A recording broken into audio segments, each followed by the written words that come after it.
O God of all creation, bless this our nation. Justice be our shield and defender. May we live in unity, peace and liberty. Plenty be found within our borders. Let one and all arise. We are strong and true. Service be our highest revenge.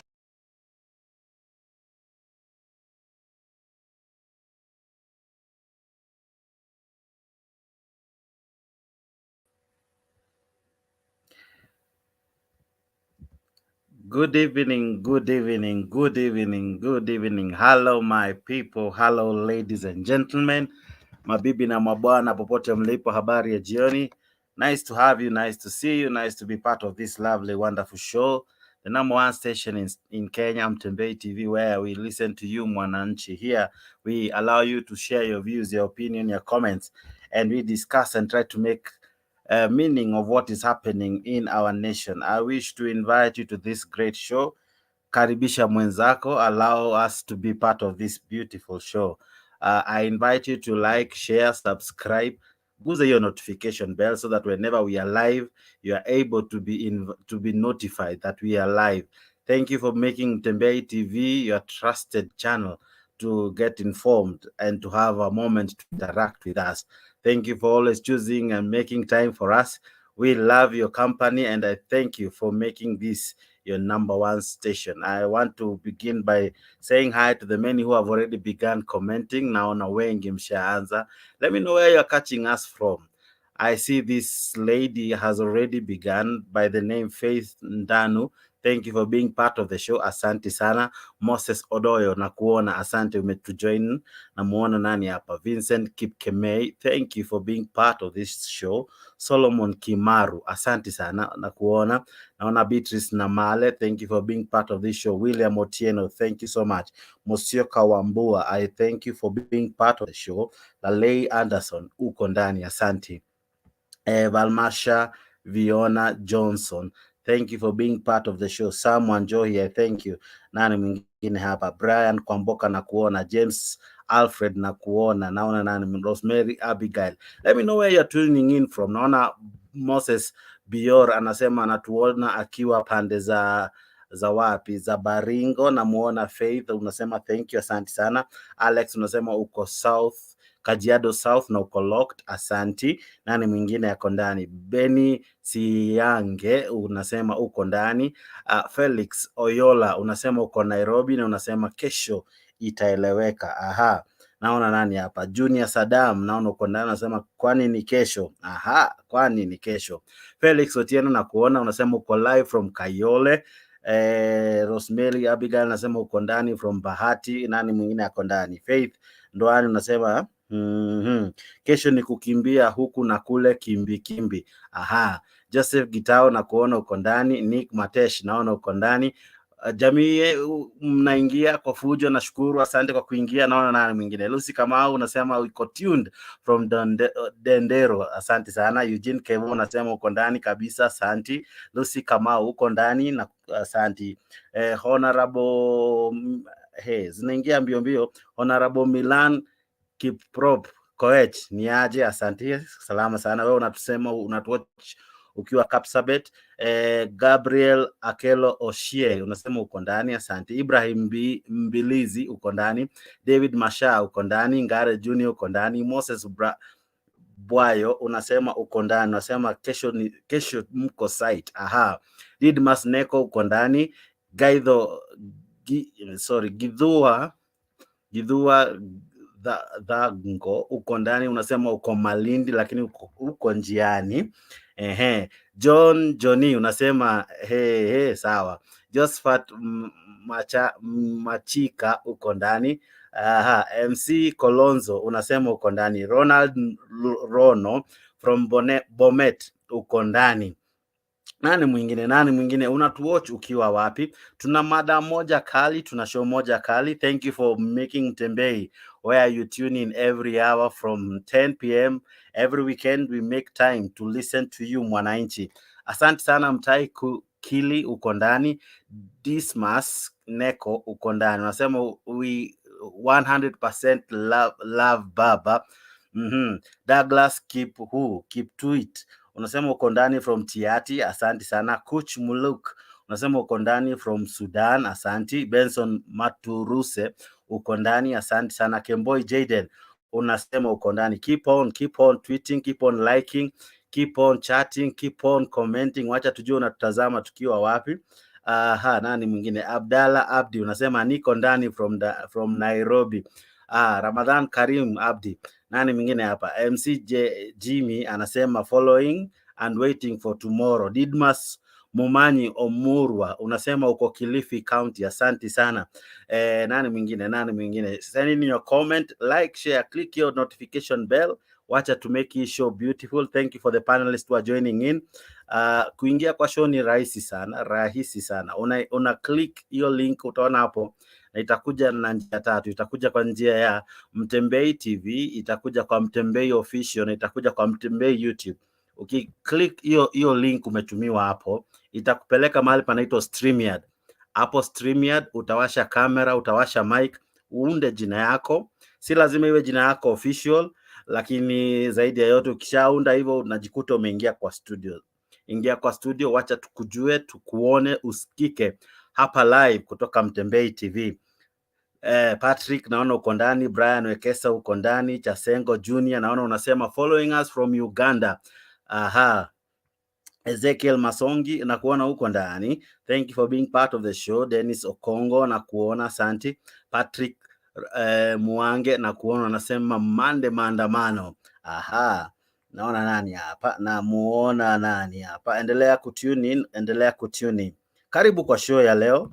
Show ya leo ni moto, show ya leo ni kali. Asante kwa wale ambao wamekuwa kitune in. Yesterday we had a good show, and every other day we work hard to make sure you, the citizen, enjoy and get great shows. I have a panelist already in. Brother Nelson, how are you? I'm fine, bro. Namuona Mora anajaja, Felicia Mora ako ndani. Kwa sasa studio imejaa kidogo kwa sababu pia kuna video hapa ndani, lakini nitakuingisha tu sasa hivi. Panelist wangu ni asante kwa kujiunga nami. Na jioni ya leo nataka tu discuss mada ambayo tumeipa kipaumbele ya kuwa Rais Ruto ashaondoka nchini kwenda Ujerumani na Belgium, na tuko na Gachagua as in charge. Koome ameshatoa statement na Raila kesho amesema ni maandamano. Je, wewe kama mwananchi uko tayari? Kesho itaeleweka. Wamesema tomorrow is the mother of all maandamanos. Nitaanza kwanza na wakaribisha nyote ambao mnajiunga nami. Nyinyi ndio wa Kenya ambao mtafanya hii nchi iwe tofauti. Asante kujiunga nami. Ya maoni kuwakaribisha our panelists. Allow me to play one or two clips and then the ball rolls. Thank you for being part of this lovely show.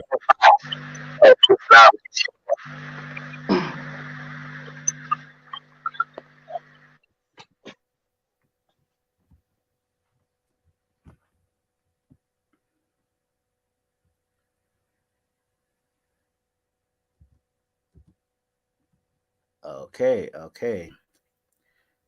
My videos are beginning to misbehave. Okay. But kabla sijarekebisha mitambo hapa, chairman wa vijana Jubilee Party Starehe constituency. Na pia mimi ndo chairman wa Young Fathers and Young Mothers wa Nairobi. Na pia vijana wafanya biashara wa hapa Nairobi. Sisi tuko na tunataka kuishi. Tumesikia kuna vijana ambao wamejipatia cheo wakiona viongozi wana biashara wadogo hapa Nairobi. Wanatishia baba, wanampatia 48 hours asifanye maandamano ya kesho. Haiwezi. Mungu mbaya. Sisi kama vijana wa Nairobi tunasema namna hii. Katiba yetu ya Kenya imetupatia haki ya kuandamana, maandamano ambayo ni amani na maandamano ambayo kishaongezwa na baba Raila Amolo. Kama vijana ndio tunaumia na hii mambo ya high cost of living. Kama vile nimesema, sisi hapa vijana wengine hapa sisi ni young fathers. Tuko na watoto wadogo, lakini unga unafika pale unapata unga imepanda bei ghali kabisa. Sana. Na tunasema namna hii. Kesho hao vijana ambao wanatishia Raila Amolo Odinga, kesho watatupata huko kwa ground. Kesho watakuwa hapa town. Hawapati baba, sisi na wanatupata hapo ground. Na waacha kuongea kama umejificha chini ya flyovers. Watokee wapatane na sisi umundo kumundo.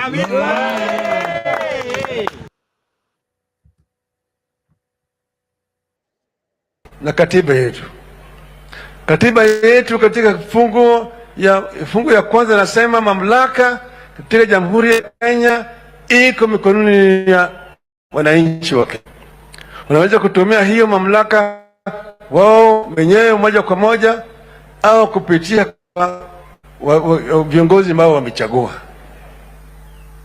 Sasa kwa sababu viongozi wanapiga mnada, wanapeleka Ikulu, wanapewa rupurupu, wanasema mamaenda kutafuta maendeleo Ikulu. Ni sababu tumesema tunarudi kwa wananchi watumie hiyo uwezo, hiyo fungu ya kwanza direct. Pili, fungu 37 inasema Wakenya wako na huru ya kufanya inaitwa picketing kwa pamoja, kupeleka kumbukumbu, petitioning, na kufanya maandamano bado iwe ni amani, sio? Ni sababu tumesema hiyo maandamano tunafanya ni maandamano ya amani na sheria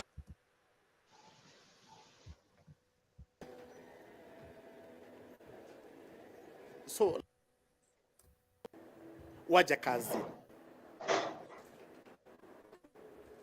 kila mtu ile kazi hufanya, kama ni kwenda shambani, kwenda ofisini, kwenda kwa duka lake, soko, jambo lolote ambalo ndilo tegemeo lake. Wakenya wote waende kazi kesho. Wenzangu hapa, all the service commanders, labda ila yuko ni DCI alikuwa kule Mombasa. Tuko tayari sisi ni kuhakikisha na salama. Every corner of this country is secure and safe. Kuna watu Kazi ya polisi kesho ni kuhakikisha the country is secure and is safe, na mnaambiwa watu kesho muende kazi. Baba alisema ni holiday. I don't know about you, but we kama mtazamaji wetu, wacha tusikie maoni yako ni yapi. Kesho ni holiday ama utaraukia kazi? Na kama pia unajiandaa kushiriki maandamano, tueleze unashiriki, utakuwa ukitoka sehemu gani? Uko Nairobi ama utasafiri usiku wa leo kuelekea maeneo ya Nairobi? Karibu sana wageni wetu siku ya leo. Naanza na Nelson. Nelson, maoni yako ni yapi? Najua nimecheza clip kidogo, nitaiendeleza baadaye kidogo, lakini nieleze unaona aje? Polisi wametoa kauli yao ni leo na wanadai kuwa kesho watu waingie kazi. Raila naye anadai kesho ni haki yako kuandamana. Nieleze wewe maoni yako kama raia ni yapi? Karibu sana Nelson. Na Shivinga, asante sana, unatueleza uko ndani from Kuresoi South. Nelson, asante. Kwanza kabisa kijulikane wazi ya kwamba ingawaje nakubaliana na Wakenya wengine kwa kusema ya kwamba hali ya maisha ya Mwanakenya wa kawaida ni ngumu. The cost of living is so high. We're going through hard time. We really need things to be put in order.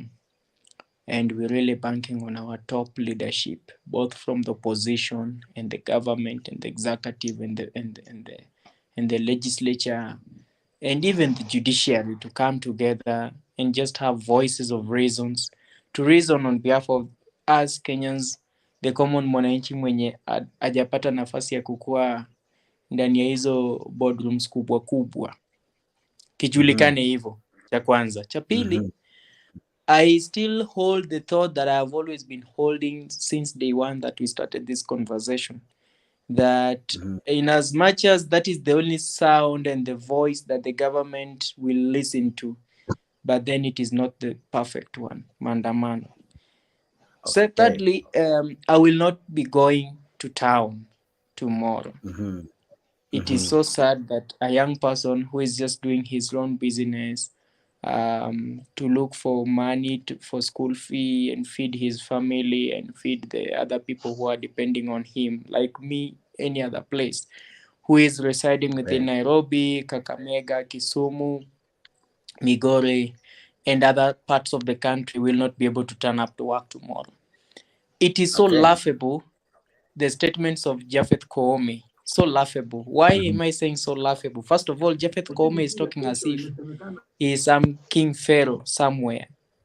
Number one, I have said I don't support the Maandamano, but we have to call a spade and not a big spoon. Number one, Article 37 and Article 1 of our Constitution are so clear. In fact, I'm not a lawyer. Let me not say that the law is so clear, but they're so clear. There is nowhere. I had Koome, the brother to Martha Koome, saying that hajaruhusu. There is nowhere indicated in that constitution that a Kenyan citizen who wants to hold a peaceful procession, labda hii kitu tuanze kuiita picketing ndio ianze kuchange maana kulingana na polisi, because ikiitwa maandamano wanaona kitu tofauti. I don't know, but there is nowhere indicated in our constitutions under Article 1 and 37 that a Kenyan citizen or any Kenyan by any means or by any chance or any organization in this country should go and ask for permission from the police to hold a peaceful procession in the name of picketing. Nowhere. All they're supposed to do is to notify the police in advance, and the police is supposed to provide what is called security.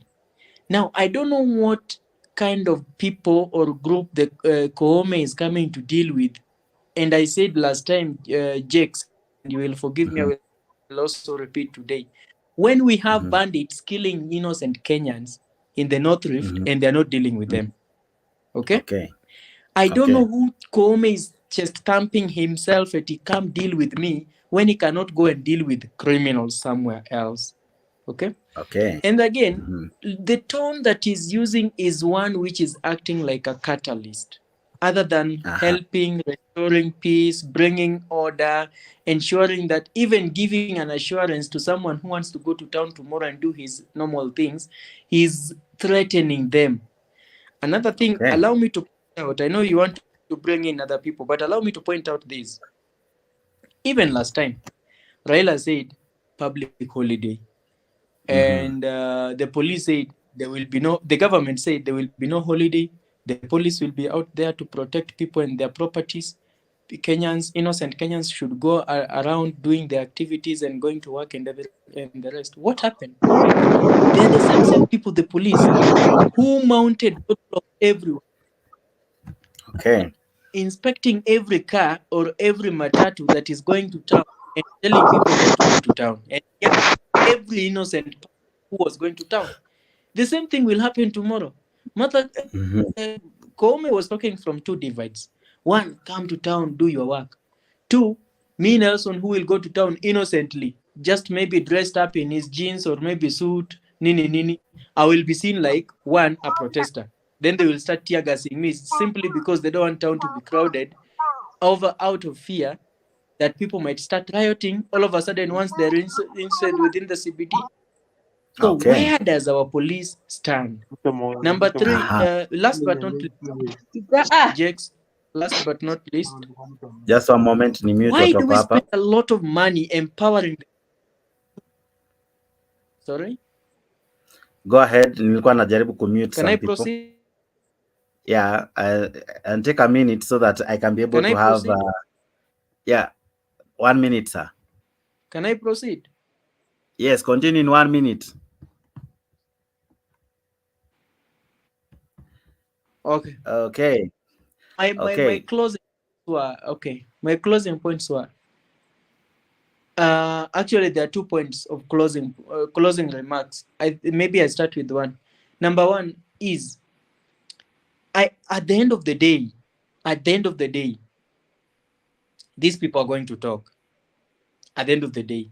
But the saddest thing is that they're going to talk after the international communities have intervened, after a lot have been lost, time in terms of time and resources. Why do they have to wait for that? Number one. Okay. Number two, to equip and facilitate police officers to terrorize innocent Kenyans only in the name of maintaining peace and order, just but in the name of stopping Maandamano. You know, in my opinion, as I told you guys last time, Wakenya wenye walienda Maandamano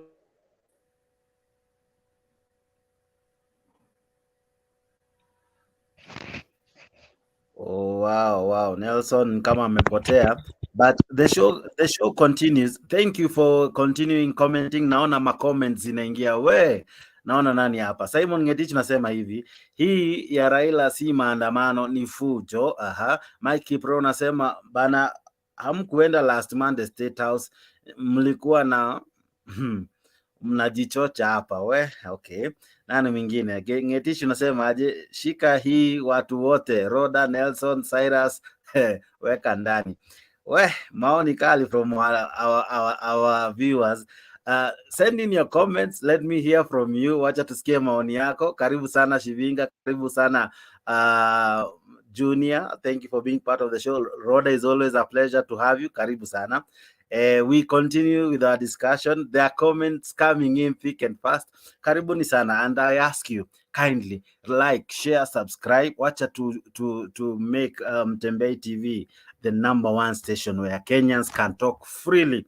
Here we don't advocate for the government, neither do we speak for the opposition or any other person. We speak to you, mwananchi.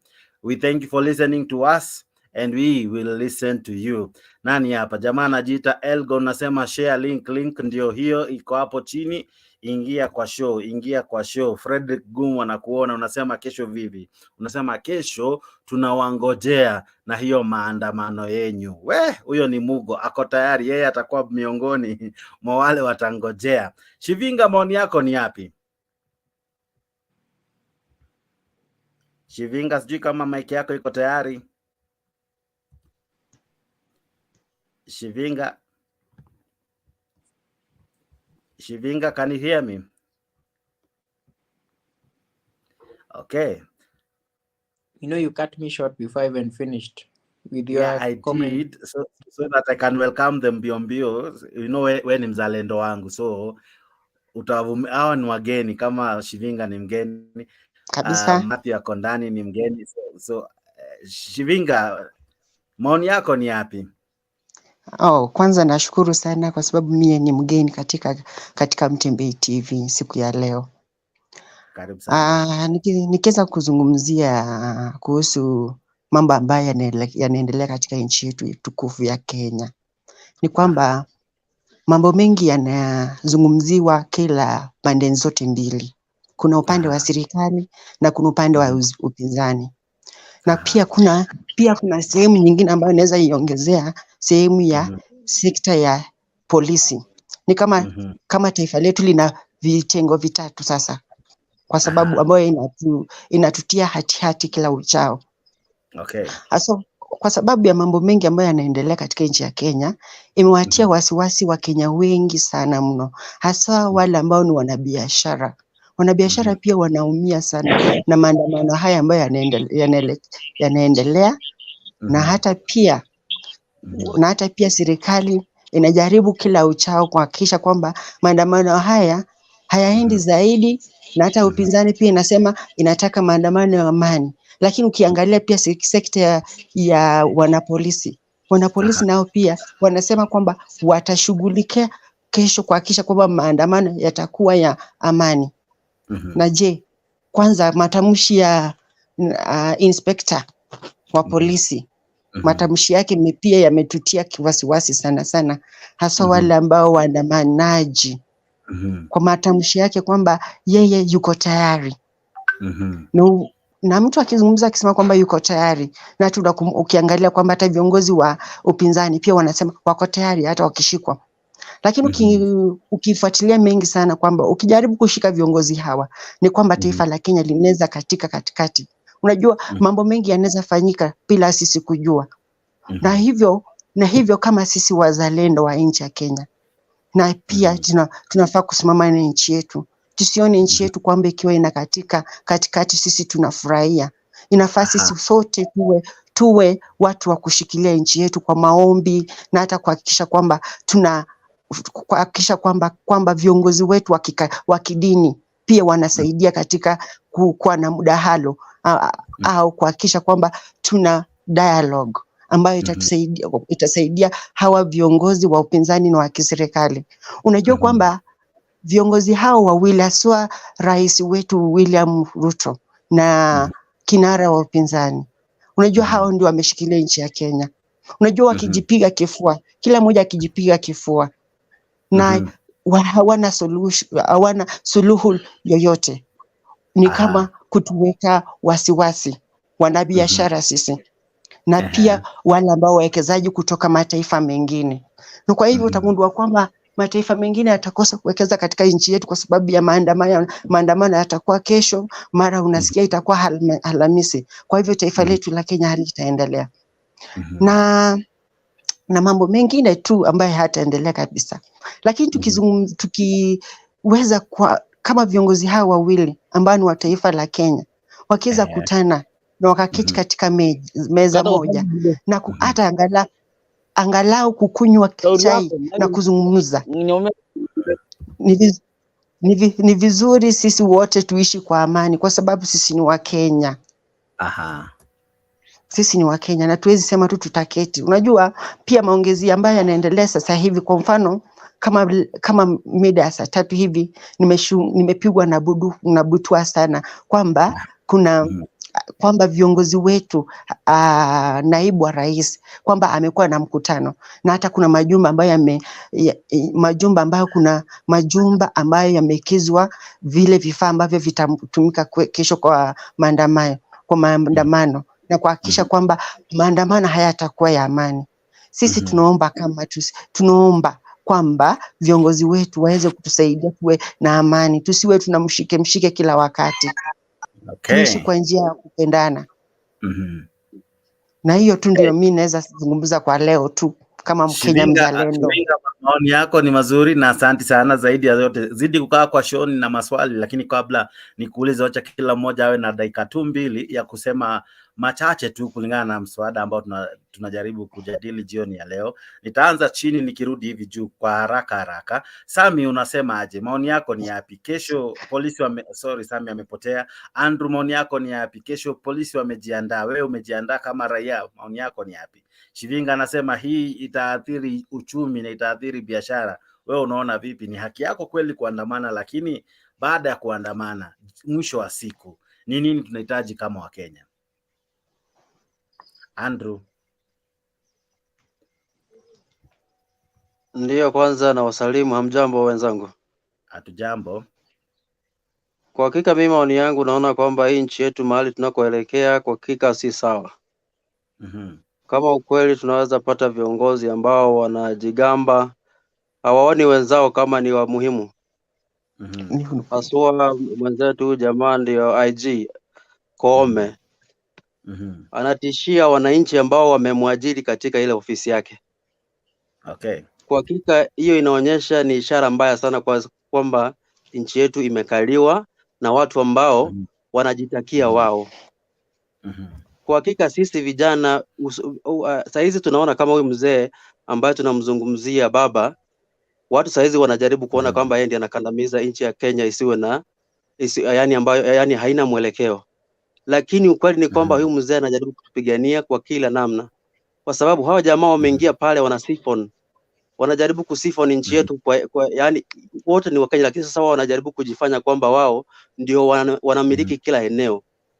Sisi kama vijana tunafaa kutokea kwa wingi katika maandamano, au jamaa kama ni kutumaliza watumalize kwa haki.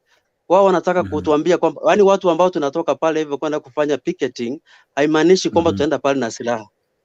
Kuna watu huko Samburu saizi wanateseka sana, wanapigwa kila kuchao, wanaibiwa mali yao. Huko ndio kunafaa kuwekwa force kubwa zaidi, lakini watu ambao tunakuja kufanya maandamano kwa amani, watu huyu jamaa Koome anatutishia kama sisi ni majambazi. So sisi, mimi nachowaambia wananchi wenzangu, kesho tutokee tutetee haki yetu. Maoni mazuri sana. Maoni mazuri sana Andrew. Joel, maoni yako ni yapi? Kesho utatokea? Joel, sijui kama uko ndani. Joel anapojiandaa. Mutei Junior. Maoni yako ni yapi? Asante sana kwa kunikaribisha kwa show ya leo. Ndugu, washa kamera nikuone. Ninakujua lakini asha kamera kwa sababu nitakuelezea kwa sababu niko na sababu yenye nimejiweka kwa giza leo. Utaniruhusu na nitakuelezea sababu. Nitakuelezea. So nimekuwa leave na tumeitwa turudi kazi mchana wa leo.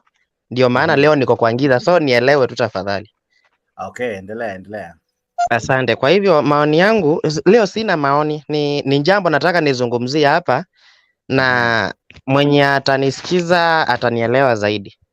Kitu ya kwanza, kuna habari mmeona saa 3. Hiyo nataka niwaambie ni ukweli. Kitu ya kwanza, na nitakuelezea ni kwa nini nakuambia ni ukweli. Ndio maana leo nimeficha uso yangu pale, kwa sababu niko kazi. Kuna mambo mawili mtayaona kesho ambayo pia hamjayaona kwa news. Naweza kuambia saa hii kuna wenzetu ambao wametoka Molo, station ya Molo, hiyo upande yote, hiyo area yote, ambao wameletwa Nairobi kufanya kazi ya kesho, ambao umesikia Koome akiitaja pale. Na wenye wanakuanga Nairobi wametumwa mbali, wengi wametumwa Kisumu na wale wengine wametumwa pale hizo area zote za upande huo. Machakos wote wamehamishwa usiku wa leo na Mombasa wote wameletwa upande huo. Na kuna communication ambayo itakuwa inafanywa kesho na maafisa ya kisiri sana. Na wale ambao watakuwa na uniform ndio watakuwa wengi sana pale kesho, na watu wataumia. Kama unakumbuka wiki iliyopita nilikuwa kwa maandamano. Kwa sababu nilikuwa leave, lakini kesho sitakuwa kwa maandamano, ama saa hii siko kwa maandamano. Kwa hivyo chenye mimi naweza omba mwenye anasikiza na mwenye ako na rafiki yake ako karibu na Nairobi ama ako pale Kisumu, hizo maeria, amutahadharisha, kwa sababu it won't be business as usual. Na rais wetu hajaenda mahali popote kufanya mazungumzo yote ya stima na nini. Ni mgonjwa. Kitu ya kwanza, kuanzia njana aligonjeka njana na kwa hospitali as we are talking. Kwa hivyo hiyo ndio ile kitu nitawaambia, na serikali Nairobi itakuwa under military. Polisi ndio watamani Nairobi, na saa hii viongozi wenye umeona kina Koome na wengine saa hii venye tunaongea wako mkutano, juu wao wenyewe pia wamekosana. Wanapigana wao kwa wao. Hawajui nani atafanya nini. Kwa hivyo tujichunge, na mwananchi mtokezee kesho mfanye, na kila mtu mwenye anaongea kwa mtandao yote ile, tafadhali usiamini mwenzako, kwa sababu lazima uchunge nani uko naye pale. Usijipata unaambia mwenzako hivi na hivi na hivi, kumbe huyo unaambia ndio serikali yenyewe. Kwa hivyo nawatakia jioni njema mnapoamka kesho na kwenda kutetea haki yenu. Acha tupambane. Asante. Mtai, usipotee, nina maswali na pia najua panelists wako na maswali kwako, lakini SM ulikuwa unaongea nasi, hebu tuambie unaona aje, na umesikia taarifa kidogo tu kutoka kwa Mutei Junior. Wewe unasema vipi? Kesho umejiandaa?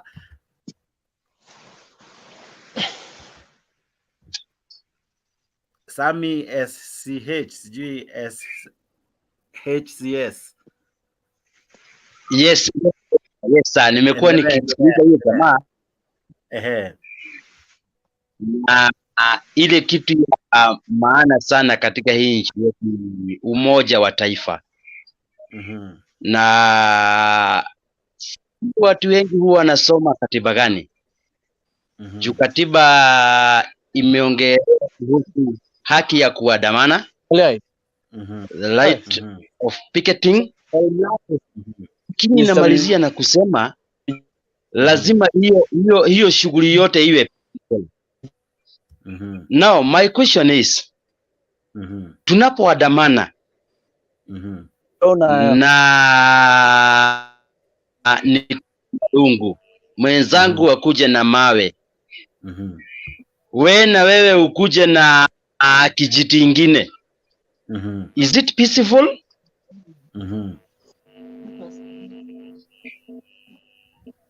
Hiyo swali lingine nataka niulize Wakenya wenzangu, mahali haki yako inafika mwisho ndipo yangu inaanzia. So you have a right of demonstrating.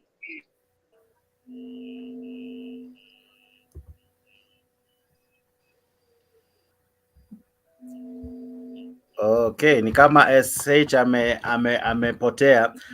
Thomas, maoni yako ni yapi kaka, mbio mbio tunapozidi na hii show? Okay. Kidogo tu Thomas, Elgon Thomas akuje. Kidogo tu Nelson. Elgon uko kwa show ndio. Thomas na Elgon wakuje, niko tu na swali kwa huyo jamaa. Swali kidogo moja. Tu. Nataka kusaidia mtu hapa kwa show. Mbona right zake? Kabisa. Elgon washa mic ama kamera. Elgon washa mic ama kamera ili uweze kuingia kwa show. Nelson, go ahead.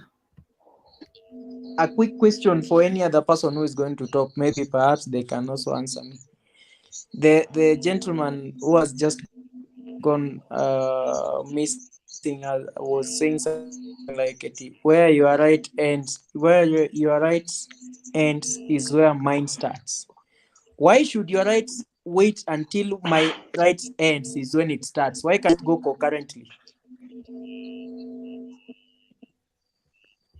Okay. Swali nzuri. Thomas endelea nikusikie. Yes, habari ya saizi. Salama sana, endelea. Najua mimi stranger kwa hii mtandaoni, lakini rahisi tutaendelea, tutaingia tu hivyo. Karibu sana. Nadhani kama mimi mwananchi, ndio mimi niko Machakos lakini niko kazi nyumbani Busia. Ile kinashindwa wale watu wako kwa UDA hawana macho ama hawana akili. Kwa sababu unaona kabisa Kenya kila kitu haiko sawa. Tena unaunga ule mtu ati kila kitu iko sawa. Mimi hapa saizi unga bei iko juu. Stima iko juu. Hata ukipanda moto kila kitu iko juu. Alafu useme ati serikali iko sawa. Alafu mambo ya huyu generali maandamano, unajua kwa nini gasi inatokea? Juzi nimefuatilia hii kitu kwa mtandao, ni vizuri sana kuwatch. Ni polisi inaanza kupiga tear gas. Inaanza kupiga tear gas kwa sababu unajua sasa kama huyu pia ameweka huyu general, nikiangalia kwa upande yangu ametoa sheria ni uli Ruto. Kwa sababu unajua ile vita imeanza sasa, wanataka kuleta vita zaidi. Huyu mzee saizi akishikwa, Kenya imeharibika kabisa. Wallahi Kenya imeharibika. Huyu mzee akishikwa hata kesho ashikwe awekwe ndani. Then kama tena hakuna, Kenya imeharibika kabisa. Sasa ile kitu nimekaa naomba. Ni kitu kidogo tu. Hii saba ifunguliwe. Ina kama tu M-Pesa, kwa hiyo ukituma pesa huku muda nakwambia bulete message tuone. Kuonyesha kitu rahisi tu, si kitu kubwa. Kuonyesha tu watu saba kama umeshinda itakuwa umeshinda. Kama Raila kushinda atakubali si kushindwa. Ama ameshindwa, si hivyo tu. Kitu rahisi sana. Lakini hii mambo ya kushikashika watu ovyo ovyo, kama mimi mwananchi sijanipendeza. Kama uchumi iko mbaya, watu wanaongea ukweli. Sasa kwa nini ukweli inachoma wale watu kwa serikali? Ile ukweli na wachoma kwa nini?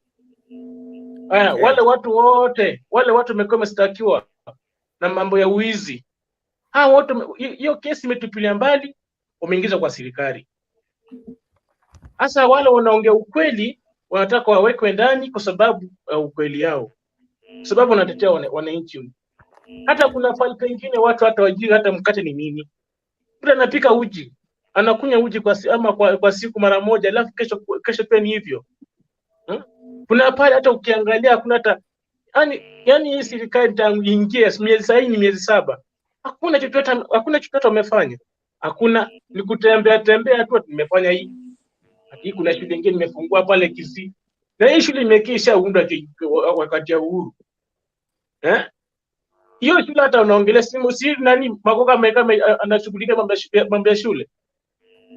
Sasa hii kwa kweli hii maandamano ya kesho wacha watoe vitisho, hata kiua watu ama watu 2,000 watakuwa kama expector general utakuwa na ikana ni ulinzi, kwa sababu ile ushuru yetu ndio imeweka nyinyi huko kuliko kutoa polisi kuweka hapa hivi hapa Nairobi. Wachukue polisi ama maskari wapeleke huko juu pale kuna nini, kuna wizi ya mang'ombe, kuna vita huko.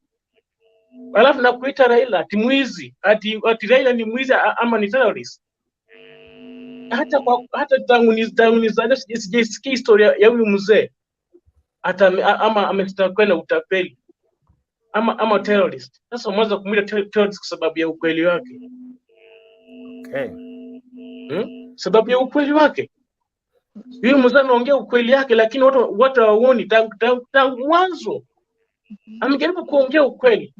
Hata hii mambo ya uchaguzi. Anataka uchaguzi kwa wale watoto wetu tunazaa saizi. Miaka zinaenda mbele. Kama uchaguzi ama kwa IBC. Kwa IBC takana uchaguzi ikuwe ya halali bila kuingiza pesa ndani ama kuhonga hata kwa koti. Ikuwe kitu iko right. Si kitu watu wanaingiza tu utapeli na pesa ndio upitie shortcut. Kwa upitie mlango ya nyuma. Itakuwa sawa. Kumacha hata mtu wa China akifanya makosa tayari kwa sababu ana pesa, anaweka ndani, anashikwa anawekwa ndani, lakini mtu ako na pesa shortcut natolewa. Sisi watu wa chini tutakuwaje? Yangu ni hayo tu. Kama mkone mingi naweza ongezea nyingine baadaye. Watu wengine waongee. Asante sana Thomas. Asante sana pia wewe ambaye unatutumia maoni yako kwa ujumbe. Naona Dominic ametuma ujumbe, asante sana. Jamal ametuma ujumbe, asante. Namuona Benjamin ametuma ujumbe, Frederick na kuona, asante. Pauline Kemunto na kuona, asante. Lisa Kauchi na kuona uko ndani, thank you so much. Naomi uko ndani, Abdalla Abdi uko ndani, Lisa Kauchi nimekusoma. Dominic Mumanyu nasema please connect me. Please connect me. Now to be connected kindly click in kwa hiyo link unaona umetumiwa na Mtembei TV. Hiyo link umetumiwa na Mtembei TV ndio unajiunga nayo. Ukijiunga na hiyo link inakuwa sawa. Tuendelee. Maoni mazuri yanaendelea kutolewa na watu hapa kwa panel. Ninamuuliza hapa Lawrence Omboyo, unaona aje kesho kutakuwa aje? Polisi wamesema si halali kuandamana kesho. Koome ameongea, amejipiga kifua, anasema yeye ako tayari. Wewe kama raia, je, wewe maoni yako ni? Koome do not own the constitution. Constitution was Lawrence, fanya hivi, ngoa hiyo earphones, ongea bila earphones. Yes, unapata? Unanipata? Endelea. Yes, mimi nataka kusema hivi. Koome do not own the constitution. The constitution is owned by Kenyans. And the constitution says clearly, Koome do not own the constitution. The constitution is by Kenyans. Hello. Endelea na kusikia. So there is no way you can say that there will be no picketing tomorrow. The Azimio has their right. What we are appealing for the Azimio should be a peaceful. They have to prove it that it's going to be peaceful protest. Hakuna kuvunja vitu za watu, hakuna kutupa mawe kwa polisi. Police also need to behave, because it is not like 10 years ago. You know, everything you do, hata chini ya kitanda, itakuja wazi. Hata hii barua inasakilete kwa social media yenye Azimio wanasema ati Gachagua na the rest are planning to attack the Azimio. Pengine ni ukweli, unaona? So remember also Azimio walisema they will be very careful to monitor the act of police.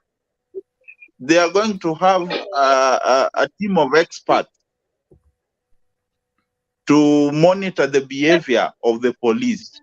So the government has to give Kenyans the space. The police need to protect the protesters, lead them. Where do they want to go? The police should lead them. Munataka kwenda pande hii, let us lead you there. Hawafai kuogopa. They act like wanaogopa Raila Odinga. Let them give the guy the space to do what he wants for Kenyans. Yeye pia ni kiongozi. But what I can advise my fellow Kenyans, the day we will go to the polls without emotions, we will get the right leaders. We'll get the right leaders. Hii Kenya tunaenda kwa kura na emotions mingi sana. Tunaacha viongozi yenye wanafaa wafanye kazi, we choose the wrong leaders. Lakini hiyo ionekani kama yani hatujalan yani. Sisi voters ndio wajinga kabisa. Mtu anakuja na kupasedo nini. Saa hii manifesto ya Kenya Kwanza imetupwa mbali, hata ujui imetupwa kwa dustbin au ski tena. They are just blaming the past regime. Hii kitu inafanyika kwa sababu past regime sijui walifanya nini. Malalamishi mingi, hata hakuna kitu wanafanya. They need to prove to us. Walisema after 100 days bei ya unga itashuka, tutakuwa na free internet, tutakuwa na soma bure, wamama watapatiwa pesa in the next 100 days. It is now going to 300 days. Hatujaona hiyo kitu. So what is the problem? So what I'm saying, the protest must be peaceful. The Azimio team has to prove that the protest is going to be peaceful. Police need to give them space. They air out their voices. Hatutaki maisha ya Mkenya yeyote ipoteze kwa sababu confrontation. And I'm appealing to the president. The president is a good guy, but the people behind him are the ones who are making him to look like a bad person. He's ready to take this country to the next level. So leaders has to be sober enough to deal with this situation. Kupiga kifua haitasaidia. Na hii uongozi leo uko pale, kesho you will be outside. You never know which regime is coming na anakuja kivipi. Pengine wale ulikuwa unataka kuwaua ndio wameshika. We utakimbia uende wapi? We utakimbia uende wapi? So I'm urging the government to make sure that they deal with this situation in a manner which is going to lead to bloodshed. Thank you very much. Clinton, maoni yako? Asante sana. Am I audible? Very audible. Okay, asante. Mi pia nimeingia nikakuta mada inahusiana na yale ambayo yatakuwa yanafanyika siku ya kesho. Jex, mimi napenda sana kuongea ukweli. Kwa sababu we have to admit that elections are over. Na Kenya lazima sisi kama wa Kenya tufanye kazi kwa pamoja ili tuweze tukasukuma nchi yetu kwenda mbele. Lakini hakuwezi kuwa miaka nenda miaka rudi. Naweza sema mtu mmoja anataka kila mara atuvute turudi nyuma. Sasa hivi Raila anapigania mambo na sava, uchaguzi ambao uliibwa. In 2017 Maraga alisema turudi kwa debe, hakurudi. Wakafanya handshake. Sikuwahi sikia baba akisema handshake tulifanya kwa ile MOU yetu. Niliambia Uhuru afungue ile sava, akafungua, nikaona ndani ni mimi nilishinda, lakini nikamwachia aendeleze.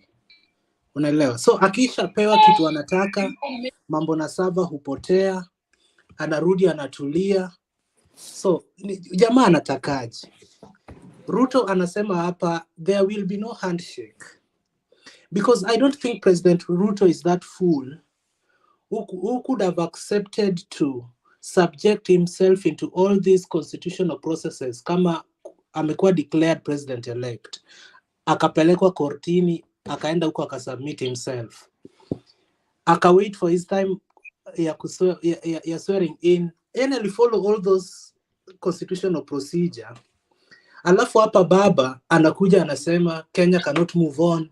You have to open the server, you have to do what? All sorts of nonsense. You see? Alafu anajificha nyuma ya cost of living. So I don't support this nonsense that is going on. Baba just wants to be involved in this government. Akishapewa kitu anataka hivi. Na pia kitu anataka pia ni ngumu kupewa kwa sababu Uhuru alimleta 2017 kwa sababu Uhuru alikuwa anajua I'm doing my last term. Saizi anataka Ruto amlete, ampe kila kitu, anone hapo, alafu ifike 2026 aseme mimi sasa nimetoka naenda kujitafutia kura. Tukutane kwa debe. So hatuna shida kufanya handshake na mzee, lakini after 2027 kwa sababu you can't fatten somebody who is going to kill you in future. Sasa hivi akae street, afanye maandamano venye anataka, but it is not good. Baba must accept the outcome of the election as other people do. Kwani yeye kila siku mara ameibiwa, bwana jamaa na bo. On the issue of Gachagua planning maybe to do something, and the likes of Ndindi Nyoro and the likes of Raila also planning to do something. I've heard the whole of last week Martha Karua akiongea. She's trying to advise the police. Kwanza nyinyi pia mnateseka kama Wakenya wengine, kujeni maandamano. Look at the country we are having. Saizi kina baba wanasema we are going to have, I don't know, a technical team that will be monitoring the police. How many governments do we have in the country? And on this, I specifically take my blame to William Ruto. Because it is high time he acts presidential. We can't have a country that is not governed by the rule of law. And between Ruto and Raila, we know the one that can thrive in a country that is not led by the rule of law. Then baba akijaribu kupangia Ruto haya mabaya yote, anasahau kwamba 2007 walikuwa na Ruto. Na ni sababu gani Ruto alienda Hague? Me, I don't trust Ruto 100%. If it is thriving in chaos, tushaona.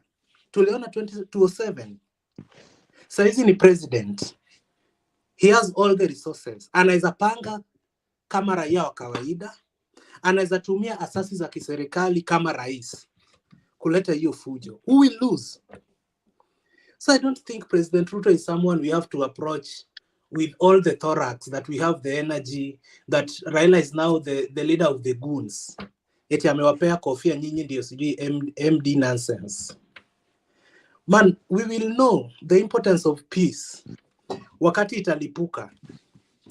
Sometimes I do watch videos from DRC wamama wakitembea na sufuria na mwiko kwa kichwa, eti tumekuwa displaced. Wanakoenda hawajui. Then Kenyans tunasema, tunaimba kwa street, we don't want peace, we want problems. And some of you come to the show and tell us the same. But peace is very important. Ukraine iko hapa kando. They are suffering. You meet their girls in the streets in Berlin or anywhere, they ask you even for 2 bob. Aombe watu 5 ndio apate sigara ya kutoa baridi.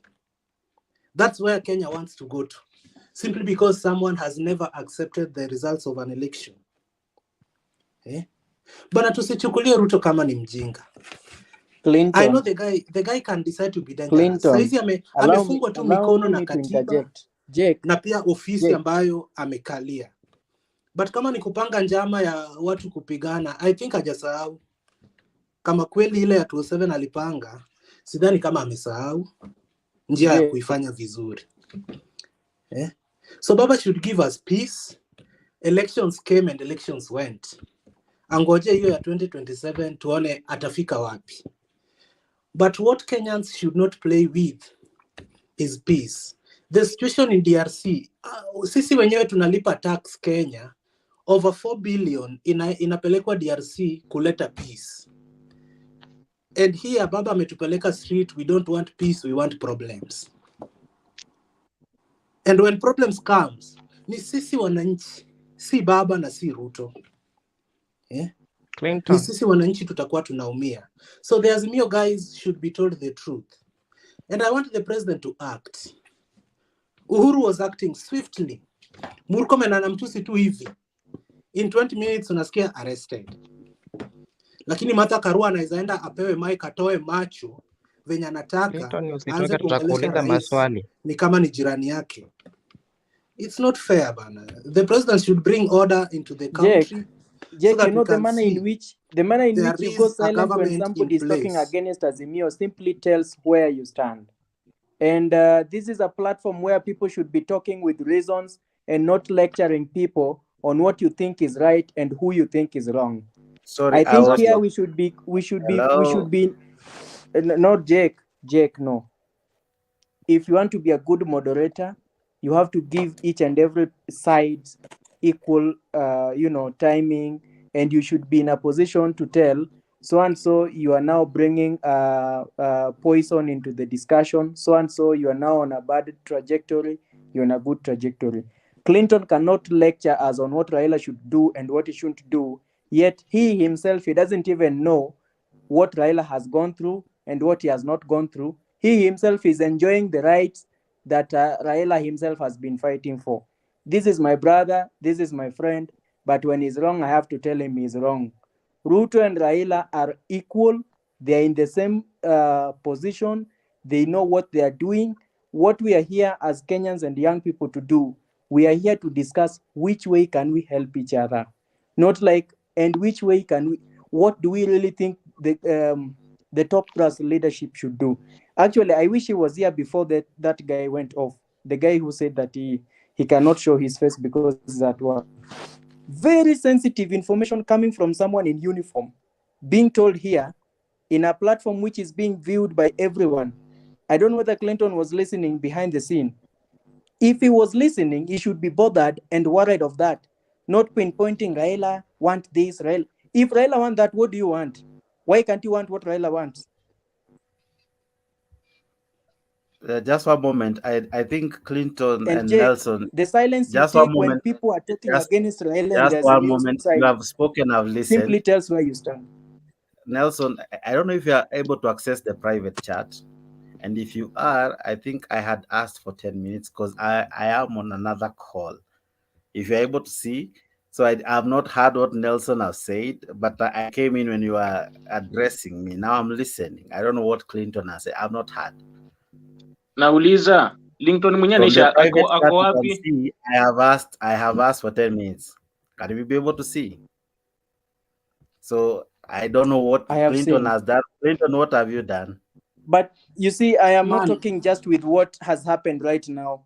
I'm talking about this because I have been keen and analyzing how you go mute when somebody talks ill about Raila and the bandwagon of Azimio. Personally, you know pretty well that I have not been for the Maandamano thing and the shenanigan. But again, I do not and I will not tolerate anyone talking ill and poison on the other side of the leadership, because all these people are talking nonsense. All these people are doing wrong things to ordinary Kenyans. You can't tell me that what Ndindi Nyoro normally says in podiums and what Kimani Chungwa and what Rigathi Gachagua is saying is good for the public. You can't tell me that what President Ruto himself normally says when he gets the platform is good for the public. He's not presidential, yes, but he's not presidential on the effect of not arresting people. He himself, he has to act presidential. Presidency is a symbol of peace and unity. You can't stand up and then you in a campaign mode 24/7 and you expect people to be listening to you as the president. No. And Clinton knows that if there are questions to be asked, he himself, he can't ask. Maybe he can ask on Mutembei TV. Raila has a platform, he can ask people and he can ask the president, and perhaps he can rally people behind him. He is my brother. He is my friend. But when he's wrong, I have to tell him. To proceed, and again, I am not pro the Maandamano. Naomba niulize hii Clinton swali. Naomba niulize hii Clinton swali kabla aongee yeye. Amesema ati sisi tunaenda maandamano ama raia inaenda maandamano kwa sababu ya Raila. Hapana. Sisi tunaenda maandamano kwa sababu ya shida zetu. Ni venye tu Raila ndiye amekuwa kiongozi yetu, maana hakuna mahala ambapo hakuna kiongozi. Na wacha niambie wewe kuwa usione pia hawa wanajiita pa polisi na Kithure Kindiki kuwa pia wao hatujui venye wanatumia watu wenye wanatumwa wakafanya ile kazi wanafanya. Na nitakupea wewe mfano na uniinterpretie, uniambie venye inamaanisha. Kwa mfano, niko na rafiki yangu ambaye ni wa uniform na alizimamishwa kazi kwa sababu tu ameongea hoteli hapa town. Juu ameambia kijana ya mkubwa fulani kutoka pale saa hii atoke nje juu ya kutuambia babangu sio ni nini. Failure to that, listen keenly, manake nimesikia ukiongea venye sitaki sasa mimi uongee hivyo. Tena saa hii unaambiwa toka Nairobi enda Kisumu na unaweka kwa roli na roli hata ina chandarua na watu wanaenda kwa njiani wakinyeshewa. Juu tukazuia vijana ambao wanataka haki yao Kisumu, Mingori na wapi, na unatuambia tunaingia barabarani juu ya Raila. Sisi hatuingii barabarani juu ya Raila, tunaingia juu ya shida zetu. Na kama umeona njuzi pale kwa DCI quarters, umeona watu hata kwa gate Raila mwenyewe akizuiwa kuingia hapo ndani, lakini kwa sababu chenye kinaendelea hapo, wao unaambiwa wewe chunga hii Kithure Kindiki kwa sababu yeye ndiye mkubwa wenu. Na yeye anatuacha pale nje, anaingia kwa hoteli kubwa airport. Na sisi anaacha watu wake kwa ngari yake hapo wakitabika mpaka tunaomba maji. Na anasema ndio security yangu. Unatuambia nini bwana? Pia sisi tuko kwa maandamano. Wacha sasa mimi nikuambie na nijitokeze. Mimi nitakuwa kwa maandamano nikiwa kwa uniform, lakini sitaona mtu yoyote mwenye anajaribu kuumiza mtu ya Azimio nimchukulie rahisi. Na nimeenda. Asante. Jex atakuwa kwa maandamano akiwa na uniform. Hapana, Linton subiri kidogo Linton. Na kuuliza uko wapi? Uko Kenya ama uko nje ya Kenya? Unataka nyumbani kwenyu uko ni tajiri sana ama uko kwenyu kukaaje kwanza? Linton nakuuliza. Very sensitive information. You asked me without asking me where I am. Niko Jake. I think this guy gave us very sensitive information. The guy who has just left, he gave us very sensitive information about the plans of the deputy president and other people in the senior government positions and other people in the security apparatus. You see, these people, if at all anything to go by, if at all they mean what they are going to do and their plan, these people will not affect Clinton in any way. You understand? Clinton is somewhere in Germany.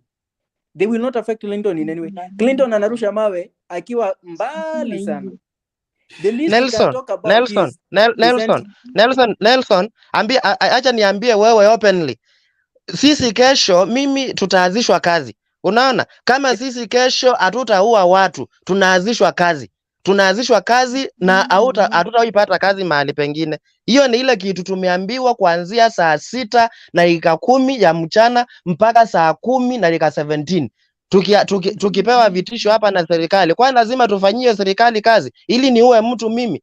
Niwe mtu mwenye naona anaendea kia. Kwa hivyo Clinton akiongea atuambie yeye anajua nini kuhusu hii serikali, kwa sababu mimi naongea nikijua hii serikali. Tuko pamoja. Mimi nimekuwa airport na gavana wa Kisii mwenye sasa amekalia kiti. Nakumbuka siku moja alikuja pale akatuambia, nyinyi kama amujui chenye mnajiingiza, pigieni huyu jamaa kula, lakini mtakuja kutulilia. Na sasa sisi tumeanza kulia hapa, tunaongea. Kesho utaona askari akiua,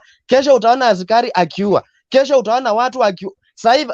Uliza mtu yote kama unajua mahali inaitwa Njogoo Road, pigia mtu umuuliza nini inaendelea Njogoo Road sasa hivi, mahali kunauza sofa set pale. Sasa hivi watu wameanza kumwangwa hapo na gari ya Embasaba na nyingine ya hospitali hapa, wakiblock vijana sasa hivi wasiende, kwa sababu wanajua Babu Owino anatakikana kesho. Mimi naongea sasa hivi, Babu Owino kesho maisha yake itakuwa hatarini, na jamaa nyingine inaitwa Opio. Hao ndio wanatakikana kesho. Hakuna mtu mwingine utaona akisumbuliwa, na utaona mtu akitaka kuua Raila, lakini hao vijana sasa hivi, hao viongozi wawili ndio wamewekewa wanted. Kwa hivyo uliza mtu Njogoo Road sasa nini inaendelea mahali kunaitwa Njogoo Road, barabara ya kutoka Embakasi kukuja Nairobi. Wameanza kumwanga vijana pale na mapanga na rungu, na tunajua kabisa hizo vitu zote zililetwa kuanzia njana zikafungiwa pale town, na tunajua mahali imefungiwa, si ati hatujui, na tumenyang'anywa mpaka simu. Tuko pamoja. Kesho utaona askari yote anashika simu kwa maandamano, utaona sisi wote tukiwa hatuna simu. Kwa hivyo Clinton, ongea kama wewe mwenyewe kama uko na meli kwenu ama uko na ndege, tuambie wewe uko na ndege. Wacha sisi tutetea wananchi bwana. Na sisi hatuingii na ama wenye wanafanya maandamano, nataka kuambia wewe hawafanyi maandamano juu ya Raila. Kwa nini sasa hii ICC wametoa kibali ya kushikwa kwa president wa Russia na Putin, na mpaka sasa hii yashikwa? Amekuwa hapa South Africa hajashikwa, kwa sababu inji yote na ulimwengu unajua wenye wanataka hao watu washikwe ndio wanaangamiza watu. Angalia kutoka huyu Ngandavya uliwe, watu wake wanafanya nini? Si wanatembea na hizo sufuria kwa kichwa? Angalia kutoka Mugambi akufe, nini inaendelea? Kwa hivyo si ati wacha kutaja Raila. Huyu ni mzee, na nataka nikuambie Raila ako na pesa na ako na uwezo wa kukula mahala popote na kunyamaza na hata kwenda wapi na kutulia. Jiulize kwa nini nafanya hii. Jiulize kwa nini mtu mwingine inaitwa Roots Party, kwa nini imeingia kwa hii maneno? Kwa nini mtu mwingine inaitwa Kigame, kwa nini imeingia kwa hii maneno? Imeingia kwa hii maneno kwa sababu kila mmoja sasa anataka kupigania. Hii viongozi yote iko na uwezo ya kutulisha sisi ama kutuambia tufanye hivi na tusifanye, lakini jiulize ni kwa nini wote wanaingia kwa barabarani. Unasema Raila ati anataka kunona pale. Kwani Raila nini amekosa sahi? Nini Raila amekosa sahi? Mimi nimekaa kwa gate yake pale Isinya, Kajiado County, mali inatengeneza hii mitungi ya ngazi pale. Yeye anapita hapo anatengeneza mabilioni ya pesa. Kwani sio ni kazi anafanya? Na ako na kazi nyingine pale wapi pale Mishomoroni Mombasani pale. Ako na kazi mingi zake na amekuwa kwa serikali na ako na pesa mingi sana. Kwa hivyo jiulize ni kwa nini yeye anaingia kwa maandamano. Kwa sababu kuna kitu anaona wewe unaongea juu pengine uko na kila kitu. Lakini jiulize ile mtu yuko pale Samburu, ile mtu yuko pale Rift Valley yenye sasa imefukuzwa, kila watoto wa shule wanauliwa, mashule zimefungwa juu ya security. Juu ya insecurity. Na sisi tuko hapa. Mbona sisi hapana tumwa huko tukadili na hao watu? Tunaambiwa tukuje kuua mtu hapa Nairobi, tukaue mtu Kisumu, tukaue mtu Mingori. Jiuliza ni kwa nini? Kwa nini kesho tunaambiwa wewe na wewe hapana valia uniform, wewe na wewe utaanzishwa kwanza kwa sababu ya hii na hii. Tafadhali huyo Clinton, tafadhali. Ni venye sijui nitasema nini bwana. Kwa nini sisi unaona tunajinyonga kila wakati? Kwa nini sisi tunaua bibi yetu? Kwa nini sisi tunaua girlfriend zetu na sisi tunajua? Kwa sababu ile vitisho tunapewa na ile mateso sisi tunapitia hapa, mpaka tunalala kama maungwa. Tunalala mpaka hatujui tunakula nini, tunafanya nini. Mimi sasa nitatuma payslip yangu hapo uone ikisoma negative 3000 plus, kwa sababu ile maloni tunachukua hapa na pale bwana, kwa sababu tunanyanyaswa. Na wewe unaona kuna kitu sisi tunafanyiwa. Hii mtu mwingine inaitwa Koome, umeona ikiwaambia saa hii imekuwa pale, yeye ikapewa pesa mingi jioni ya leo ili kuja hapa itupee orders za kwenda kuumiza watu. Sisi hapana umiza mtu, na sisi umiza hao watu. Sisi umiza hao watu, na nimekasirika na Clinton. Lakini juu naangiwa kwa sababu wewe pengine uko kwa serikali, omba sana watu wako, kama hata uko Germany, hata kama wapi, wewe hapana, huyo mamako, huyo babako, huyo bradhako, kazi yako yeye basi asikuwa kwa hiyo maandamano, na tusijue yeye, kwa sababu wewe utaki kutetea wewe mnyonge. Wewe unaongea tu kwa sababu pengine wewe umefika mwisho. Wewe umefika tu mwisho na umepewa chenye umepewa. Sasa amechukua kila mtu, yeye ameweka serikali. Angalia mtu mwingine hapa anaongea. Muache ongee. Kidogo tu Thomas, so that we can come back to the show. Ladies and gentlemen, thank you for tuning in. Tunaongea moja kwa moja na jamaa anajiita Mtei Junior. We amewaka kuwaka. Zaidi ya let me hear maoni yako. Eli, welcome to the show. Shadi. Sasa mnanikatisha. Just one moment, Clinton, just one moment. Just one moment. We.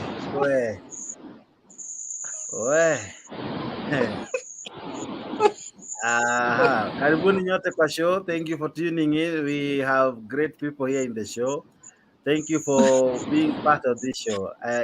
This is the only place you hear it raw as it is. Na tunakubalia kila mmoja afungue roho and let me bring back these two guys. Clinton karibu, Thomas karibu. Let me see. So niendelee. Kidogo tu Clinton, allow me to give Brother Benson just 2 minutes. At least he's peaceful. Turudishe kamani kidogo, alafu tena tuwashe tena. Brother Benson. Habari gani? Jamaa hapa amewaka kuwaka. Unajua hii imefika peak. Salimia Nelson my county mate and my constituency mate.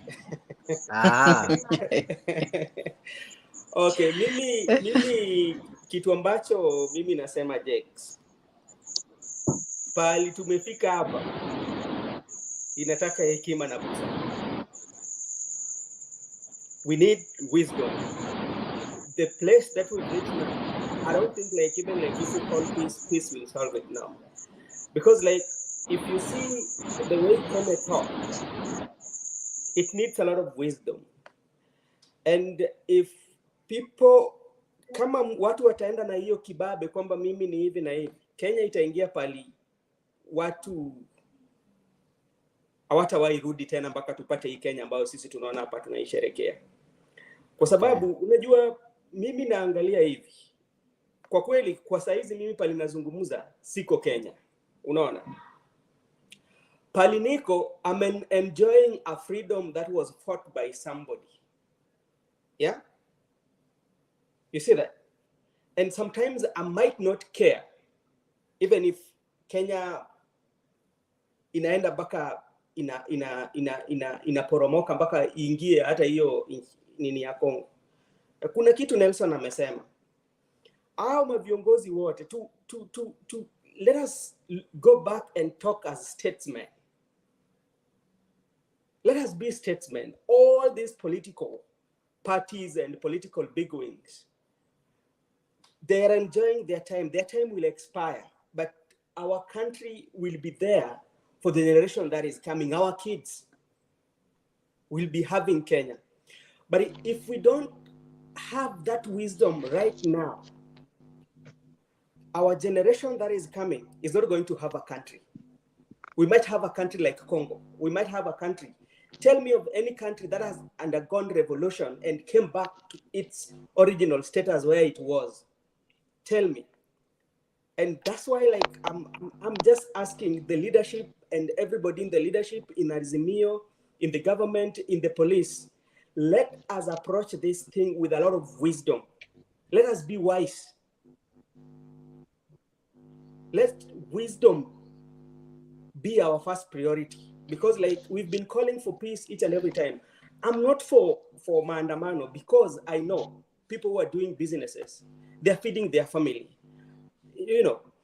But the people who are calling Maandamano also, they have the reason why they're calling Maandamano, you know. Yeah. So where can we reach at a point whereby we agree and solve our issue? It's not an issue. Even to Kikuan and handshake, that is not going to solve these issues because we had it last time. What has happened? Yeah. The issue is electoral injustices. That is what we should look at. Let us solve these electoral injustices. Let us solve corruption. What ails us as a country? Those are the things. It's not political parties, not who is the president. That is not what is ails us. That is not what making us our country to be where it is. Okay. So, wisdom. Let us just talk wisdom. Keyword, wisdom. Thank you, sir. Yeah. Eli, my brother, asante sana kwa show. It's an honor. Thank you. And every other panel. Maoni yako ni yapi? I know you have been listening and following behind the scenes. A lot has been happening, but what is your take, sir? Thank you, Jax. I've been watching the debates and listening, but not so much paying attention to the video clips or news items of the politicians. That one I've been avoiding. You know, I would just like to say that the problem we have with the mass movement now, it is not strong, and when it starts, you see politicians driving in with their big beautiful vehicles, and the masses are left to be subjected to brutal harassment by the police. This is a big problem. If you look at places like Senegal and you know, countries mainly in West Africa who probably have more potential to arrive in bigger cars, they're not bothered. They come in mass. Even South Africa, the meetings they had recently, protests, they hardly came in big vehicles. They mobilized their wananchi, and they made an effort, and it was very different from what you see in the vicious cycle that we have in Kenya. So that is just an item I pick from our so-called democracy. Number two, we have a thing that is unlike what we had in the early 90s, and it is the democracy industry, you know. So we don't have strong NGOs as we used to have. The NGO Council, for example, is there in Kenya, and it is, in fact, it is recognized in the constitution as a statutory non-governmental organization which represents all other NGOs.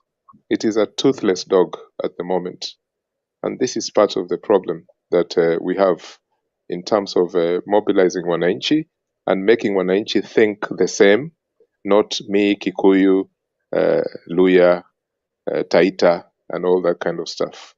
So if we had a well-mobilized NGO council, which is the umbrella organization for NGOs, then we could say that that council can fill the vacuum that politicians are always taking the advantage of. And when I say politicians, I mean on both sides, on all sides. The third thing, which is very unfortunate, is you know, the tribal agenda. So, for example, we have spoken about this before, right? And the sense of feeling by majority of Kenyans in the non-Kalenjin, non-Kikuyu zones is that there is a sense of, you know, of that power must be placed within those two communities permanently. This problem, if it's not addressed, it is going to be a very, very huge problem in the country, because we've seen countries that have collapsed because of this particular issue of tribal hegemony. For example, of the Kikuyu elites, and I don't mean the ordinary Kikuyu mwananchi or the ordinary Kalenjin, because the Kalenjins they voted for Raila Odinga, for example, en masse in 2007, right? Kikuyu community this time around put their votes in big numbers for Raila Odinga. So I find it very, very unfortunate that the Kikuyu and Kalenjin elite feel that they can continue fraudulently taking power, which is what is the feeling by most Kenyans, that it is power by fraud. It's actually civilian coup, no bloodshed, but yes, it was a civilian coup. That's what most people who come from those other areas think. This problem, if it is not solved, it doesn't mean we need some academics to write some research papers about this. This is a very serious problem, because I don't think that these protests are just for the fun of it. Even if they ended tomorrow and no protest for the next 2-3 years, there is still a serious problem lurking behind the facade of what is called Kenya. Okay, it's a very serious problem. It has to be addressed. I have given examples of how this can be addressed in the future if those people are serious to address this problem. That proportional representation in our electoral democracy is the only way. To the extent that we find, sorry, 2 seconds, I'm about to finish. So, for example, I've mentioned this before, that if you have a winning party, let that party take the presidency, and the second party take the deputy presidency.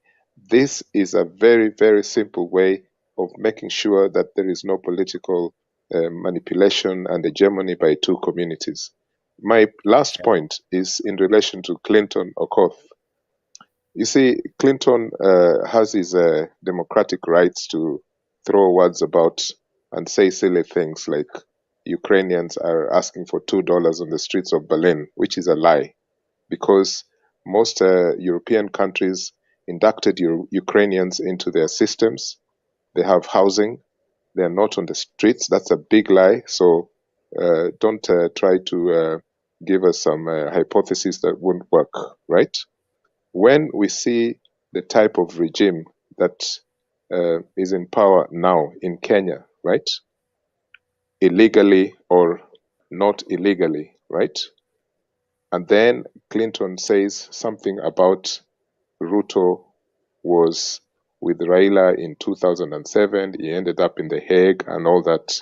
But we also know why the ICC stopped Ruto's case, because majority of the witnesses disappeared or were murdered. Okay? So why do we cherry pick what we want to hear?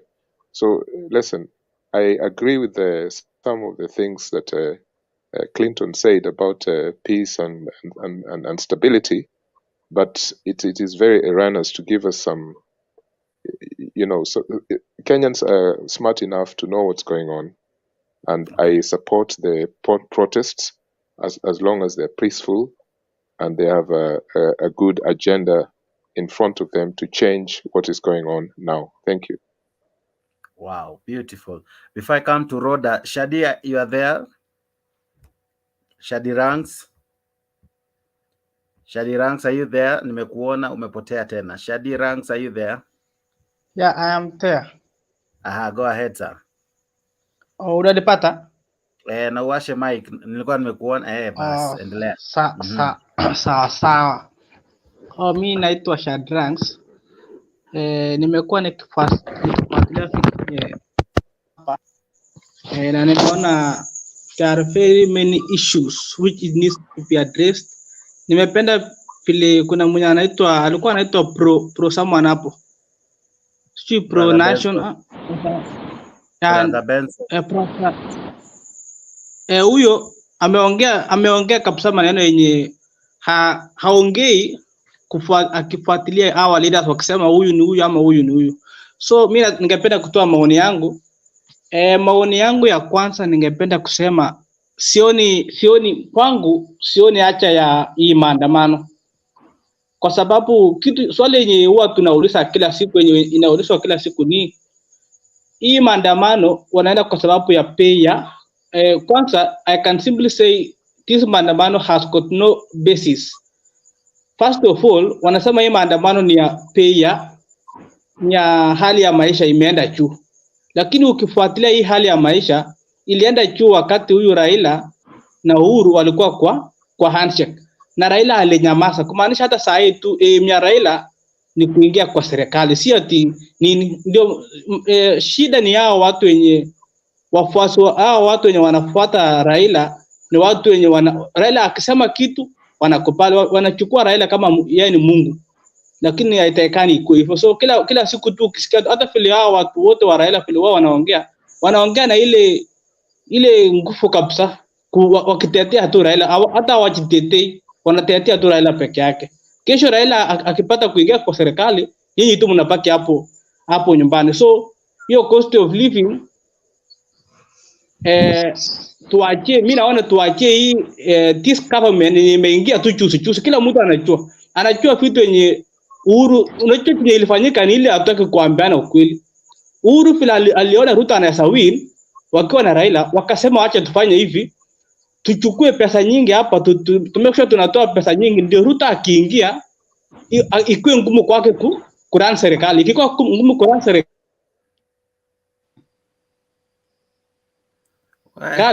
tufanye maandamano na Ruto. Alafu kitu yenye nafuata tena ni mbona tusimwachie Ruto time, hata ikifika siku yenye Ruto kuna vitu hata kwa amefanya, tuseme mwaka moja ama mbili ikiisha na atafanya kitu, hata mimi nitakuwa tayari niende hiyo maandamano. Sasa ndio nasema tubatie time, hata achaunda budget yake, aunde hiyo budget ya mwezi wa sita hii, amfene mashua niko tu na hiyo imani ya kwamba atapunguza vitu juu, yani mtu akona mpangilio. Alafu sijui mbona watu wengi kwa sasa sisi wenye tunatoka familia za chini huko, mbona tunaingilia mtu kama President Ruto na yeye ni mtu ametoka chini ameng'ang'ana.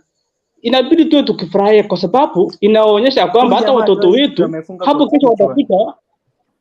Ndio reason nasema kidogo tu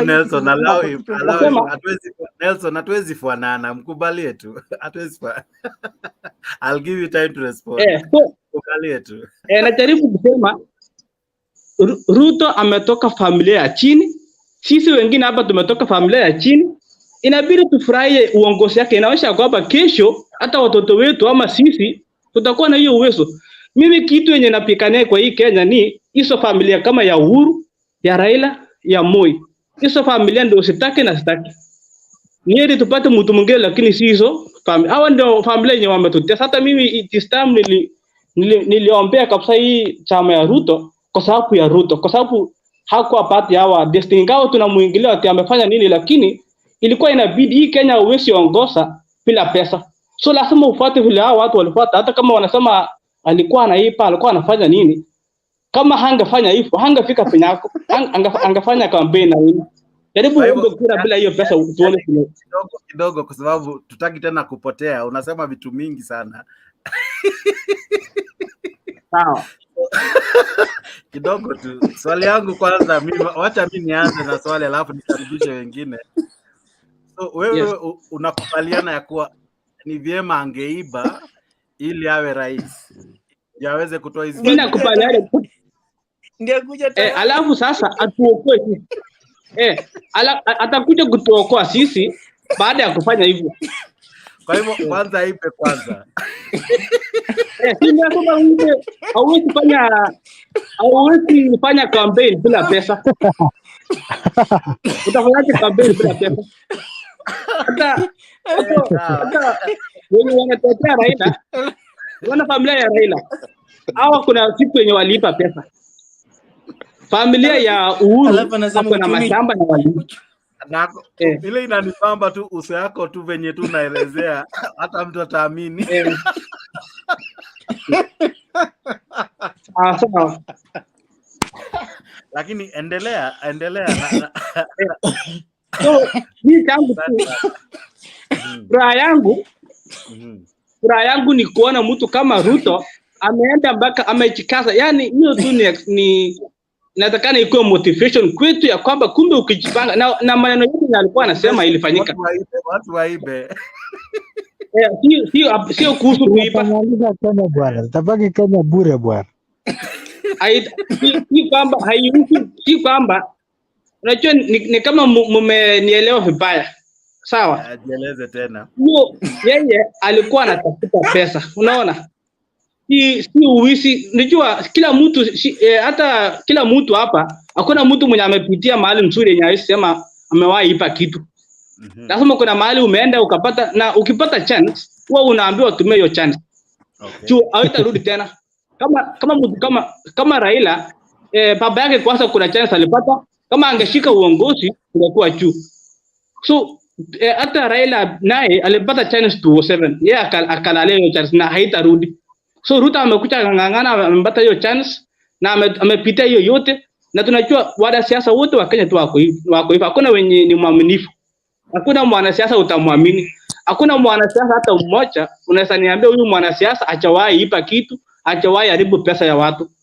Wote lazima uipe ndio ufike juu uendelee kupanda. Ya mwisho sasa kuhusu maandamano ya kesho.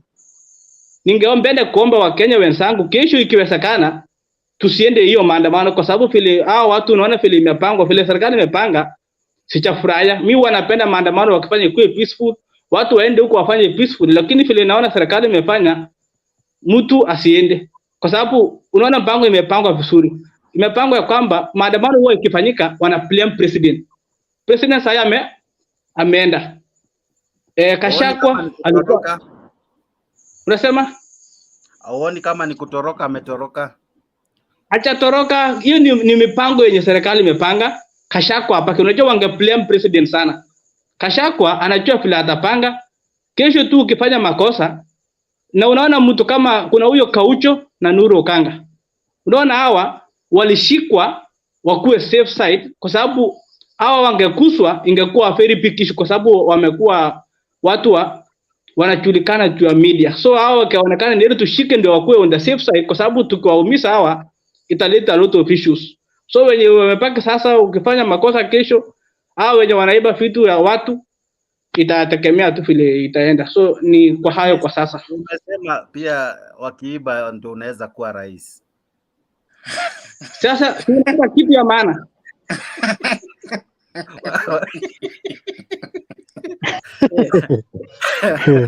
Nimebakisha watu watatu kabla nianze kurudia walioongea hapo awali. Thomas, maoni yako ni yapi? Lakini kabla Thomas aingie, wacha ni wasalimu wawili watatu. Jacqueline Akinyi uko ndani, asante sana. Hilda, asante kwa kutuma maoni yako. Lisa, asante sana. Lisa Kauchi, asante kwa kutuma maoni yako. Namuona Kavindu Rofas uko ndani, asante sana. Thomas, endelea.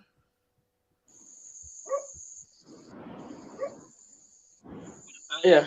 Hii ni maoni yake ya muongea yake hiyo.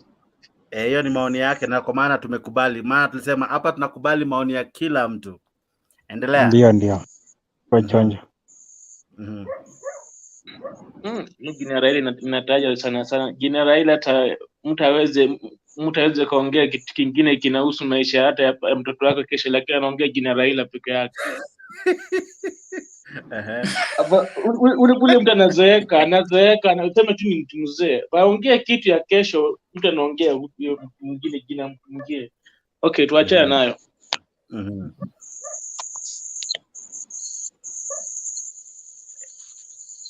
Endelea Thomas. Unajua kia ama nakusikia, endelea.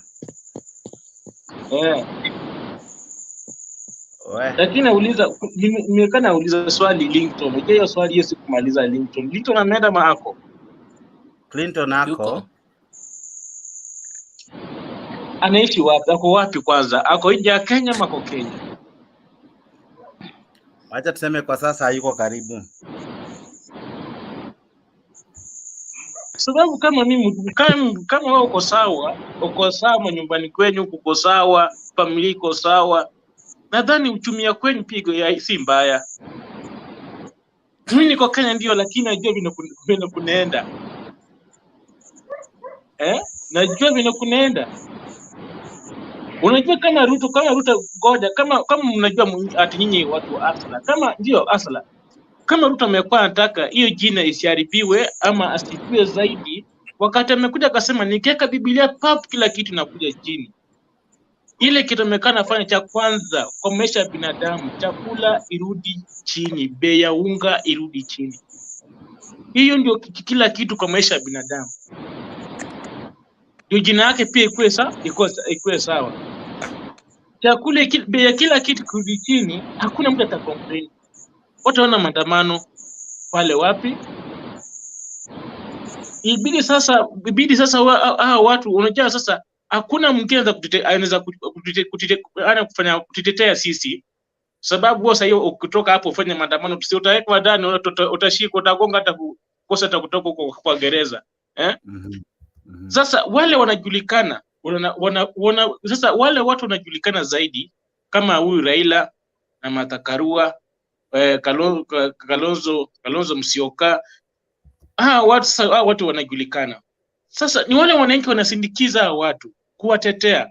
Najua wewe utatetea nani? Hata saizi mtu hata saizi nikuja kwako nisije hata shilingi 2000 unaweza kunipea? Ni kubaya, lakini wale watu wanatetea sisi kama sisi watu wa chini, ndio kesho watoto wetu waishi kwa maisha si kama ile ya nyuma. Okay.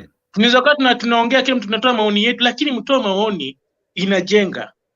Maoni ya kusaidia wewe, hata kusaidia kuongea ndio si baya, lakini ukikuja kwa media ongea kitu inaweza saidia mtu mwingine kimawazo. Okay. Si ati unakuja siji itakuwa hivi, ati lazima ufanye hivi ndio ikuwe tu. Hakuna.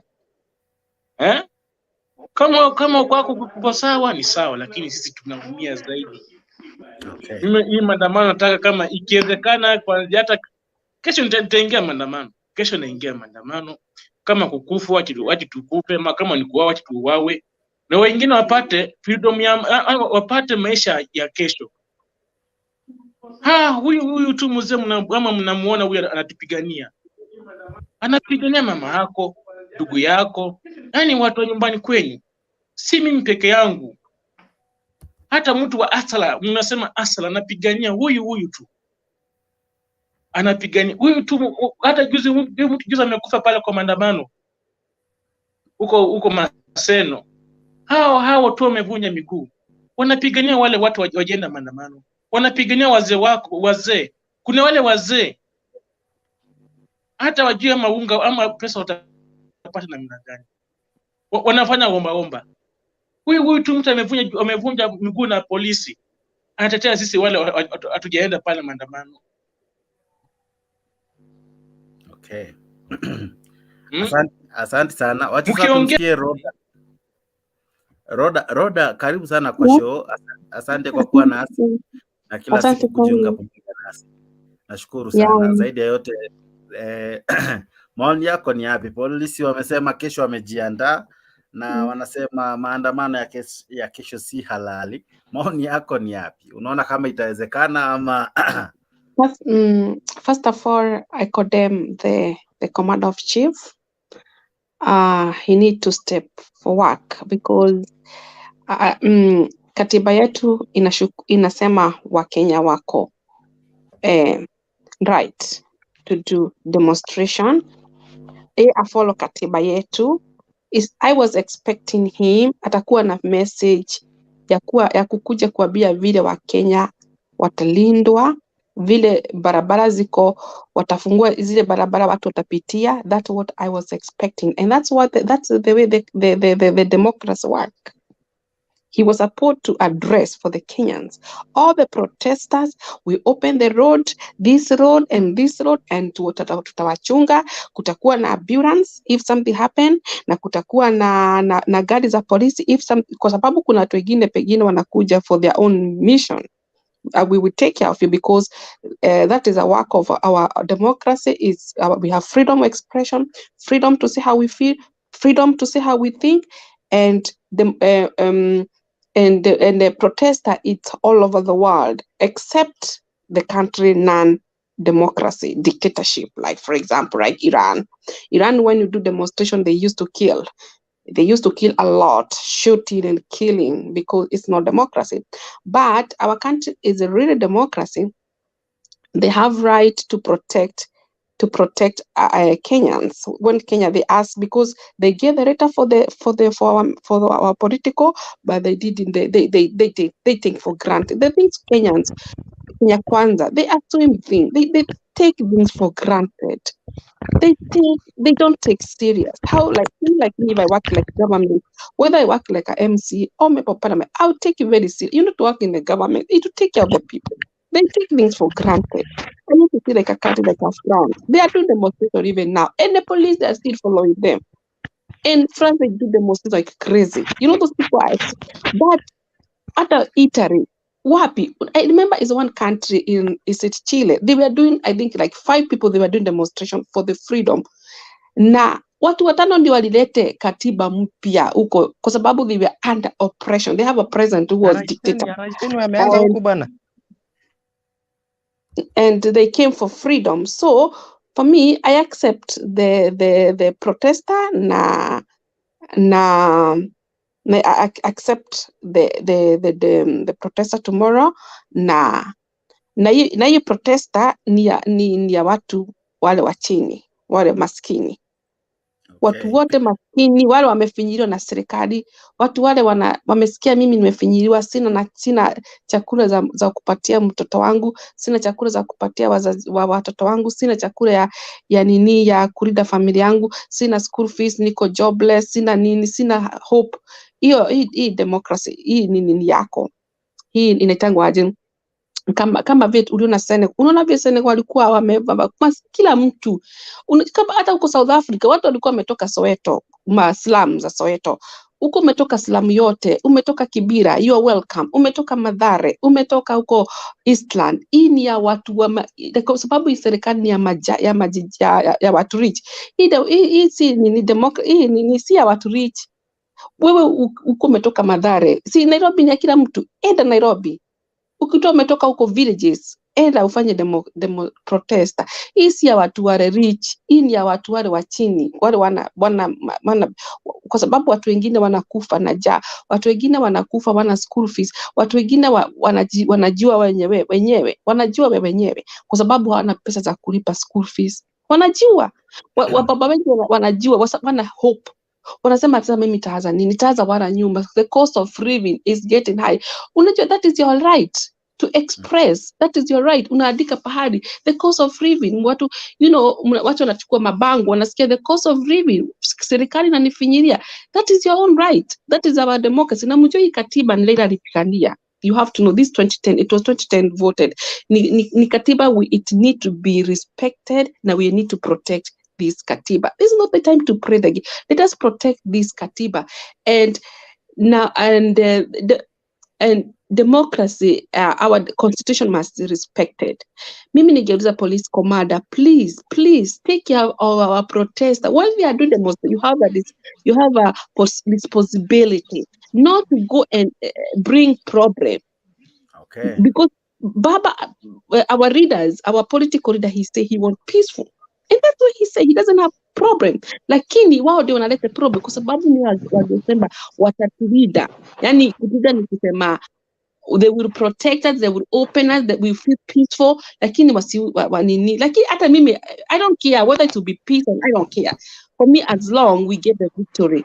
I want this democracy, this protester will get victory. That's what, and I know we will get the fruits. Many countries have been, it's a sweat. You know, even democracy is sweat. Many countries, they have been sweating for their democracy. It's not only in Kenya, all over the world. So me, I know, and my prayer tomorrow that this demonstration they are doing, we are going to get the fruits. We will not be ashamed. We need to shame our enemy. Because our enemy, they are looking at us. God will not shame us. He will be our side. The Bible says, if God is our side, who can be against us? And I know we shall overcome. This is a war. Is a war. Thank you. Asante sana. Clinton na Nelson, najua mmekaa kwa show kidogo. Na Mtei Junior, asante kwa kurudi. Joshua, asante. I see you. Ngetich Vini pia asante. Richard, Clinton, wewe ndio ulikatwa na pia Nelson niliwakata. Wacha nianze na Clinton, juu najua Nelson atataka kubishana na kenye Clinton atasema, alafu pia Mtei atafuata. Lakini Clinton, ulikuwa unasema aje? Nelson ni rafiki yangu. Nelson ni chai moja moto na escort. Atakuwa cool down. So Jakes, I think umetaja escort Nelson akafurahi. I think ulipea yule polisi 50 minutes za kunilecture. Is the guy a police officer?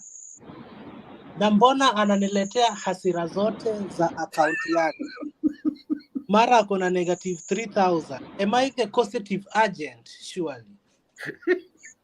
So I didn't understand why all ayana hasira zake zote alikuwa anaeka kwa mlango yangu. Yes. Ukisikia venye my sister Shiro ama Roda anasema tomorrow is not a normal demonstration, tomorrow it is war. And when government plans to repel the war, they say the government is now overdoing it.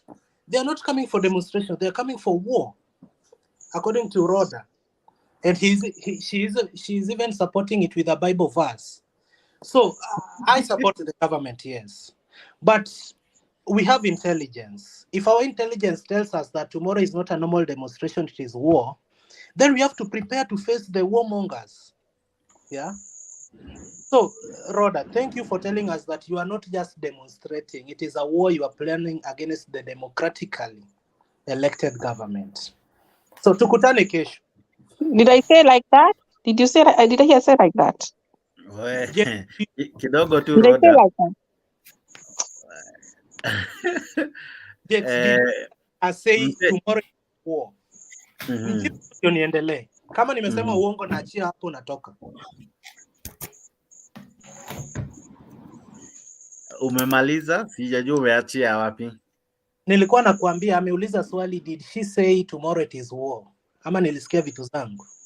Amesema if God is for us, nobody can be against us.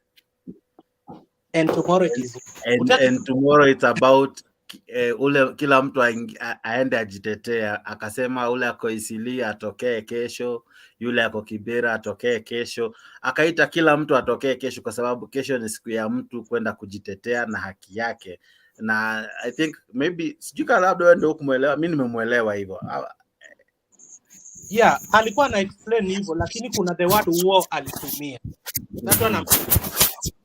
So, Jay, nikimalizia I mean this protester will get the fruit what we want. We will get the fruit. For example, that they open our server. That's what we know, our justice and the truth. Okay, thank you. And I know we will get the fruits. That's what I mean, because to do the protester is something you get the fruits. So it costs. It costs a lot. Democracy is cost. It costs a lot of sweat. Okay, that is not for free, and we must protect our democracy. Okay, Clinton. Jax, I don't have any problem with those who are going for demonstrations. I want them to be genuine. What are we demonstrating against? Is it the servers to be opened? Is it the cost of living? Is it? Are we now in a revolution? Ruto has been ruling us for over 50 years. We now have to take power back. What are we demonstrating against? And what are the mixed reactions about?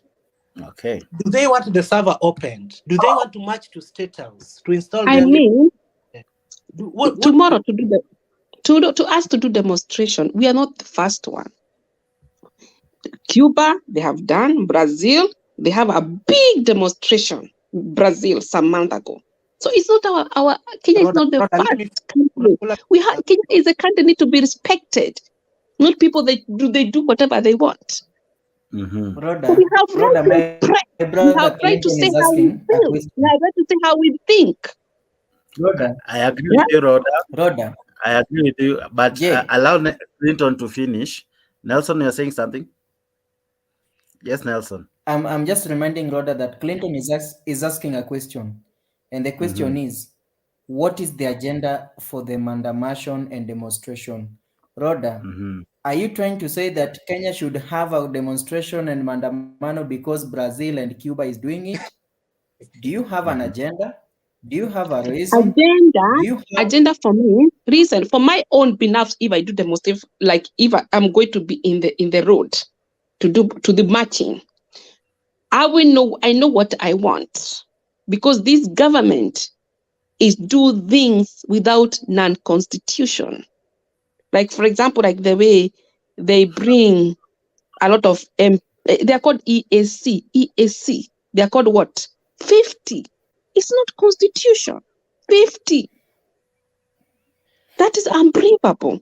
Let me finish. 50. Rhoda, Higher. are you aware of what is called how did Ruto came there president? I want to know, how did Ruto you came there president? How? Rhoda, the How? EAC. There's so many things we have to do, demonstration, protester, and server also, and cost of living. Okay. So and people are dying. People are killing in Barigo, and he will not care. People are killed in Pokot. He doesn't care. So there's a big thing. We can take the director in Tech House and we ask him. 1 minute. And then we can get out to the office. He's doing nothing. Okay, Clinton, go ahead. And then we are going to have someone to ask you a question as well. Just give me a minute, then I summarize. Okay. So, thank you, Nelson, for putting my question straight so that she can understand. But I also have to confirm. Kidogo tu Clinton. Nelson, wipe your camera, umekuwa blurry. But go ahead. I have changed from the phone to tablet, and I think this tablet has issues. Okay. Jex, you are concerned even with the urembo ya watu kwa show. Anyway. Anyway. So, I was telling the PSS that he's talking about came last week na maandamano mlianza before. So sijui kama mlishajua watakuja 50. Another question umeulizwa, unasema Brazil, Senegal wamekuwa wakifanya maandamano. Do we do because they are doing, Rhoda? And to summarize, no, we are not doing it because I just want to tell you, some people Kenya Kwanza, they put Kenya down. They think Kenya is not a Kenya. The way I can see them, they think Kenya, we don't have a democracy. That's the way I see how they do that. They think. Yes. So that's what the rule of debate is, that you give somebody time to finish and then you're given time to counter. Rhoda, sorry, you don't jump in and out as if it's an issue. Wakiwasha mic na kwa ngumu kwa mute, but Clinton, go ahead so that you can be asked question by Shadi Junior and together with Nelson. So Jex, go ahead. Yes. I don't know the status of the guy that was so bitter that kesho kwa street watu wanauliwa, saizi magari wanaleta watu sijui Jogoo. Mimi sijui Nairobi, hata Jogoo sijui iko wapi. But I'm sure iko Nairobi. So if that guy was a police officer talking like that, then the guy hao ndio wale tunasikianga kwa news wamefanya kitu mbaya, because a police officer under oath cannot be speaking like that. So I really feel for the guy, though alituchekesha, niliona kila mtu was very happy as the guy was talking. But the situation in the country should be controlled. And if it is what the opposition is planning to do on the government, then the government cannot go to church and pray against the war that the opposition is trying to bring on them. They will have to act. And when they act, there will be casualties. So it is us, the people, to restrain ourselves. We must know what we want. Yes, the cost of living is high. Bwana Jex, I confessed last week that I was in Kenya in February. And I regretted why I went there, because I was doing budget like a lot of money. So I was worried. So we accept the cost of living is high. But the former president also told us that, yes, it is high, but it is due to the factors like the war in Ukraine. The war in Ukraine is not over, even if sisi tumekuwa na transitional government. The war is not over. Yeah? Then we keep on telling our president that you told us ukiweka tu hivi Biblia chini, ungekuwa umetujengea barabara, ma stadium, chakula ingekuwa imeshuka bei. The president was elected for 5 years. And now we are in the 6th month. We are talking of revolution. He has to go. Haja deliver. We are comparing him with the former president that worked for 10 years. We are not being fair. Let us just go to the street and tell our president, oh, Mr. President, this cost of living is too high. Mr. President, the subsidies on education that you've removed inatufinya hivi na hivi. And subsidies, I don't think even enzi za Kibaki tulikuwa na subsidies for education. It was just something that was struck completely so that those things like books and other materials that parents were buying, serikali ilichukulia, ilibeba hizo lawama, ama zinaitwaje kwa Kiswahili, ilichukua hizo mizigo. So I think that is what the government can do, so that the money we could have used as parents to buy books, we can invest it somewhere or use it to pay other bills. Yeah, but we can't be living on subsidies. Eti mara tumesubsidize unga, tumefanya nini na nini. And then I also don't support His Excellency when it comes to the budget making process. Jamaa anatuambia kila siku Jakes, tumesubsidize fertilizer, akiingia ilikuwa 6 billion. Saizi kwa ile budget niliona ilikuwa 16 ama 14 billion subsidized fertilizer.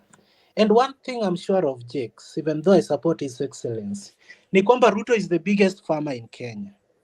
Na akishachukua 16 billion atuambia tumesubsidize fertilizer, then hapo napo wanatoa aerial nasema hapa ni kama tunaibiwa. Unaelewa? So there are things the government is doing. I don't support them, yes. But going to the street to tell us that Ruto must go cannot work. We have to find amicable solutions. Monday mlipewa holiday, watoto hawakwenda shule. So kesho pia nasikia mko na 2 holidays in a week. Ni wananchi wa kawaida wataumia, kwa sababu we don't have the power over these 2 people. And when the government is tired, wataachilia watu waingie CBD, waibe kila kitu, ma investors watoroke, ndio sasa wananchi tunao support maandamano tufurahie. Asante sana Jakes. Thank you so much. Nelson, you had a question? Yes, more than questions. First of all, I want to demystify certain things. Again, it should go on record that I've always been saying I am not pro Maandamano. However, it is so unfortunate that this is the only language that the government of the day, any government of the day of this country called Kenya, can listen to. Having said that, I have some few questions and demystify some few lies that has come from Clinton and this guy who has kitambaa kwa kichwa, sijui ni mwanamke ama ni mwanaume, Shady. I'm sorry. Shady talked about certain things that I don't know how they were making sense to him. Even him talking about them and they were coming from him. I don't know how he was listening to himself. He talked about hali ya maisha and the economy ilianza kuwa mbaya wakati wa handshake. And now, let me talk about the handshake a little bit. Jake, people tend to forget and people confuse the serikali ya Kibaki na Raila kama nusumkati government, hiyo whichever thing that people call nusumkati government, handshake, and what Raila is fighting for. And people think, actually, before Raila Raila and Uhuru came into agreement and then they sat down and then they had the so-called handshake, people was anticipating that Raila wants half of the government of Uhuru Kenyatta's government, which was not the case. It only happened that they called whatever thing they had in between them as a handshake. They worked together, like not really together like Raila was in the government, but then Raila worked closely with Uhuru Kenyatta. They were now using this term, we can talk to each other and not at each other. Today, people are now assuming, oh, you want a handshake with Ruto. Ruto is not ready to give you a handshake. Raila has not even, Clinton has not even talked to Raila to ask him, Jaduong, do you want the handshake? Jade has not, Shady who says that it is good to steal and become a president as long as you're not from the richer family, has not even heard Raila saying, I want a handshake. And even if you want a handshake, it is for the betterment of the people. We want peace. if that peace can be built through that handshake and people can talk to each other, not at each other, so be it. That is the best thing for us. Personally, I want that peace. I have a business. I'm paying fee. I'm depending on myself. I'm not salaried. I'm not employed by anybody. Raila is getting government funds from whatever. I don't know. He's a former office of Uhuru Kenyatta is getting his pension as a former as a former president. Ruto today is getting his salary as a president, and he told Sam Shady confirmed here that he was so happy when Ruto was stealing because now that has made him to become a president. So this hula baloo of, oh, he wants a handshake, he wants this, he wants not. Please save us those. Now, Clinton, to answer you, the reason as to why I think it is necessary to put a voice there, even though I am not in support of the means and the method that is being used to put that voice loud to the government to be heard. It's simple. When you talk about the cost of living having gone high during Uhuru Kenyatta's government, I would say, yes, it was high, but we were seeing things being done. Road constructions were everywhere. Nairobi as a county was looking like a construction site. Things were being done, development projects, left, right, center. However, that is not just a proof enough for having high cost of living. Today, we are paying taxes. Clinton, I'm sorry, you're not paying taxes, but maybe your relatives back home here are paying taxes. We are paying taxes. Money is not circulating in the economy. Money is not anywhere to come by. Things are so expensive, and you're not seeing where your taxes are going. And you're not seeing even a single development project being done, not even in Nairobi County, not even in Nyandarua County, not even Marakwet, not even Kerio Valley, not even fighting the bandits into a successful manner. All that you see people having press conference left, right, center, press conference left, right, center, talking about shenanigans, giving theatrics and dramas and talking about the opposition and calling Raila names left, right, center. That's not, and again, you all forgetting that constitutionally, it is in record that for the past 10 years that the high cost of living was high, the deputy president of that government, past government, was none other than the sitting president today, William Samoei Ruto. There is nothing. Unaweza tamani sana kutoa jina yake hapo weke Raila, lakini uwezi. Alikuwa humu ndani. So I think for us, Jake, it is just a call of soberness among us young people. I think we'd rather use this platform here to advise our young people that, you know what, in as much as we might differ with your grievances of going on the streets tomorrow, you might really want to go. You are here, you are going tomorrow. You have told us you will go, but please refrain from causing chaos. Refrain from having any crude weapon.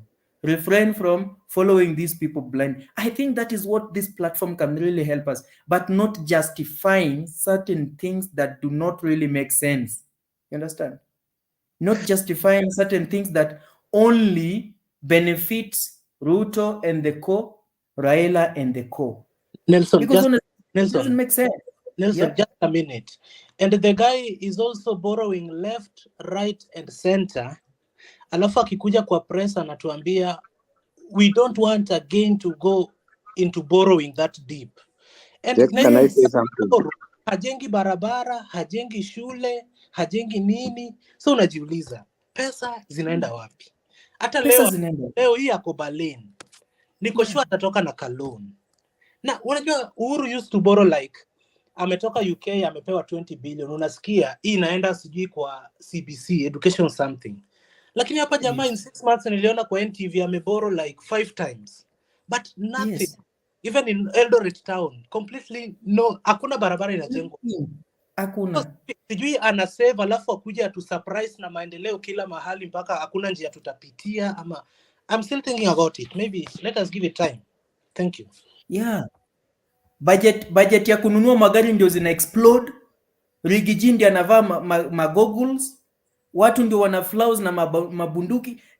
Jake, I come across the young people who are close to power today in town. My office is Thank God I have an office within the CBD along Mamangina Street. You know, that is the place where the creme de la creme normally, you know, loiter around. And the manner in which they're behaving, anyway, anyone close to power would behave like that. But again, I wanted to touch on an issue which Clinton brought on book, and one of our colleagues said he's a man in uniform. Actually, honestly speaking, even me, I doubt it to some extent. First of all, he said today he's at work. That is why he was hiding his face and he never wanted to be seen. So I was wondering, hiyo kelele yote alikuwa napiga, wenzake walikuwa wapi? That's number one. Number two, oath of office must be respected. And with the things that he said, I think the guy using this platform alone, the DCI can track him even within 20 minutes or 20 seconds, and he can be, you know, arrested, you know, interdicted and the rest. But if at all he was a man in uniform, then Jake, you need to follow up on that guy, and then we offer him some assistance, because honestly speaking, he spoke like somebody under depression, someone going through a lot. He was almost sending for us his pay slip, maybe tungemchangia.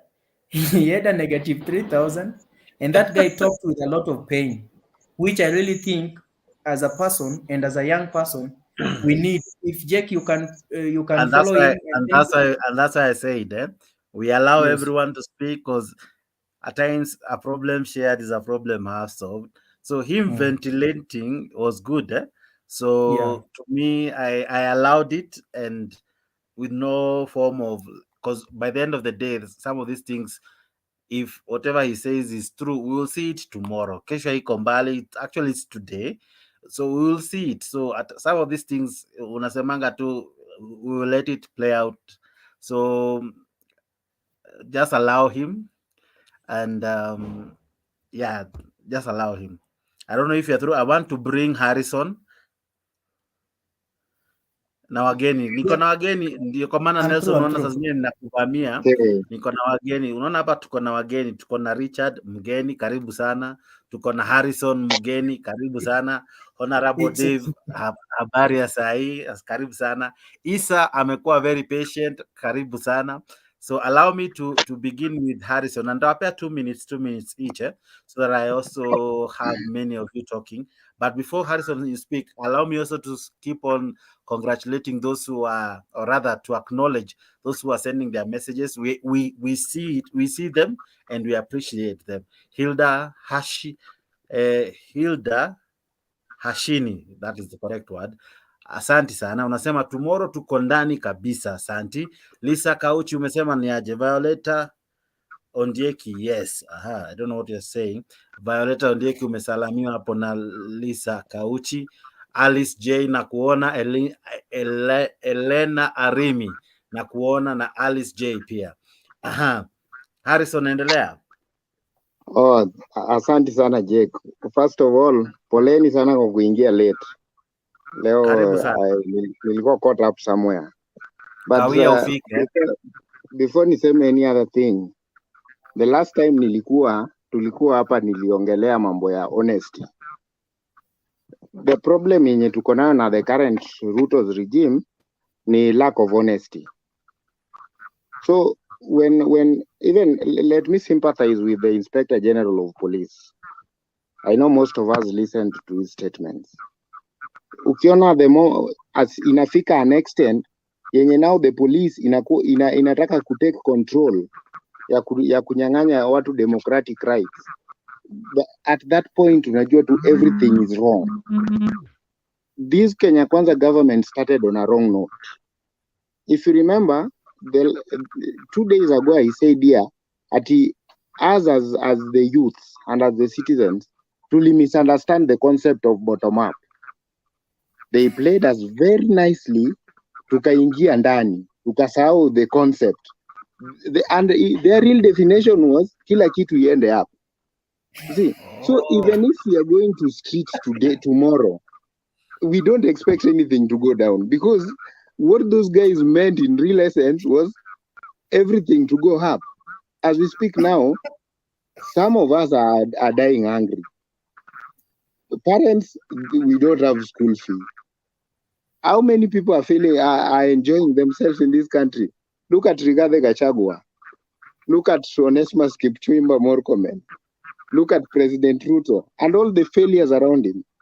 These guys are living big at the expense of Kenyans. As much as we are business people, na tunafanya biashara, for a country to be stable, some sacrifices have to be made. Nilisema hapa juzi, tusiseme ati hii kitu Raila Odinga anafanya ni benefit yake. Ukiangalia the last tweet Raila Odinga alitweet juzi, alisema ati siku moja yeye akikufa hataki generation inakuja iseme alikuwa hapo na hakufanya kitu. Kwa hii sisi tuko hapa. We Jex uko na watoto, Nelson akona maybe akona watoto, mimi and every one of us. Sisi wenye tuko saa hii tunaachia watoto wetu legacy gani? Tutaenda kudance, hii dance ya kudanganywa. Na sisi because tukidanganywa na tukubali kudanganyika, inatubidi tudanganye watoto wetu. So unaona, hii system itabaki tu ime-move. And that is why I wanted to point out again, I wanted to correct Nelson somewhere. Being a man in uniform doesn't deny your right to be a human being. You can express yourself in whichever way you feel fits you. So whoever the officer was, that guy is frustrated. The only place angeongelea hiyo maneno ni hapa. So ameongea, amemaliza, imetoka kwa roho. Aya, kuja leo. Nilikuwa town, Raila Odinga akiingia town, alikuwa Nyamakima. For the first time, nilimake effort ya kwenda kusikiza. Now, if you listen to what the Nyamakima guys were talking about, it make a lot of sense. Jake, if you have a business today and you're paying a rent of 30,000, for you to pay that 30,000, the business income inafaa ikuwe in a month una earn 120 and above. If, for example, mimi nikuje nifungue biashara kando yako, na hiyo biashara yangu, mi naleta vitu free of charge, na pesa ya chini, then I give them at a throwaway price. Do you expect my neighbor to raise the rent? What the government is doing, when did China Center come to Kenya? China Center imekuja juzi venye wameingia kwa serikali. To me, my own observation is like walikuwa na promote China Center, because uwezi amka asubuhi siku moja na useme kuna China Center, then useme unataka kuifunga China Square, I mean, then unataka kuifunga, then the next after 2 days again inaoperate. What are you doing? Sisi market. So these guys na hizi taxes zao na hizi mchezo zao, we as the youth, sisi kama vijana na each and everyone, no matter which tribe is there, this one is not about tribes. This one is not all about Raila Odinga. This one is not about Babu Owino or Azimio. This is about Kenyans.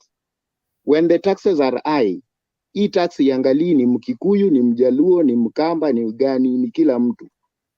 When economy is depressed, Jake, endelea.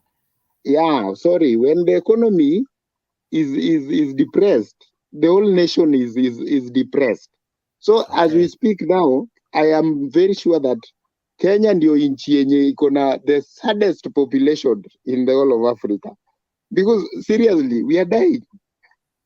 You look at it's so sad unapata a old minister ama a old government officer anaenda ana post kwa Facebook page yake ama Twitter account yake ati unga ni 150. Seriously speaking. And these people want to rule this country for 5 years with dishonesty. So personally, I'll encourage everybody, hata kama utaenda kwa hiyo maandamano physically, but let us do something to show that we are also supporting that cause. It doesn't have to be violence. Violence doesn't solve, but let us find a way as the youth to do away with the lies, to say enough is enough, tell us the truth. Uhuru Kenyatta used to be a very good president. To me, he was a good president. Reason ni, alikuwa mtu honest. Alikuwa anawaambia hii nitafanya, lakini nitaifanya hivi. Akikopa deni anakopa anawaambia natengeneza barabara, ndio hiyo barabara ikuje ilipe. Unaona, this somebody anakuprepare psychologically. Unalipa deni yenye itakusaidia in future. But sasa hii wanakopa, kazi ni ndege. Akitoka US ako wapi. If you see our minister of sports anaenda kuwatch mpira ya Manchester United, what is that? Inasaidia economy na nini? By the way, I'm sad. I'm a very sad citizen. I feel your pain, sir. Allow me to also have someone else. Thank you. Honorable Dave, if you can unmute and give us your contribution, sir. Okay. Habari ya Dave, habari ya Jex. Niko salama, asante sana. Habari ya leo? Salama sana. Mimi nashukuru kwa sababu ya mjadala huu, alafu pia nashukuru kwa sababu ya mitandao. Actually mitandao imetusaidia kujua ukweli na something very funny nowadays. Labda huenda si mimi peke yangu, though I'll just speak on my behalf. And nowadays even I don't watch the news because ukifungua news, sisi ambao hatuwezi tukafika na tuko mbali na Nairobi na Bungoma town na maybe Kisumu, we feel so painful unaposikia news inapotoka ni matusi. People ambao una expect ya kwamba wanaonyesha a good example kwa community, kwa watoto, watu wazima ambao mtu ni deputy president, mwingine ni ministers, wengine ni wabunge, maana ambao anatoka nao ni matusi mazito mpaka you wonder surely where are we heading to as a country. That's why mimi nashangaa hata even today when you find some member of parliament ambao they're supposed to put the government into check, wao ndio sasa wanarudi kwa upande wa serikali. I really wonder kama hao ukweli they don't feel the pinch ambao mwananchi wa Kenya na feel. Because ukweli ni kwamba wakati Ruto alipokuwa anafanya campaign, he stood on the podium na alizunguka in the entire country akipatia watu duration yenye atafanya kazi na itakuja kuonekana. Na kwanza alikuwa na insist kabisa, na nashukuru manake media hata leo hii imeweka in record all the words ambazo alikuwa anadanganya watu. For real, hii ilikuwa ni kudanganya watu. Alikataa BBI na akapinga with the strongest term possible, wakiongea mabaya sana juu ya mambo ya uongozi, watu kujitakia matumbo zao.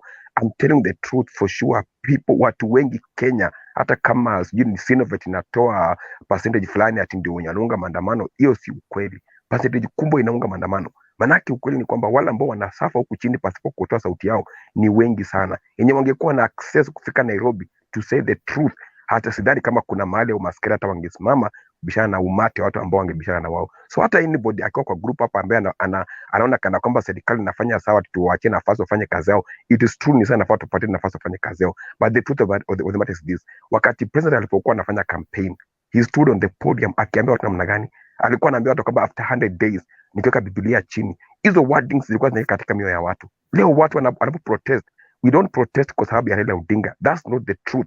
We are protesting because maisha kusema kweli ni ngumu. So mambo ya kusema huyo mganga na Raila Odinga sio anajitakia makuu, that's a lie. Na hizi zingine inabidi tuambiane tu ukweli.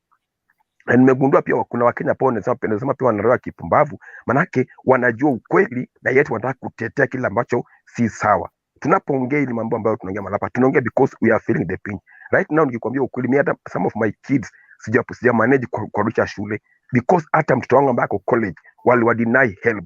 Na you can imagine ile kitu ambacho sisi ambao tunatoa university, whatever we are passing through, tunapitia shida yenye si mchezo. Serikali inakupesha pesa nyingi sana. Baada ya kukupa pesa, ukweli ni kwamba there is nothing that is being done ambayo tunaweza tukashuhudia kwamba kuna kitu kinafanyika. Mimi I believe ya kwamba wanapokopa pesa, there are some activities ambazo zinafaa zionekane zikifanyika. Lakini kusema kweli saa hizi whatever serikali ingekuwa inashughulikia na watu watangoacha maandamano, the cost of living ingerudi chini. I don't think kama watu wangeenda kwa barabara kuandamana, watu hawangebeba nini masufuria. But unapokuja na kuanza kutoa projects kama kujenga manyumba, saa hizi watu wanasikia nje, hata ujenge hizo nyumba, ni nani ataishi kwa nyumba akiwa na njaa? It's very difficult. Hata sasa kulipa rent ni vigumu. So ukweli ni kwamba ukiangalia hata Kenya Power, saa hizi stima imeenda kiwango ambacho yani ime skyrocket. Unalipa token ya shilingi 500, siku mbili token imeweza kupiga kelele, inataka tena uload token nyingine. Mpaka unashangaa kusema ukweli, serikali inatupeleka wapi? Aliposema akasema namna gani? Alisema kwamba hakutakuwa na kuongeza stima. Yeye mwenyewe aliconfess those words. Unajua wananchi nisema kweli, this time round tumefunzwa mambo. Na this my desire, Kenyans tuerevuke. Tusipige kura because tunataka kupiga kura. tupige kura tukijua kwamba huyu mtu anatetea haki za wanadamu, huyu mtu anaongea ukweli. Tumechoka na kudanganywa. Ukweli ni kwamba serikali hii ilitudanganya. You can imagine ma-CAS ambao sasa hivi wanapostiwa. There is something ambaye Ruto alicheza wa Kenya. Ndio maana yake inafaa tuambieni ukweli, na hata hii kitu naomba irekodiwe vile Nelson wameongea, wengine wamesema ukweli wao. Hii kitu inafaa iende viral na watu wakuja wataifuatilia baadaye. Ruto alifanya ujanja. Wakati wameenda kotini kupinga CSS wao kuapishwa, yeye anaamuka mapema sana, anaenda anaapisha watu na wanatoa ujumbe kwa Twitter handle ya kwamba bunge haina uwezo wa kuveta watu wote. Maanake alijua kwamba hii kitu itapingwa. Alafu immediately ikifika by saa 3 wakati watu wanaenda kotini, already CS wote wameshaapishwa. Yeye anakimbia anaelekea upande wa Kisii. In real sense, kuna ujanja mkubwa sana katika serikali, na Wakenya lazima tufunguke macho. Lazima tujue kwamba kuna ukweli. Hata maaskari ambao wanapiga wananchi, some of them wanapitia machungu, wengine wao wanaumia, ni tu wako chini ya oath, but wangeliweza kuexpress their views. Hata wao wengi wao wanatamani waingie kwa umati, pia waandamane kwa sababu ya haki zao. Na mahali tunaelekea kama Wakenya, kama hii kitu haitabadilishwa, hata wa maaskari pia watakuja kuingia kwenye maandamano kivyao. Maana ukweli ni kwamba nchi ya Kenya, where we headed to the dogs, and it's high time as Kenyans we stand strong and we say no. Lazima hata kama ni kwa mitandao, kama huwezi fika kwa maandamano kwenye mitandao, let's our voices be heard. Kama julikana kwamba Kenya tumekataa, tumechoka na kunyanyaswa, hata kubali ile era ya Moi turudi katika wakati ambapo watu walikuwa wanashikwa kama kizimbani bila kupelekwa mahakamani. There are things ambazo Wakenya kusema kweli tunaumia. So ombi la moyo wangu tu ni moja, ya kwamba tuambiane ukweli. Na Dave, naomba hata kwa hii channel, in case mtu anaamuka na kuanza kuongea uongo, I think the best thing is just to kumute, because akonje tudanganyane. Tuko hapa tuambiane ukweli. Wengine wanaongea ni kana kwamba wanatetea Ruto, yet Kenya wanatetea ni uongo tu ukweli. Mtu anaamka na kusema Raila anataka handshake. Hata sisi tunajua, mimi siende hata pale kwa sababu ya handshake. Ninajua mimi mwenyewe ndio ninaumia. Hata yeye pia ambaye anaongea juu handshake, yeye pia anaumia.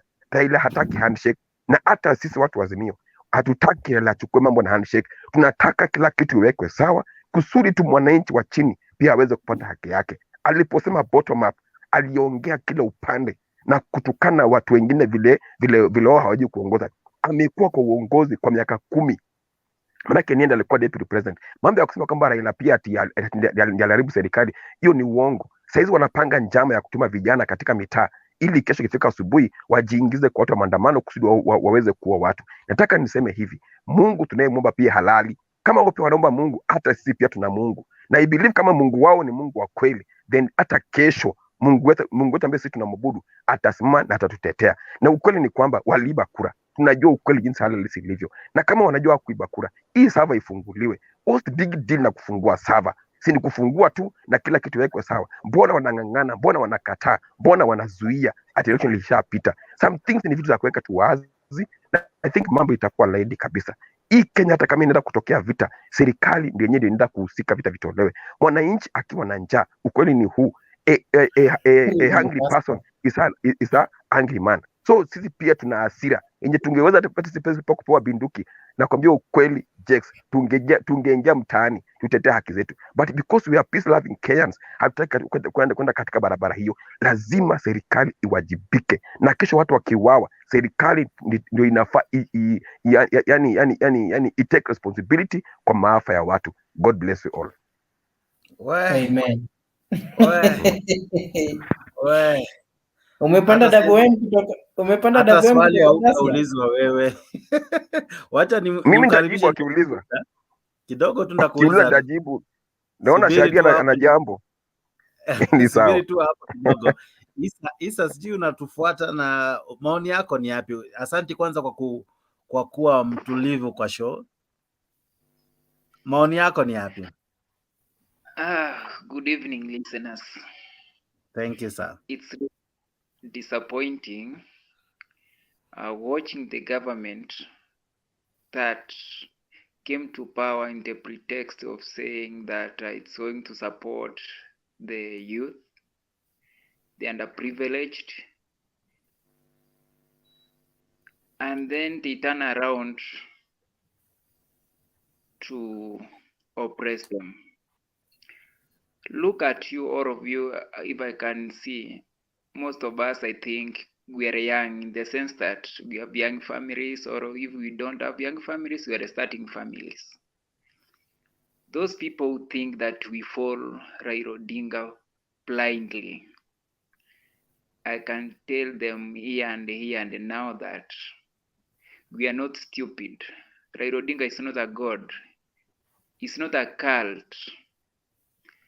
Somebody who stands with a purpose. Somebody who is there to see the generations of tomorrow to continue. But when somebody stands here and says that we just talk of justice, and then we are here everywhere preaching peace, what kind of peace is that if we don't say the truth? It's taxpayers' money that paid for those servers wherever they are. It's Kenyans' money that procured whatever services for the IPC. Now we're here saying that, oh, servers we can't open, the people who are supposed to open servers is not the president, it's the head of the state. He has powers to say those servers to be opened, and then Kenyans to know the truth. We know, we went to the Supreme Court, and then the servers were not open. Only they took what was presented, but some of the things you wonder if this court even stands for the truth. What if they give when they give an order that we want to get a report from the servers, and then those orders are not obeyed? What kind of courts are those? And then they don't even ask those ones who have been served with the orders why they didn't obey the orders, like opening of the servers. In fact, we could not be talking about the elections that has passed. We could be talking of other things now. Coming to the subject of tomorrow, like Maandamano, that's from tonight. Nothing is found on a silver plate. Everything you have to work hard for it. The freedom we have Kenya today, since independence, some people sacrifice life. It's not easy. You can see some people just stamping how the government in power is good, but we can see from the actions, from what they are doing. In fact, they are like campaigning. They are not working. All they are doing is just taking resources, right? It's your person.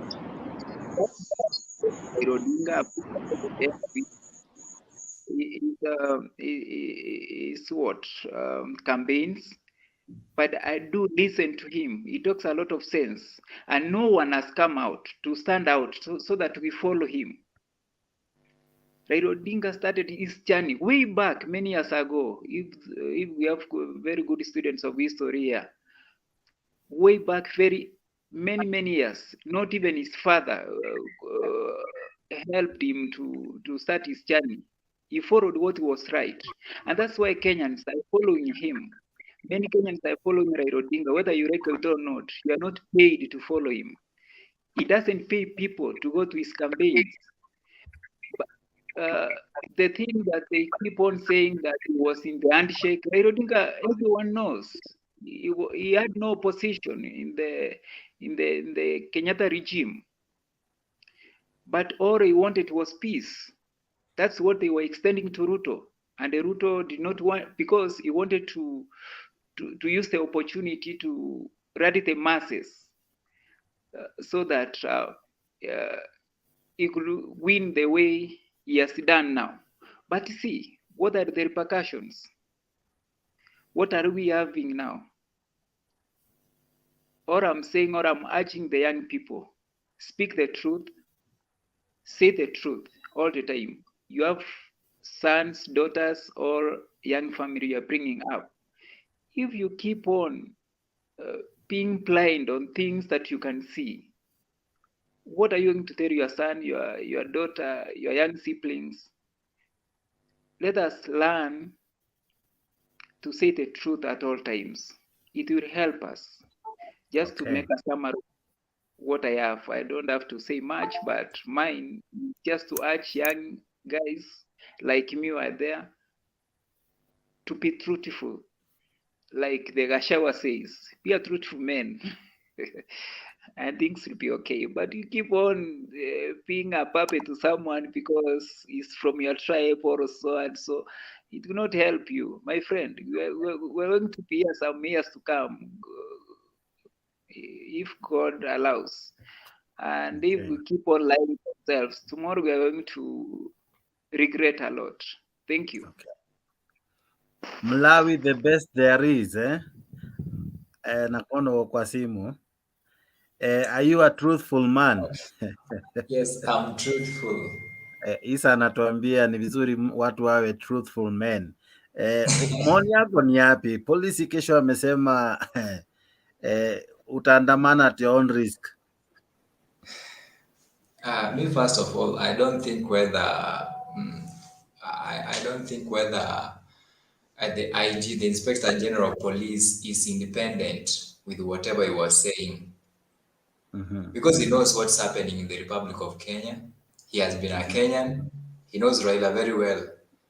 He knows the cause root of whatever. Oh, please, let me pick this call. It's so important. Okay. Aha. Shadi, naona uko na maoni.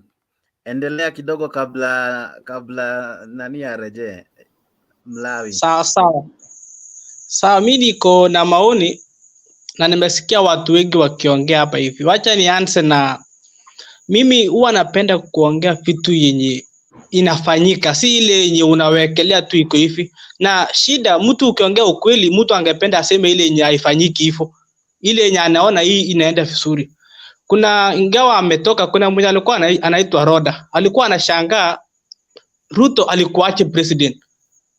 Na hiyo ni kitu yenye ilifanyika. Watu wengi walikuwa wanamdharau Ruto mpaka sasa ameweza kwa president. Na ningemchipu yeye, lakini ashatoka. Nilikuwa nataka nimchipu ya kwamba Ruto alipikiwa kura na aliwin.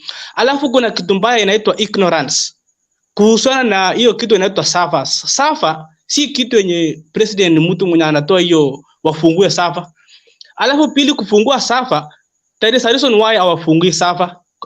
Hawatakikani uone hapo ndani ndio watu wengine wajue vile ina run.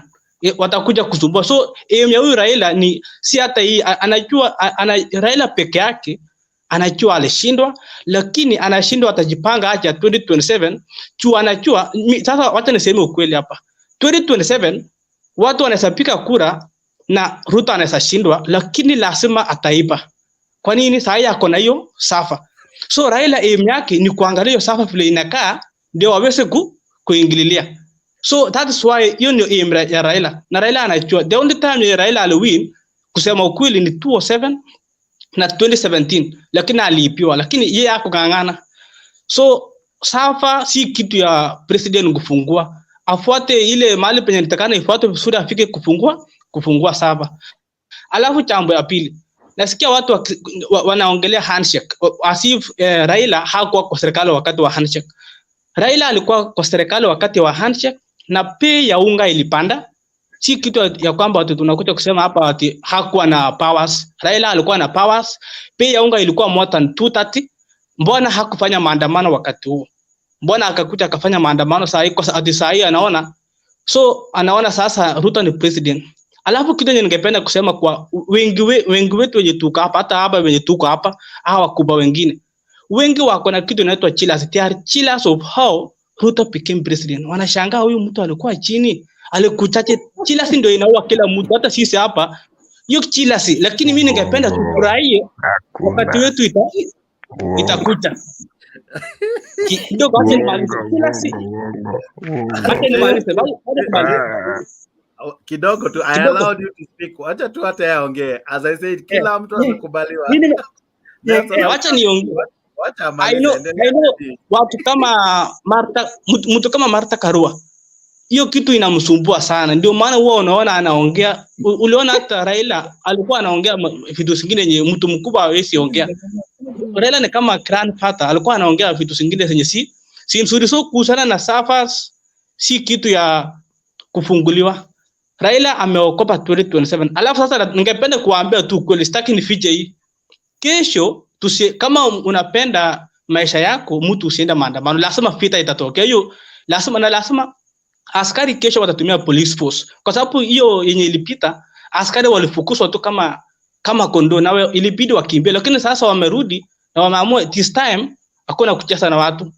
Ya kwanza wamesema hiyo itakuwa illegal, hiyo maandamano ni illegal, so hauna. Alafu ya mwisho, kama kweli tunaandamana kwa sababu ya pay ya unga, pay ya nini, mbona tusitafute mtu mwingine ambaye si Raila atuongoze? Mbona ikuwe Raila? Mbona kila siku tufuate Raila na hakuna mahali anatufikisha?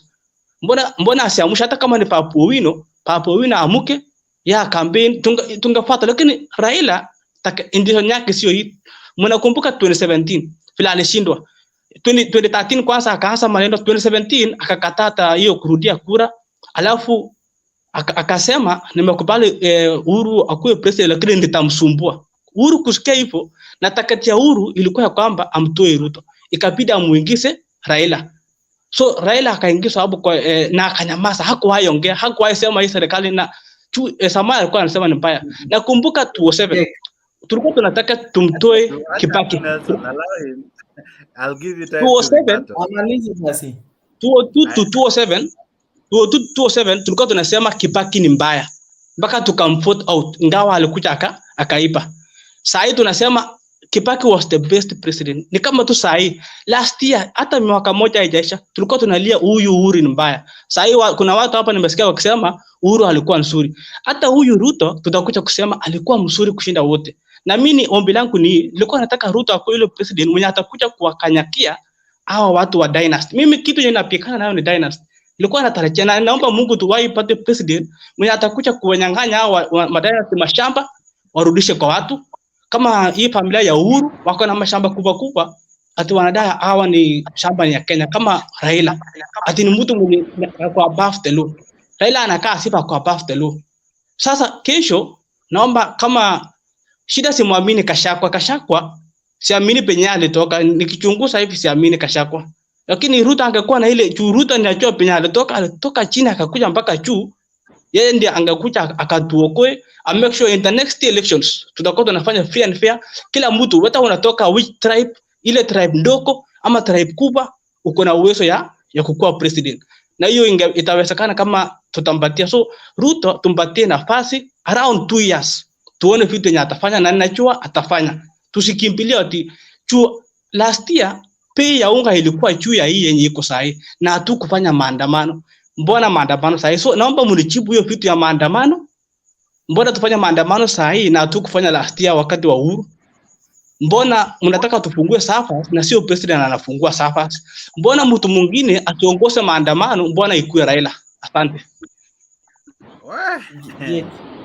Umeacha watu wengi, anza na Nelson ama na Dave. Anza na mimi, nimekuwa nikingoja.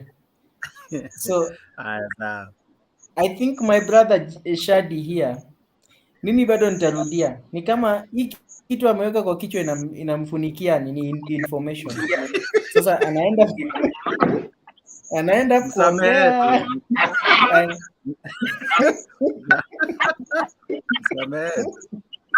No, my point is this is what I want to tell Shadi.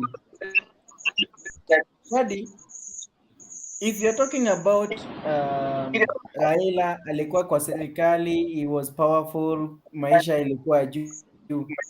Ruto kikampeni alituambia Uhuru and Raila wasiambie Kenyans about the Ukraine war shenanigans. I remember that clip. If you can remember that clip, Jake.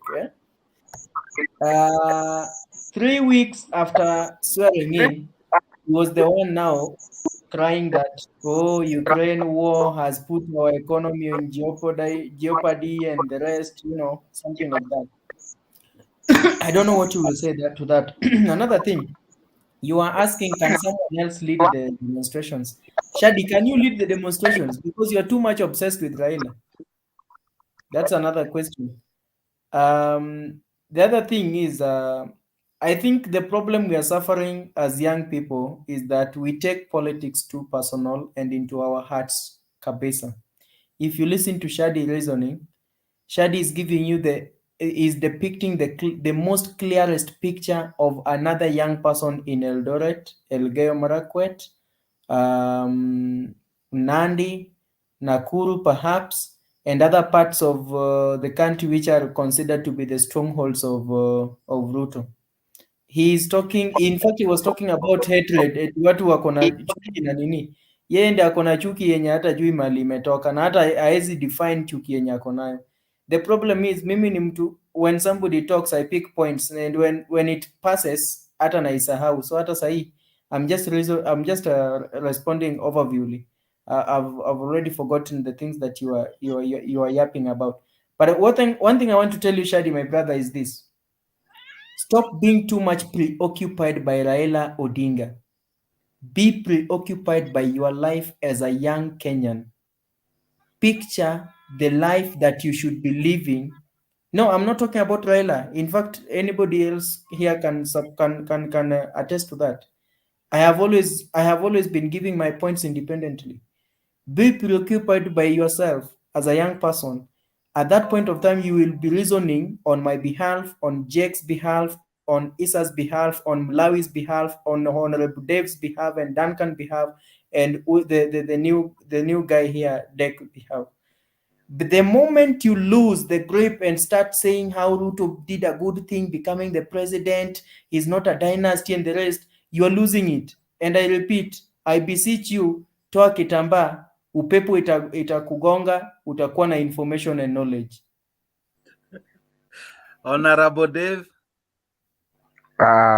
Jex, mi nashukuru kwa sababu kuna ukweli ingine ambaye watu wanapaswa kuambiwa, na ningelikuwa na uwezo, ila tu Afrika tumekaa kwa tamaduni zetu, hii majina ya surname ingeondolewa. Leo hii tunasafa kwa sababu ukabila umeenea na inaumiza watu kabisa. Ukisikia huyo Ruto ambaye wanasema Ruto anasimama na anasema ya kwamba certain tribe, certain community imenaswa na mtu fulani, I think those are very evil words coming out from a leader of that caliber. Another thing ambayo nataka Shadrack ajue, anapoanza kutuambia vile anafurahia mashamba ya nyang'anywe, believe me you Shadi, hata huyo Ruto akifuatilia vizuri amekuwa na scandal zaidi ya 100 kuhusu mashamba. So mambo ya kutuambia kwamba ati kuna dynasty na fight olewe, those are very stupid accusations ambazo haufai kuongea. Manake hapa inafaa tupeane actually real points ambazo zinatujenga sisi kama vijana. Elewa ya kwamba katika nchi ya Kenya leo hii, kama tungelifuata mtindo wa kwamba tutoe ukabila, leo hii hata vita vingine havingekuwepo. Wewe unapoongea already inaonekana kana kwamba mlikuwa mnapigia Ruto kura si ati ndio kwa sababu wasaidie, but nyinyi as a community mjivunia kwamba muko na mtu katika mamlaka. Amini usiamini Dave, hata wewe unanua unga very expensive, hata kama wewe ni bodaboda sijui, pikipiki yako pia unaweka mafuta very expensive. So wacha kujidanganya, usifeke kitu kwa mchanga nikana kwamba huelewi kenye kinaendelea. Mimi hata leo ila kikosa nitasema Raila amekosa, because ukweli ni kwamba kwa maandamano ambayo tunafuata, nyinyi mna focus kwa mtu mmoja, but kwa hiyo maandamano kuna viongozi kadhaa ambao wana command hiyo maandamano. Mambo na kufocus tu kwa jina ya baba Raila, I don't know, sijui ni nini Raila alifanya makosa ndio inafika mahali hapo ni jina lake linatajwa kila wakati. Manake Martha Karua yuko pale, na Eugene Wamalwa pia yuko mala pale, kuna Wajakoya hiyo pia yuko mala pale, baba wenu yuko mala pale, kuna watu wengi ambao wana spearhead hii maandamano. Kwa nini tumefocus kama jina ni moja ni Raila Odinga? Hebu tuambiane tu ukweli leo ya kwamba ukabila ndio inatuletea shida katika nchi ya Kenya, na atuandamani tu kwa sababu ya ukabila. Tunaandamana kwa sababu hata uongozi wa Kenya haigawanywi vizuri. Alafu ukiangalia ukweli, Ruto ambaye sasa ni rais anagawanya watu vibaya kabisa. Manake anapofika mala aanze kununua hata wabunge wa eneo moja ili kusudi wapinge mtu wao, na najua hiyo amepewa pesa. Hebu nikwambie ukweli, si wananchi wa chini tunaona, hatuandamani because tumedanganywa. Tunaandamana kwa sababu tunajua kuna kitu hata si wananchi ambao tuko chini tunaona na haitupendezi. So Shadrack, wacha kutudanganya. Hebu ongea real points na hata kama utaongea ukweli we are going to support it, but unapoongea uongo ambaye ni uongo hata kwa hii group tutakwambia tu ukweli, hii si sawa. Wachana mambo ya nini ya mambo ya ati madynasty. Hakuna mtu ati dynasty. Hata wewe tafuta mali yako, watoto wako pia wajivunie, but issue ya kuita watu wengine dynasty, wacha nikwambie ukweli, haitakujenga, haitakusaidia.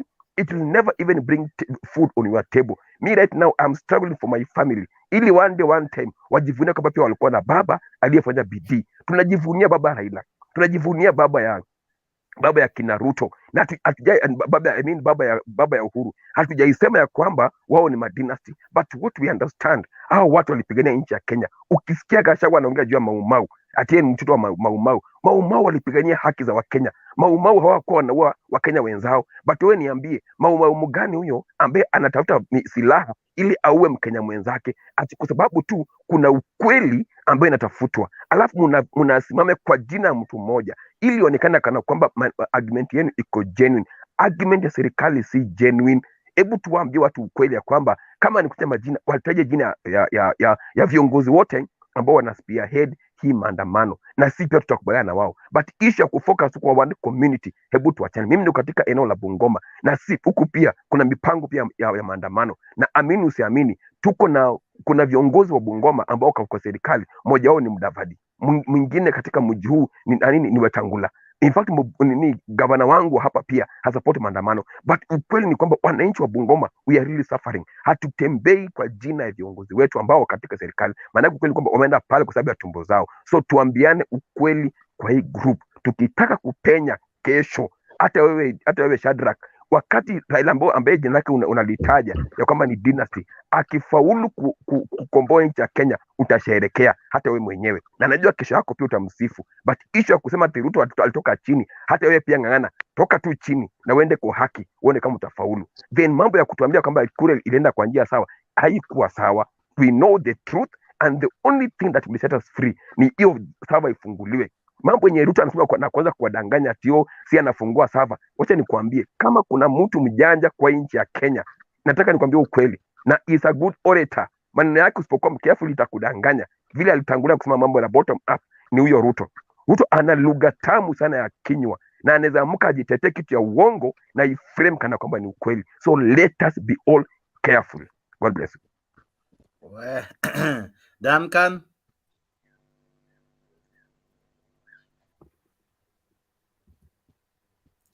Duncan, unmute ili uweze kusikika. Okay, good morning, Jake. Kwangu ni good morning. Good morning. Let me start with maybe a few of the words Shadi have just said. I think I have a brother. My real brother is working at the juvenile's house, and the reshuffle is being done there. It is very awkward. If you go there physically, my friend, even the drivers is being changed each and every day. But if Shadi can just come open to the podium like this and tell us the government is doing something, or maybe I don't know, but it is not the right way. Me, I have the office in town, maybe then Kimati Street next to the this hotel called the White Sarova. My friend, I'm used to pay around 30,000, but today the landlord just increased the rent to 45,000.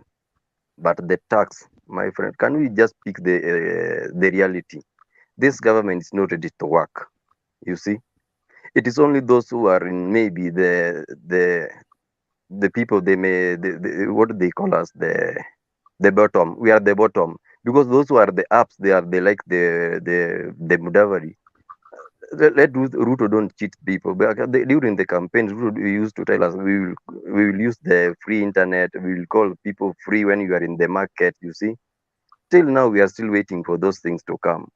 It is now even you try to convince a kid that I'll give you free Wi-Fi. I'll give you three free credit to call. Sincerely, it is not workable. Why can't you be maybe the grown up to say something which will help the new generation to come.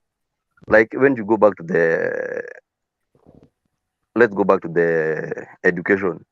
I have a brother doing the medicine Nairobi University, and the fee, my friend, if I can tell you the fee, I have my brother is still in the house. I can't even raise that money for this guy to go back to the school. It is very, very terrible. So if Sadi can just maybe open the jaws and talking like someone who doesn't know anything, but it's not good. But let's speak the reality. If we can do everything which can change this country, it is good. Like the Honorable David said, it is very something we can just maybe be straightforward, maybe to say we want this one to be done in according to the people. Let's just come out with this podium and just throw words, maybe the Raila Odinga, so the Ruto. Let's face each because we are the young people, the young generation to come. We even as we need the chance one day, one time to lead this country. So if we can get that opportunity, because I know Shadi is supporting Ruto, but it depends with where Shadi is coming from. Maybe I'm coming from maybe the other side of the region. Maybe you are coming from the other side, but it is not good. But we are all in one country called Kenya. But if we divide ourselves about the tribes, whatever, where you are coming from, or you support this during the war, that one will not make us go where we want to go. The only thing we can do, what we can do, let's do one thing which can change, we can change our lives. Like when you have a problem, I can chip in and give that maybe one bob to 5 to help you to approve. So if you can dwell on these people are all with you. I think when we talk about the rights of the Raila have all everything you can enjoy. Root have all everything. It is us. So we need something to do which can provide. Maybe if I have something to do, I can call Shadi. Shadi, can you come and do this? Because I think Shadi is talking like somebody who does not know what his server is. Maybe I think Shadi and Koome, it is the same. But I can put them in the same category because Shadi and Koome can be in they can talk about the portal, not the server. Because if Sadi can talk about the server, if I ask Sadi what is a server, Sadi cannot even differentiate server and portal. So Sadi, can you keep out away from the servers because you don't know what a server contains. So let me go to this issue of Maandamano. On my side, me, I don't support this Maandamano because I have so many things to pay. So if I support this Maandamano, tomorrow I will not even get into town to go and do one or two. So maybe like the whole of the Monday will be a waste of me. Like the taxes again on that, Jex, the tax is too high, very, very too high. I'm just importing things outside the country, but for the past 2 months, my friend, I've never imported anything because now the last bench I brought was maybe around 300 and something, but it goes around 600. And these people tell us they want to weigh this according to, maybe if you are you bring a phone, they will weigh one phone per kg and you pay per kg, not the whole bunch of the bill you brought. So again, it is something terrible because when you bring something from maybe from Turkey or from the China, my friend, and you bring it to Kenya and you found it, you cannot even pay the bill of you brought to Kenya. How do you going to sell these things you brought into Kenya?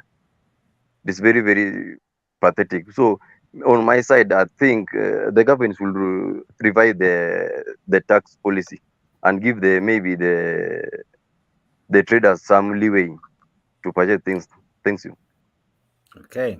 I still continue to thank you those who are tuning in. Thank you, Evan and Nesh, for commenting. Asante sana. Apep Arap Hatem.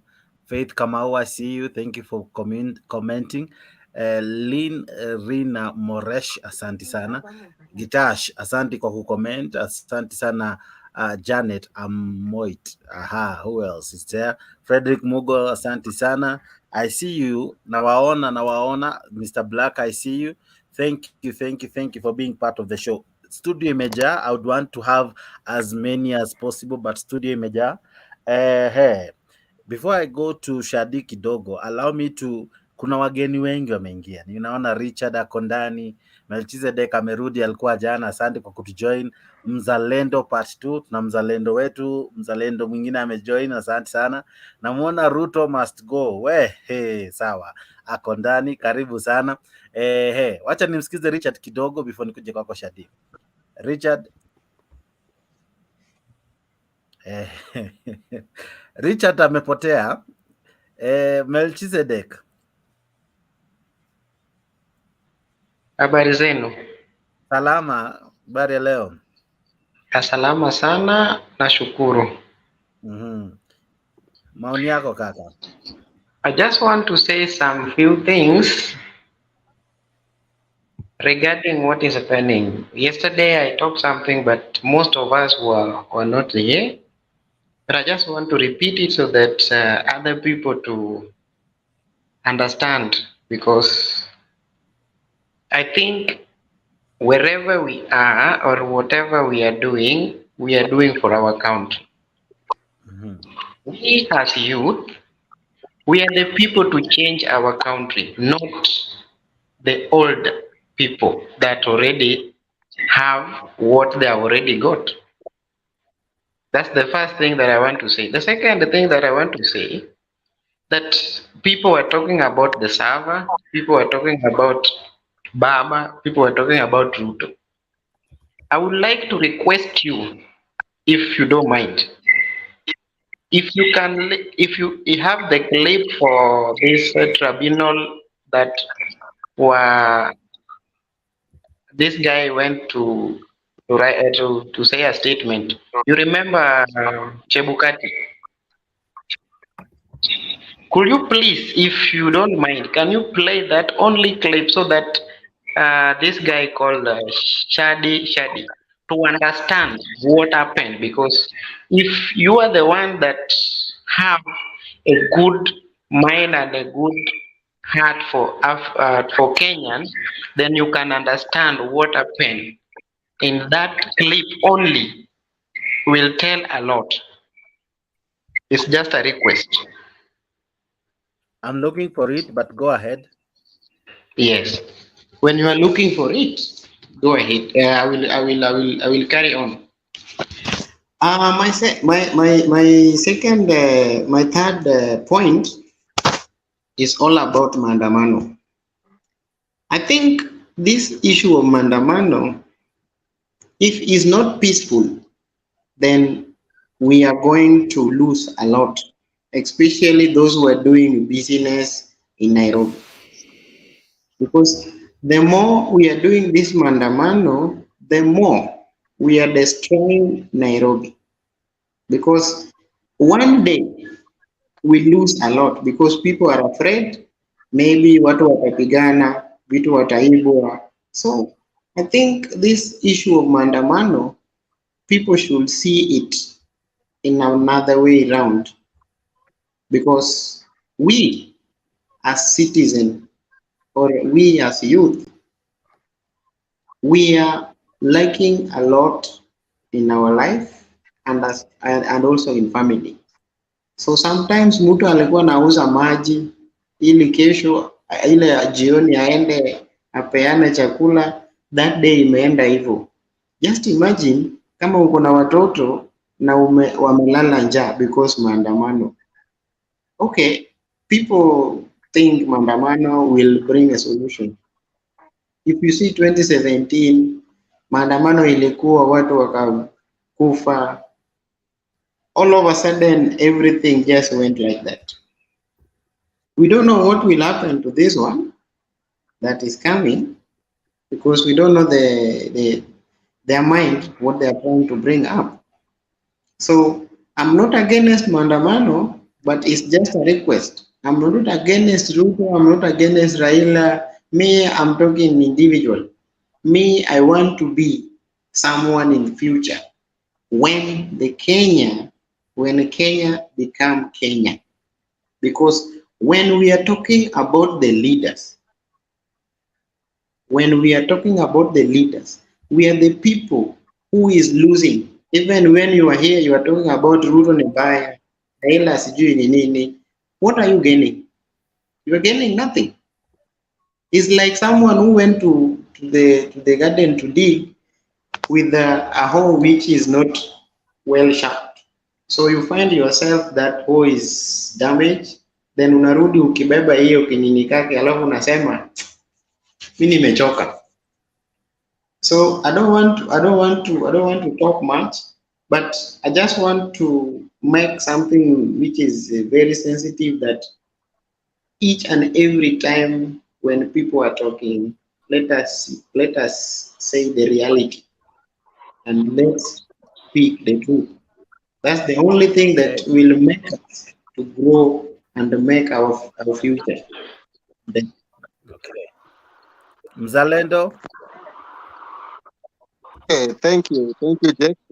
It's my first time here. Nimekuwa kwa ile ingine ya brother. I have followed you before, and I've been listening to people here. I didn't listen to Shadi. I joined when somebody was commenting on what he said. But I would like to say my opinion, like that we need to know our history as Kenyans. First of all, what I'm realizing that we young people don't understand where we have come from. Mzalendo, just one moment. Everybody else, can you kindly mute your mic so that we can reduce the echo? I'm unable to mute it for you. If you could mute it on your end, sir. Mr. Steven, kindly mute your mic. Okay. Go ahead, Mzalendo. Sorry for that. Thank you. If you go to the Western countries, you will realize that history is well taught in the schools. That even the young people are growing are taught not to forget their history. Look about what is happening in Russia currently. The President Putin is making sure that the children are taught the history of their country, of the sovereign of their country. But look about in our country, we have leaders who are trying to make us forget where we have come from. I've heard my brother Dex talk about you want to be neutral. Where we are, even the internet today, we are sharing this kind of online streaming that we are having today. Somebody paid the price. What you are enjoying today is a price paid by some people who have never even enjoyed it. Sometimes some of them died before having this kind of freedom that we have today. So I realize that our young people today are so emotional, and we are so emotional and so tribal rooted that even we forget our history. I hear our deputy president talk about Kijana Mau Mau kila wakati. I go to the history of Mau Mau. They fought for the Kenyans. They never fought for the tribes. They never fought for the Kikuyus or the Luos, they fought for all of us. If we could listen and go back to our history. Now, look, what we have today are issues being raised, electrical injustices. Because even if you want to become a leader tomorrow, my brother Dek or whoever want to become a leader tomorrow, and the same thing happened to you, and you feel that you are annoyed or you are not happy with the results that are coming, you want a way to raise your voices. If these issues are not addressed today, tomorrow they will affect you, they will affect your children, they will affect generations to come. So somebody has to pay the price for this thing to be changed, the injustice of the electoral bodies. We can't have people who just do things for the sake of doing. Because we want peace, we want to stay in a country. Picketing and demonstration is allowed everywhere. In America, we saw what happened in the Trump time. We see what happened in France today. We saw what happened in Brazil. We are seeing this all over the world currently. So it's not so special in Kenya to picket. The new constitution that we are enjoying today was brought by picketing and demonstrations. That is why I'm saying we need to learn our history. We need to go back to the history of the country. In America, they have what they call veterans, for those who have traveled across the world. The veterans are respected. They love their history. Even a police officer, 23 years, a man resigned from the police force, is a veteran. In Kenya, we don't even respect them because of what they do to people. When they stay among us, we are afraid to stay with them in the same apartments because we don't even trust them. I will tell you for that. You go to the Western country, the veterans are even at the age of 20. As long as you served your country, you are so respected. What about in this nation? Secondly, I would like to say that I'm always afraid. I come from the Nyanza region myself, but I don't work in Nyanza. Of course, I stay somewhere else. I'm afraid when somebody talk about a community, I feel there is a cold war of genocide coming in this country. People will one day fight against each other because of the leaders. If a leader tarnish a name of a community, call them militia community, it makes me feel like we are a targeted people. There's a people that are targeting you. And we need to hold these leaders to accountability one day, because I remember in the time of Matiang'i, he was a very powerful man at some point in the first years of 2017. Then what happened in 2022, I don't know now. There is a very cold guy. Tomorrow, Gachagua will not be in the office, Koome will not be in the office. They will want to be served by respect. They will want people to respect them. So I urge them, and I urge everybody that support them to make them behave in a cordial manner, that tomorrow we can still love them and honor them as our veterans. To come on the Maandamano, to me, I think I will support Maandamano. Not because I come from Nyanza, not because I'm a Luo. I support Maandamano because if the government is just stamping not to listen to one another, if they could have listened and say, the opposition, these are our grievances and this is the way we can sort them out, nobody will be on the road. But they keep on putting on a wall between the people. We people that are demonstrating are also calling for an ear. They want, the president is our father. Ruto is the head of the state. He's like a father figure to the nation. And we are all calling daddy, daddy, daddy, like your father, like your child will call you. I want your attention. And you keep saying, I can't give you attention, my son or my daughter. They will do something. They will wataingia wakunywe pombe. They will do now the LGBT unasikia to attract your attention because you're not listening. So picketing is a way that we make government listen, but I ask them to do it peacefully. People can demonstrate peacefully. My observation is that the police escalate the issues. When people are gathering and you throw this water into them, you are escalating the issue. When people are gathering and you're throwing tear gas to them, and when they start running escapately, you are escalating the issues. Shadi was here. I would like to tell Shadi that politics that we have today is becoming sometimes difficult to understand, because we are really so aligned to our tribal circles that hata mtu akitetea kitu ambayo national tunaiangalia kwa upande wa ukabila.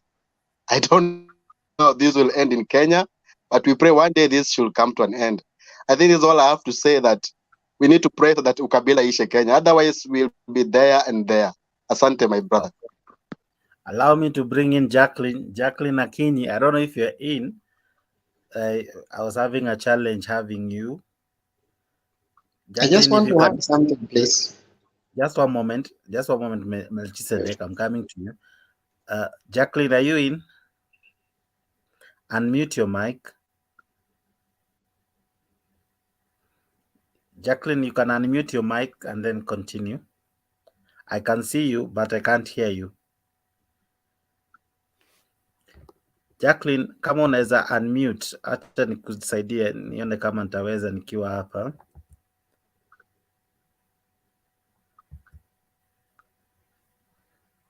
Unaona hapo tu kando ya jina lako kuna kitu imeandikwa mute na stop cam. Guza tu ya mute. Okay, even as Jacqueline settles her issue. Melchizedek, what do you want to say? I want to add something which Mzalendo has said, which is the truth. According to the Maandamano, which is peaceful, I just want to say that when the police started doing this issue of attacking those who are doing Maandamano, they should stop it, because they are provoking people to fight. Because if people are talking, like last time, you see that when people were going, the police were the people who started. So they should stop this one, so that they see if people are doing peaceful, or they are doing what was they are talking about ni maandamano ya kuharibu vitu. So they have to stop what they are doing, because waki-attack wananchi wakifanya maandamano, lazima vita itakuwa. So wakinyamaza, pia wananchi watanyamaza. That's what I wanted to add on top of what Mzalendo said. Okay, Stephen, go ahead. Give us a chance, please. Stephen, I've given you a chance. Stephen, I've given you a chance. Unmute. If you can be able to unmute. Stephen, unmute from your end. Umepita. Okay, Richard, go ahead. Okay, unanisikia? Kabisa.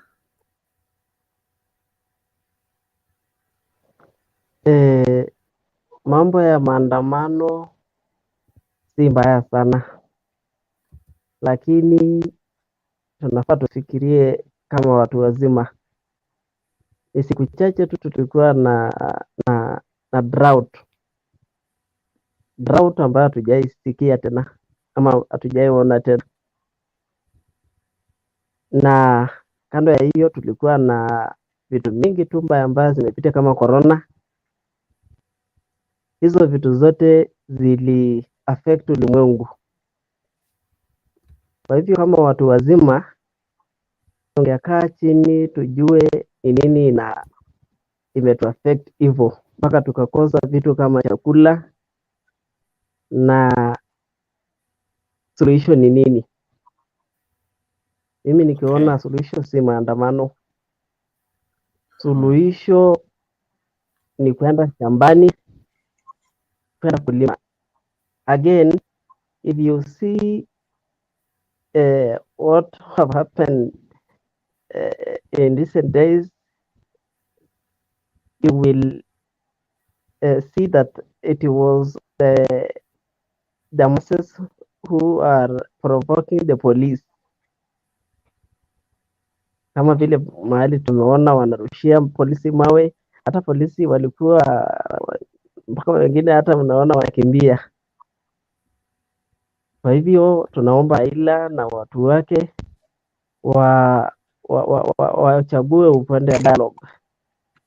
Let us dialogue, because maandamano haitatuletea kitu chochote, and again imewaletea Wajaluo kitu mbaya juu hii kitu imebadilika ikawa it is lugha.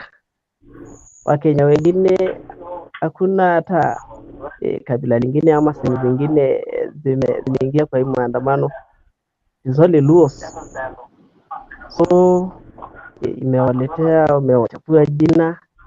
Kwa hivyo tunaomba turudi kwa dialogue, tuongee, manake kitu itamuibisha mzee kabisa, manake amerudi chini, amekuwa sasa ni kiongozi ya Wajaluo.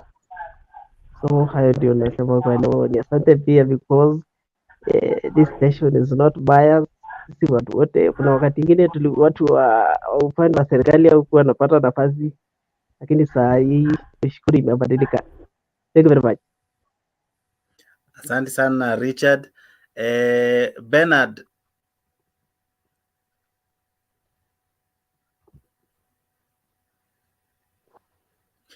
Bernard, endelea.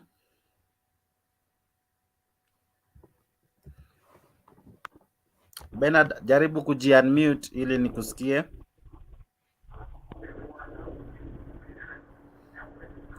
Okay, kabla Bernard Akinyi na Steven, kindly mnaposhughulikia mic zenyu, ninaona jamaa anajiita Kenyan Rebel.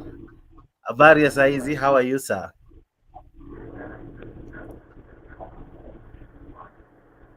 Kenyan Rebel, how are you? Can you hear me? Yeah, it's you sir.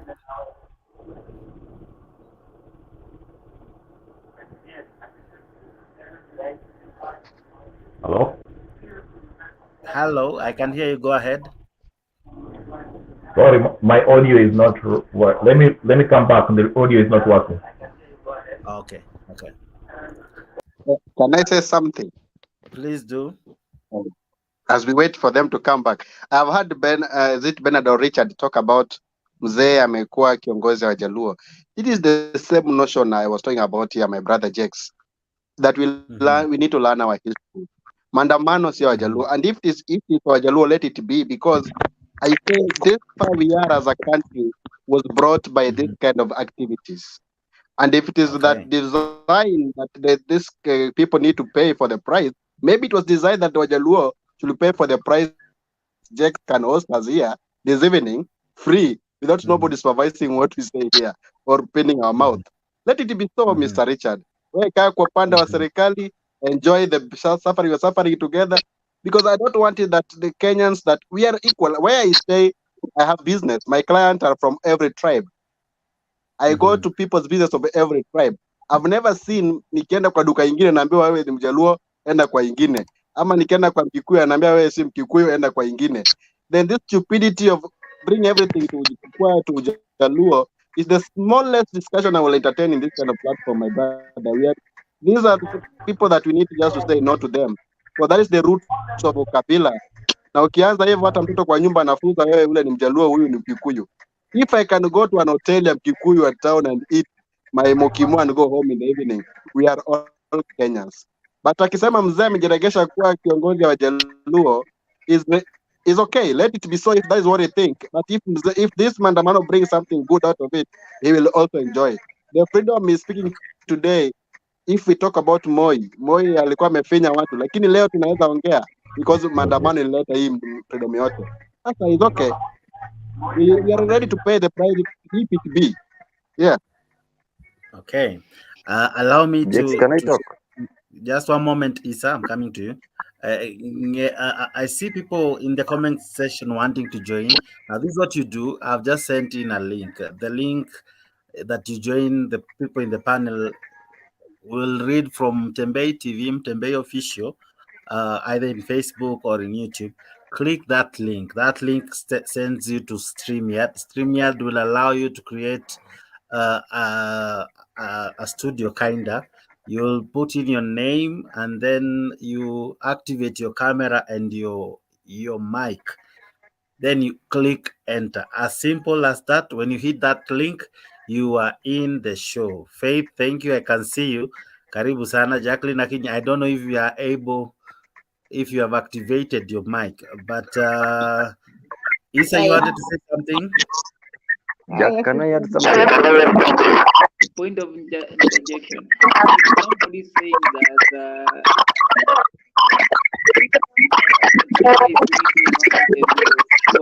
Raila is a national leader. Many people can attest to that. I'm supporting that, and I'm not a Luo. That's small minds, and such a mind should not be given in air. Thank you.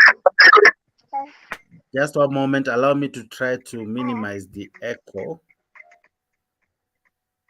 Duncan, can you mute your mic, sir? Okay. Faith Kamau, I see you are in. I was following you kwa comment section. I don't know what you have to say concerning what we're discussing. Oh, guys, can you hear me? Yes, we can. Oh, how are you, Kenyans? I'm just listening to everybody there, and actually, to be honest with you, it's kind of, you are divided. Kikuyu, Kalenjin, Luo. This is nonsense, to be honest, because Kenya is our Kenya. I'm a Kikuyu. And the 2017, I was with Uhuru, and I thought, oh yes, this is our man. What a letdown. Uhuru, Raila, Ruto, everybody, those guys, they just like monkeys, all of them. And let me tell you guys, we Kenyans, we are the problem. Here you are, I listened to one guy who was attacking a Kalenjin guy because he was talking about Ruto. Where I am at the moment, even if it's your brother, I'm in UK. I remember this, who is this? Miribad. If you have done something wrong, it doesn't matter whether you are my brother or not.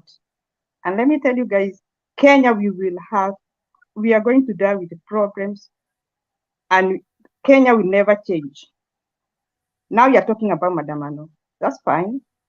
You go to Nairobi, nobody's working. The poor people, you and me.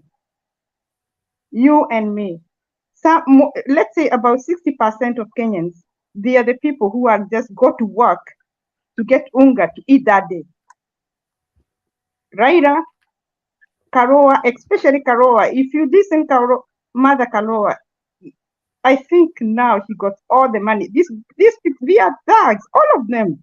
Ruto, everybody.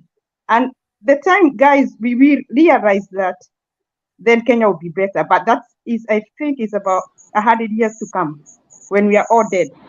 Because us, you people, you Kikuyu, you Caribbeans, you whatever, you are the problem. Okay, go to Maandamano, ban Kenya, ban it off. Tomorrow go and shoot each other, die.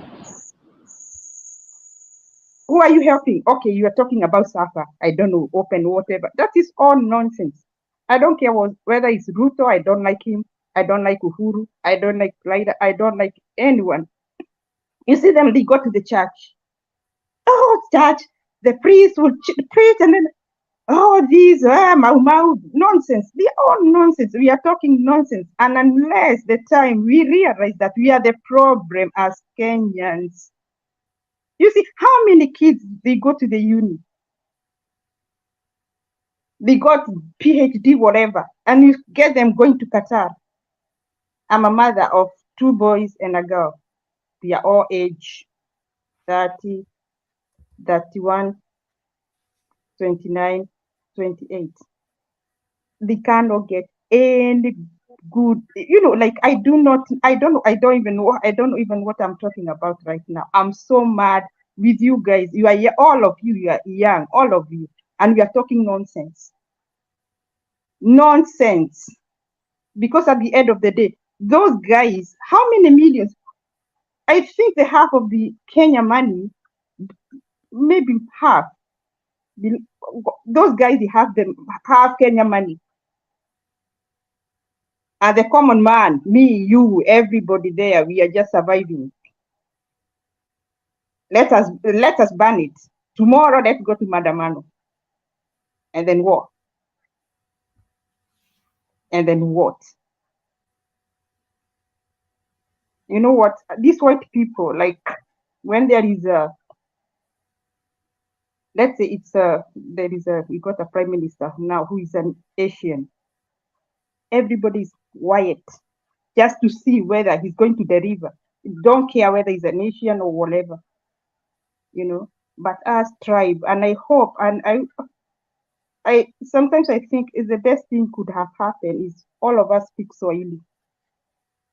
We were divided, so just to fight each other for no good reason. It doesn't matter whether you are Kenyan, whether you are Luo, I got no problem. Whether you are Caribbean, we are poor.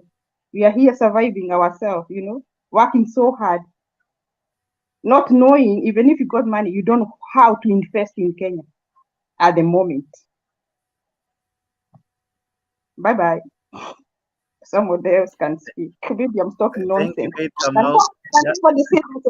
Anyway, somebody tell me if I've spoken nonsense or whatever. No, it's okay. Your comments are allowed.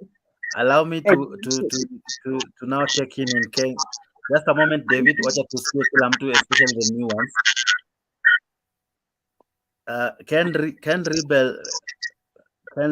Kenya Revolutionary. I don't know if you can hear me. Yes, I can hear you. Okay, go ahead now. Now your voice is quite audible. Okay, the topic is Raila's Maandamano gets boost from Mount Kenya. I'll say this and I'll say it again. This Maandamano is a sham. It's not a Maandamano for the reasons they're giving us.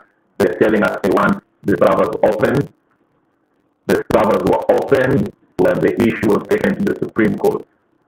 That if they are still talking about the elections were not fair and square, the presidential election results were to be declared at the polling station.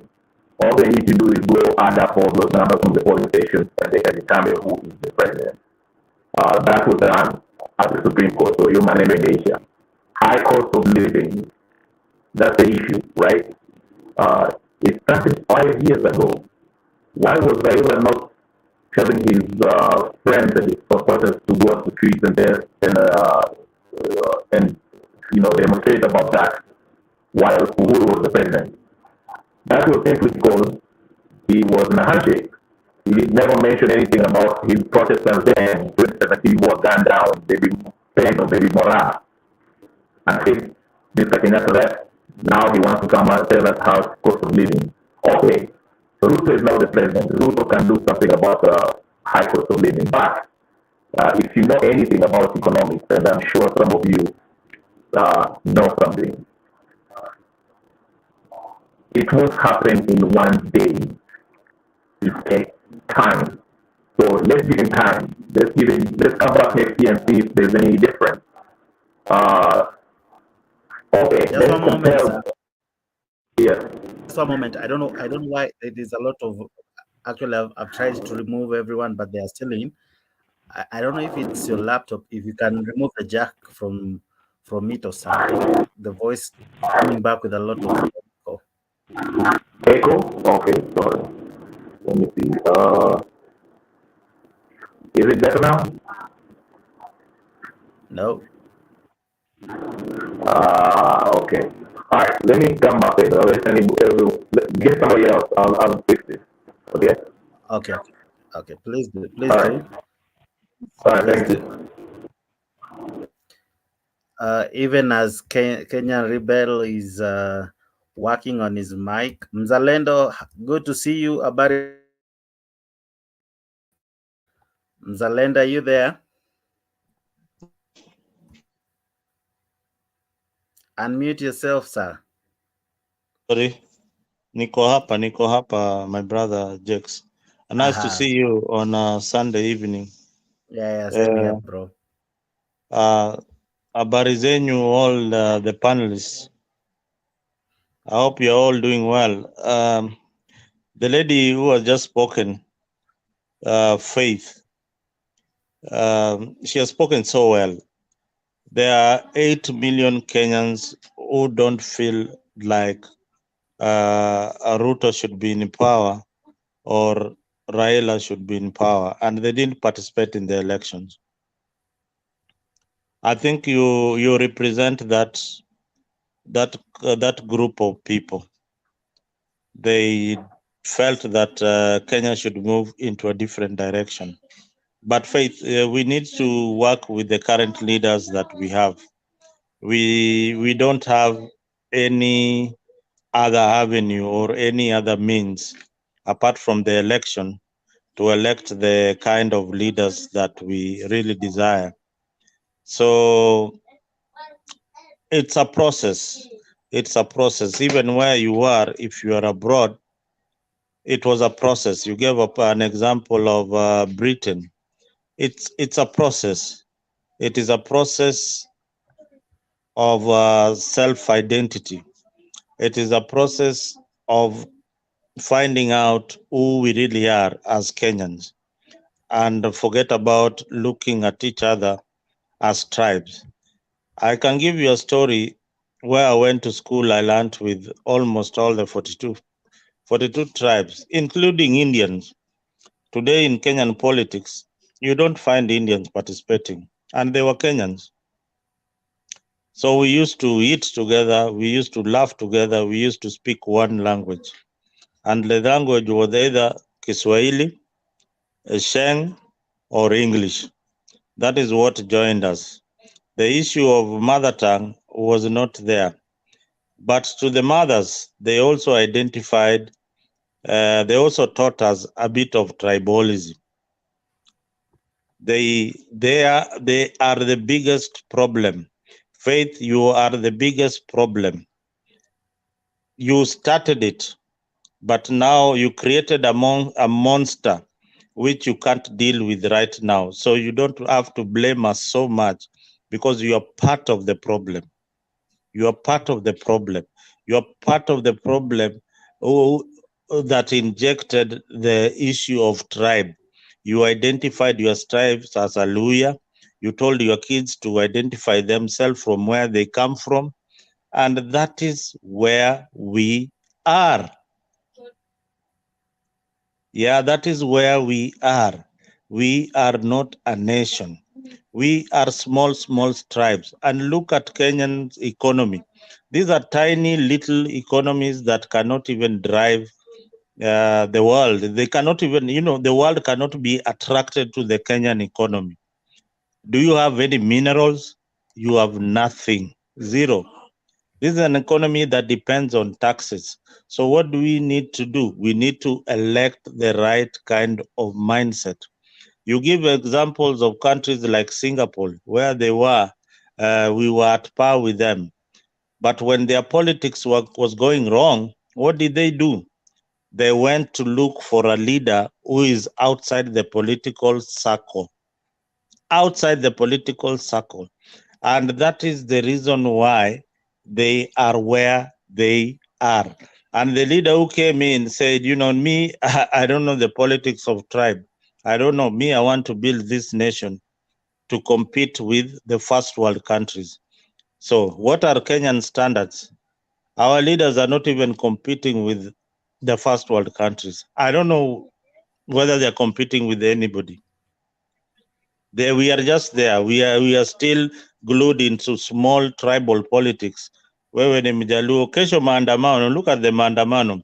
People think that it is a national thing. When people came together was in 1992, when we wanted Section 2A of the Constitution removed. And we all came together, awe Mkalenjin, awe Mjaluo, awe Mkikuyu, the 42 tribes united. But today, even the things that fundamentally affects each and every one of us, like school fees, we can't unite together to say that this issue of school fees, it should be scrapped off. We can't even unite together. Sahi, we are being lied to that unga ndio kitu inatuumiza zaidi. Unga inatuumiza zaidi ama ni ajira ama ni employment? Which one inatuumiza zaidi? That's a question I pose to you, panelists. Thank you. Great question. I will have Honorable Dave answering. But before Dave comes in, ladies and gentlemen, you can join in the studio, rather the show, by clicking in the StreamYard. Faith was able to join in. It's not difficult. Just that link that I've sent through Mtembei TV, tap on it. When you tap it, it will send you to a StreamYard. Now, in the StreamYard, you're allowed to create a studio kinda where you put in your name, activate your camera and your mic, and you are in. As simple as that. Dave. Oh yes. What do you say to the question? Okay, one thing I can comment on whatever Mzalendo just said is that in our Kenyan setup, and I think even the constitution, we have a very big problem. Mm-hmm. Because now you can imagine we are electing leaders, and you find themselves now when the government has been elected, they want to change from where they were elected, and now they want to engage into the government which they were not elected. Now, instead of them doing exactly what we sent them to do there, they are doing something totally different. Even though Mama Faith has really complained concerning most of our leaders, especially those big there at the helm, like in Raila and whatever, but believe me, Mama Faith, we still you know the kind of life you are living in outside Kenya. So it's totally different with whatever right now we are facing in Kenya at large. That's why when you see us, most of us, we are complaining about these leaders because we are we are on the ground, and whatever we are experiencing is not something even you can even want to imagine that your children are going to pass through. So the real sense is that we are having leaders who are just going there at the helm so that they can feed their own families. So even if they are speaking their baby. Oh my, I seem to have lost David. Pole sana. But you two as well can make your voice heard either through the comment or joining in the show live. Shadi seems to be having a response. Unmute yourself and go ahead. Just but before Shadi uji unmute, Kenya Rebel, are you now able? Is your voice okay? Yes. Do I still have echoes? No, you don't. Now you're good. Okay. Quick response about the tribalism issue.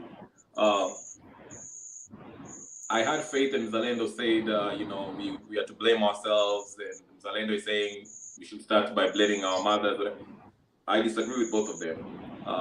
I think the problem is we as the people, we tolerate these mediocre leaders, starting from the Kenyatta time, the Kenyatta fast, not this Kenyatta. Just go ahead. Okay, so Kenyatta started this whole Gachagua, their own people, and when we come back to Moi also did the same thing when he employed a lot of Kalenjin. There's nothing wrong with employing your own people as long as they are qualified. But the thing is, if they start doing, criminal activities, for example, let's say Mr. Matiang'i the other day, when he was brought in for questioning, and some Kisi decided to say, hey, why are you unashika mtu wetu? The problem is not that he's a Kisi, he's being prosecuted because he's a Kisi. The problem is he's actually corrupt. He has potential. He did some potentially criminal activities in the past. That's why he's getting prosecuted.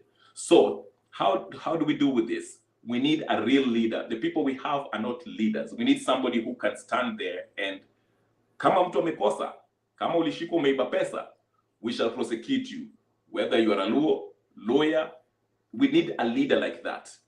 Hii mambo ya kujilaumu ati sijui this started that the problem is this generation, at ile generation. No, we can only blame ourselves because we let it happen. When we have somebody who stands up for the just cause, hana pesa, he has no money or history, whatever the case is. That's the issue I want to say. And lastly, regarding Maandamano, this Maandamano will be a failure. Compare it with 2017. Not so many people are backing this Maandamano as then. You saw that this past Monday when Raila told us it would be a date with destiny, it was a failure. Take it how you want it. Tomorrow, let's see what happens. I won't say not much, but if I was an Abi, I'll say it's still going to be. And also, we should also question ourselves: are these Maandamanos really protests? Are they really picketing, or are they there to cause chaos? Because the Constitution only protects picketing, not throwing stones and burning buildings. That's criminal activities.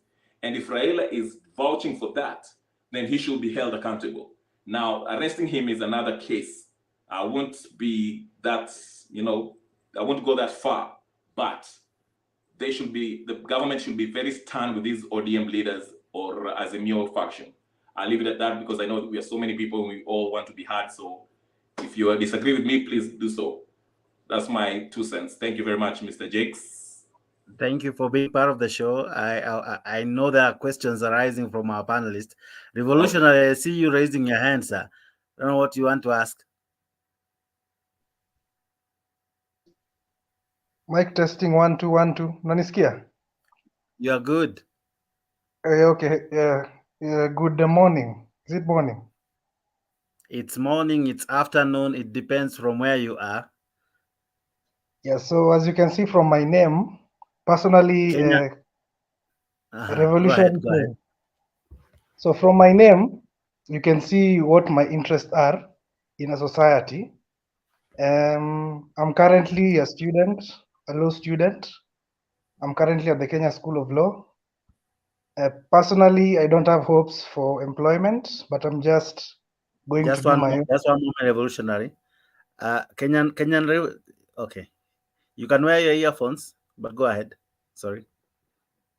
Yeah, as I was saying, personally, I don't have any hopes of employment, but see at minimum to hopeless. Currently, I'm doing my own exploits. I do online stuff. I have a small business up where I live. So even if I not get meaningful employment, I have no problem. Like personally, I think it's a blessing in disguise because because juu najitegemea, like I have a lot of time for creativity. I think a lot. I read a lot of people. So in the Kenyan context, my issue is not even William Ruto. It's not even Raila. It's not even Uhuru. It's not even Musalia, whatever. All those people, they are just individuals. Kenya has been having similar problems since 1963.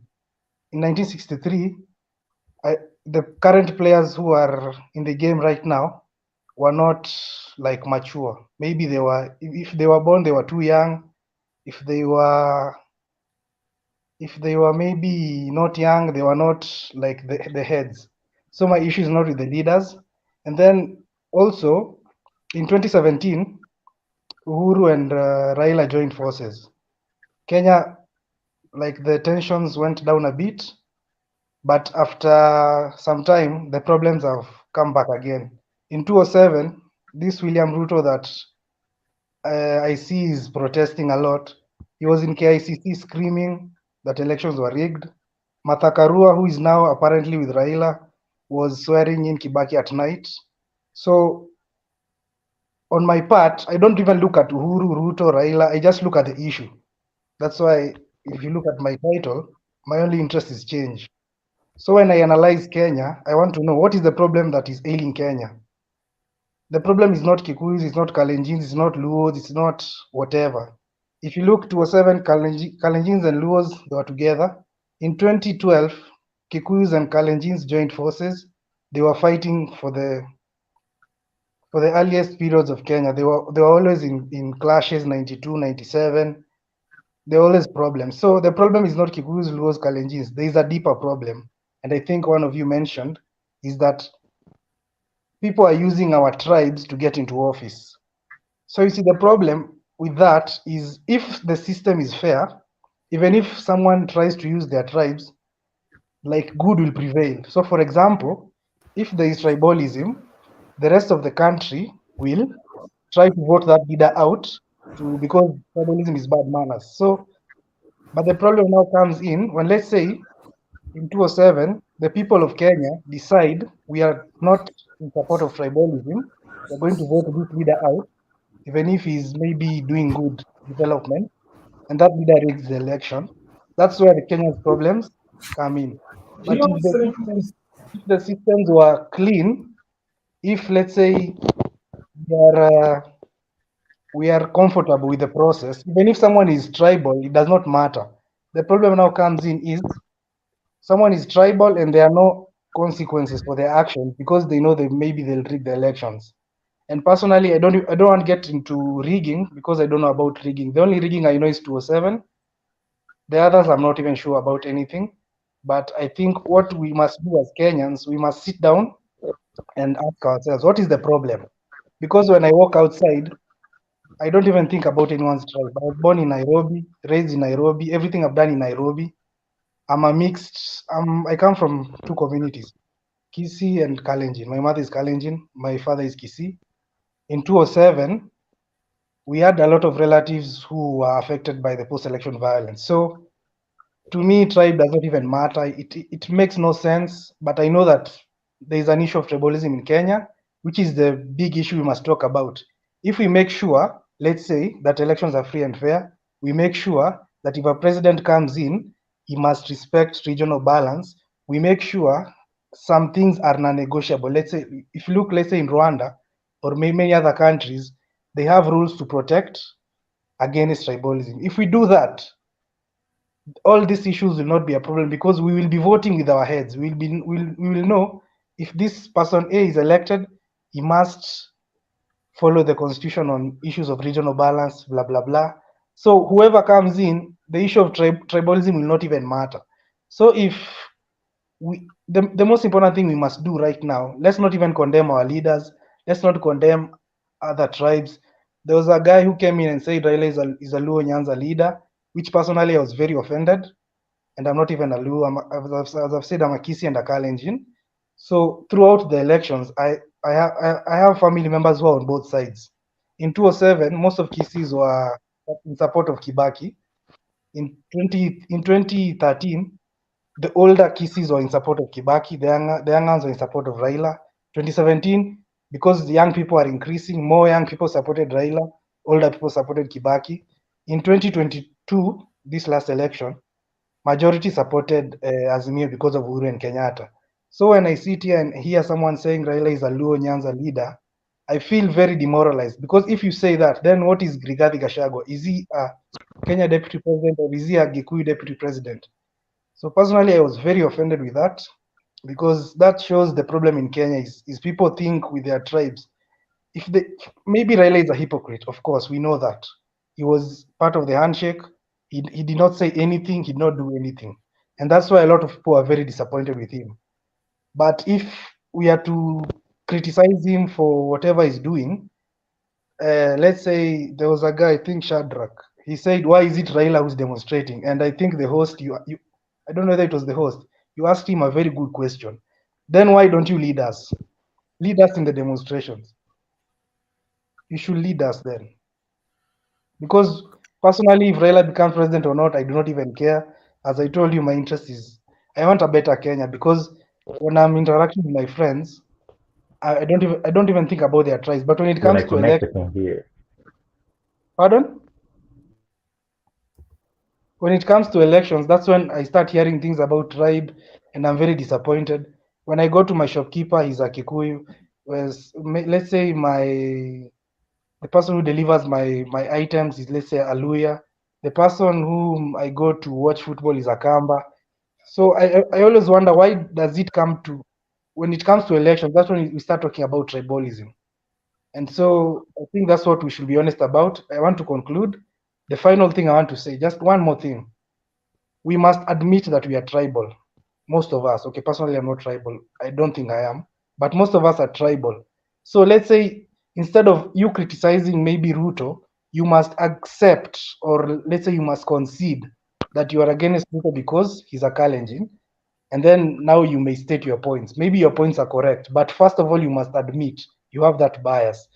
Before you come and deconstruct Raila, you must accept in your mind, wenyewe wasee, mimi ni Mkale, so kuna venye na lean hiyo side, hizi ndo shida za Raila kwa nazo. Like, you must accept, so that don't hide your points behind your biasness. And I think if you do that, Kenya will be in a very good place. So that's all I can say. I love all of you. I don't want to offend anyone, but we must be honest with ourselves. And the good thing, just one more thing, the good thing with being a half caste, especially my combination, and the fact that I've grown in Nairobi my whole life, ushago nimeenda countable times, because my ushago kwangu ni Kilgoris, and my father was a Kisii, was evicted, so sijakuwa nikienda huko. Mimi nimeishi tu Nairobi. My perspective is a Nairobian. I can see through most of your biasness, so I just hope as a country we can find a solution. Thank you. Okay, beautiful sentiments. Faith, I want to come to you, because you are a lady in the show, the only one actually. As a mother, I don't know if you have listened to Revolutionary, what he has said. He began by saying, as a young man, he has no job, but he portrayed a picture of some degree of hopelessness, but also hope, in the sense that he has enabled to equip himself with some skills, and he works online and all that. And we are here fighting for our leaders who probably might not have time to listen to such sentiments from Revolutionary. I wish I knew his actual name. As a mother, what comes to you? I know you are afar, but what comes to you when you hear such a statement from a young man who has his whole life ahead of him?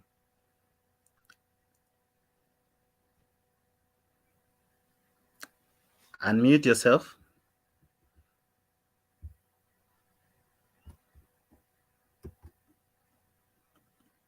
You have to unmute. You just touch once.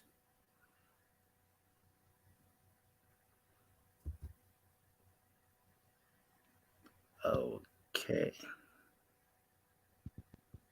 Let me say something before she get ready. Hata mpotea. Mlawi, are you back? Umesettle? Yes, I'm back. Nimesettle. Sawa. Dakika tu moja nikuulize swali, but Shadi, say something. I see your hand.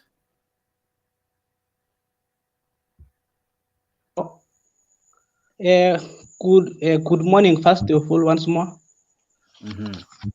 For now, I am happy that the people we are in the panel with, most of them are very much sober, not like the people which we had the previous time, whom they were trying to classify me. I have not said where I come from, but they have classified me to a certain point because of my acumen. They are classifying me to a certain place, which is not good. That shows how they are very much tribalistic, and also they were really using a very abusive language, which I was not happy with, which is not good. Anytime we are in a discussion, you should talk about what it is in the discussion, not about the personality. Me wearing this cloth here is not about anything. It is just what I just like in doing so. So there is nothing behind this one. So there was some whom they were charging me based on what is on my head, but let that not be the point. Secondly, now most of the people I see here, most of them they are overseas, and most of them they are not very much sure with what is happening here in Kenya. In Kenya, it is good that they really accept that in Kenya there is a lot of tribalism, and that's what it is something difficult to end tribalism. It is something which it will continue, and it is just because of our leaders. In Kenya, you will never be a very great leader without you having behind your tribe. You should come out as a kingpin first of all, so that you will gain that mass which will enable you to win an election. So that is something which it will take us time for us to eradicate it, and we will have to continue until maybe one day. Most of you whom you have come to overseas, I see you are very much wise, which I wish you had actually remained here in Kenya so that you will help what is going on in Kenya, but you have decided to go outside Kenya, but I think it was good if you were still around. What I want to say here is, what I really request is, let the new government be given enough time so that they will make some changes. It is 1 year is not has not even ended, and the other team, the Raila team now, it is nothing about the cost of living in Kenya. It is politics.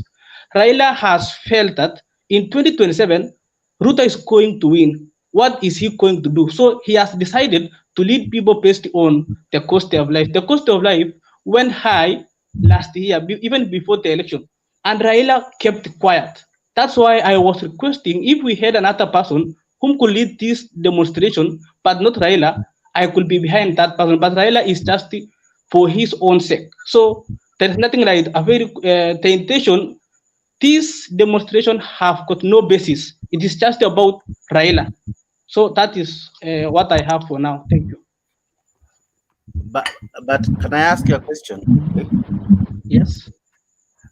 There's a famous proverb in Swahili that says, siku njema huonekana asubuhi.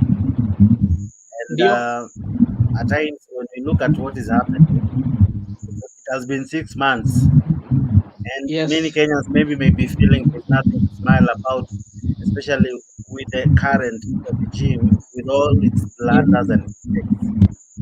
Now, if in 6 months it has done what it has done, to the extent that we feel we are being the country is not being led to the right direction. Yes. But you're there still asking us to give him a whole year. Don't you think those of us and those many who would wish to protest, don't you think they are equally justified to air out their views, given that you have a right to air out your issues when you don't see the government working or providing or fulfilling the promises and the pledges to their people? So this is what I just want to tell you. When did Raila start all these things, all these issues? First of all, from after election and the whole of December, Raila was there yapping that election was stolen. We need the servers to open. There is no time Raila has kept it quiet to keep enough time for this new government. He is always on the media talking about the government or this government this way. And I had said earlier that I know what everyone knows what the Uhuru Raila handshake did. They ensured that the government is unstable so that when Ruto will win the election, if Ruto wins the election, he will not have enough funds to run the government. And now what is happening now is they were planning that we will now then have a demonstration so that we will be able to remove it because he is unable. And what they did is they took away the finance. In fact, there should be a law that it will give away that it should not allow the president who is going to leave to be able to do any transactions. I don't know why they made transactions of very huge sums of money. So that is the reason why we are still unstable up to now. Let Raila keep quiet for at least 6 months, and you'll see changes. And that is what Raila fears. He knows Ruto will do. He fears that one, and he knows if Ruto will do, he will never have any other chance. And by 2027, that's what you'll see, and you'll tell me that one. Okay, Malawi. Yes, you can go ahead. Now I can receive your submissions together with your feelings. What you make, what is happening?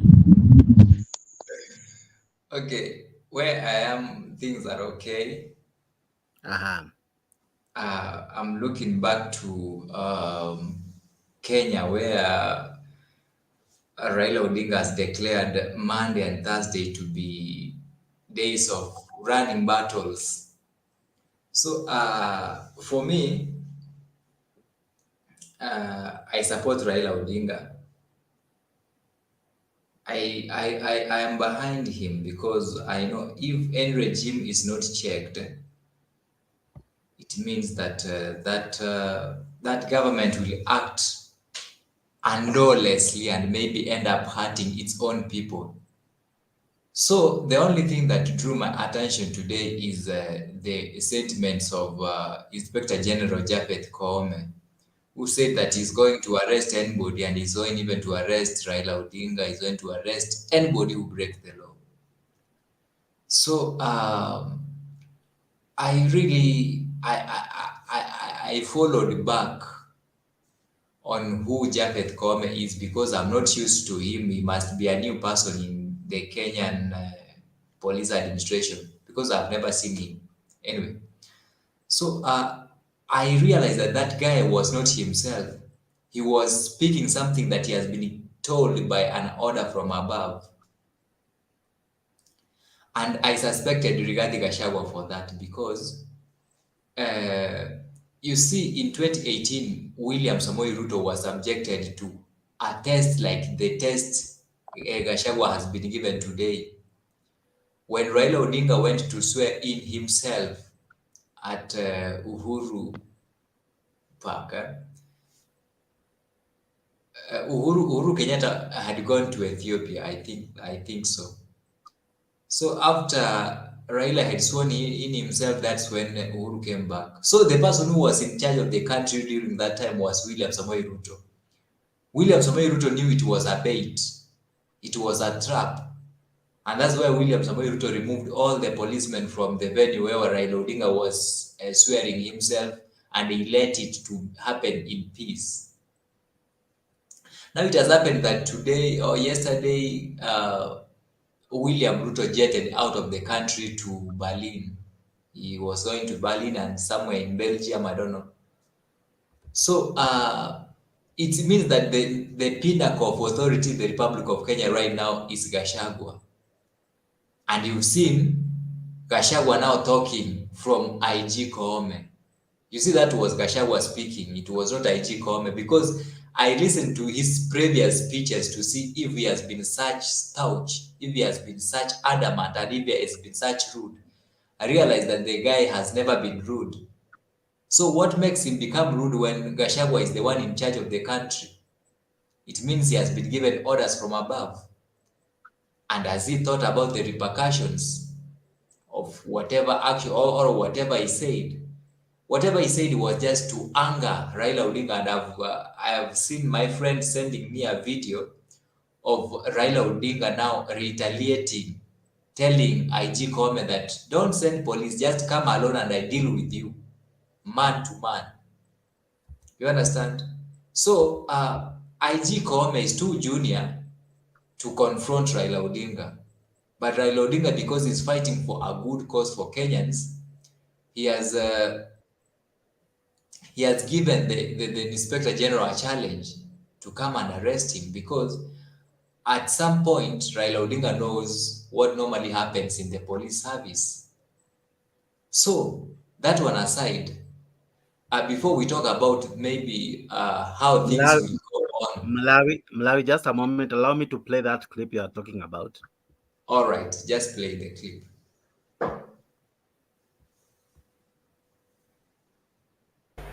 Vile mmeshaambiwa hapa, sisi tumepeana notisi kwa polisi kulingana na sheria na katiba yetu.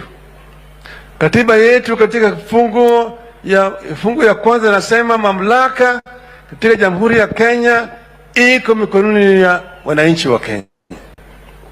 Wanaweza kutumia hiyo mamlaka wao wenyewe moja kwa moja au kupitia kwa viongozi ambao wamechagua. Sasa kwa sababu viongozi wanapiga mnada, wanapeleka Ikulu, wanapewa rupurupu, wanasema mamaenda kutafuta maendeleo Ikulu, ni sababu tumesema tunarudi kwa wananchi watumie hiyo uwezo, hiyo fungu ya kwanza direct. Pili, fungu 37 inasema Wakenya kufanya inaitwa picketing kwa pamoja, kupeleka kumbukumbu, petitioning, na kufanya maandamano bado iwe ni amani, sio? Ni sababu tumesema hiyo maandamano tunafanya ni maandamano ya amani na sheria imekubali. Bwana Koome, koma kabisa kesho, usilete fujo. Koome wewe, koma, usilete fujo, usilete vurugu. Okay, go ahead, Lawi. Yeah, so Raila Odinga stooped too low to answer him because he knows this is a man under siege. IG Koome is a man under siege because his words are not his words. He is speaking what has been given from above. And because now he cannot go against what has been given from above, he has to maybe include Raila Odinga inside his shenanigans and say, I'm going to arrest. So what does he think that can happen to the Republic of Kenya if you arrest Raila Odinga even for a minute? Because Raila Odinga is acting within the law. Raila Odinga has not destroyed anybody's property. Raila Odinga has not caused any bloodshed. So why are you arresting him? Because in our constitution, it is clearly stated that there is a right to demonstrate. There is a right to picket. It's a human right. It's accepted even in the Rome Statute. Even in the ICC, they acknowledge demonstrations. Right now, France are demonstrating. The other day, South Africa were demonstrating with us. So, why is it that now IG Koome wants to take the handle on his hands to start threatening of arresting Raila Odinga? Who will get to the cells first? Is it IG Koome or Raila Odinga? Because the supporters of Raila Amolo Odinga can actually arrest IG Koome because there is something called civilian arrests. Raila Odinga is capable of marshalling his masses to arrest anybody else who is breaking the law, because now it's IG Koome breaking the law and it's not the people who are going to hold peaceful demonstrations. The other day, I saw a clip of Edwin Sifuna. They was picketing around KICC in the statue of the founding father of the nation. They were just peaceful, but all of a sudden, some policemen, some wounds from Central Police Station, led by an OCS, came and just tear gassed them. They had no weapons. That clip went viral, you see. So it means that it's the police who are maybe starting those running battles. It's not these people who are making demonstrations, because Kenyans are tired. I know Kenyans are tired from the high cost of living, high taxation, poor working standards, poor living standards, the deteriorating value of the shilling toward the dollar. So Kenyans are tired. So you cannot tell me that the tired Kenyans are the same Kenyans who are going to create violence and start running battles with the police. So Raila Odinga is doing the right thing, even if you see the grounds at which he is holding demonstrations on, they are valid grounds. They are not hot air as they were described one time by the Chief Justice. They are valid reasons. That is, opening the servers is a valid reason, so that every Kenyan should know what happened in the 2022 August general election. Also, lowering the price of food and basic commodities. And the other thing is to maybe eradicate the nepotism that is seen in Ruto's government. They are very valid reasons which the government has failed to listen to. And now the only way the government can listen is through demonstrations. That's my submission for today, Jakes. Okay. I don't know if Kenyan Rebel, do you agree with what Mlawi is trying to say? Can you hear me? Yeah, we can. Mnanisikia? Kabisa. I can't even hear you guys. We can hear you. Unmute. I can't hear. We can hear you. Go ahead. We can hear you. We can hear you. You're good. Uko sawa, endelea. I can't hear. Ngoja tarudi.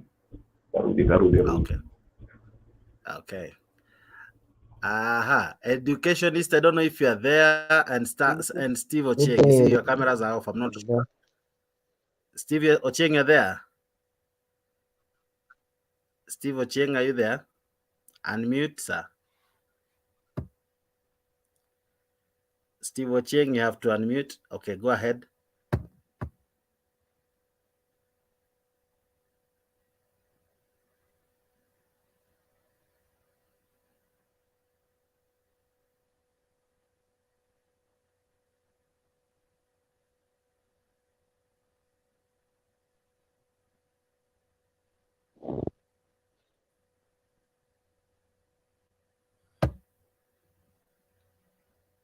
Okay, it seems that I'm having a problem. Geoffrey, nilikuwa nangoja nione ukiwa umesimama. Sijui kama unaweza ongea kwa show ama tukungoje ufike. Tukungoje, okay. Sawa. William Opondo, are you there?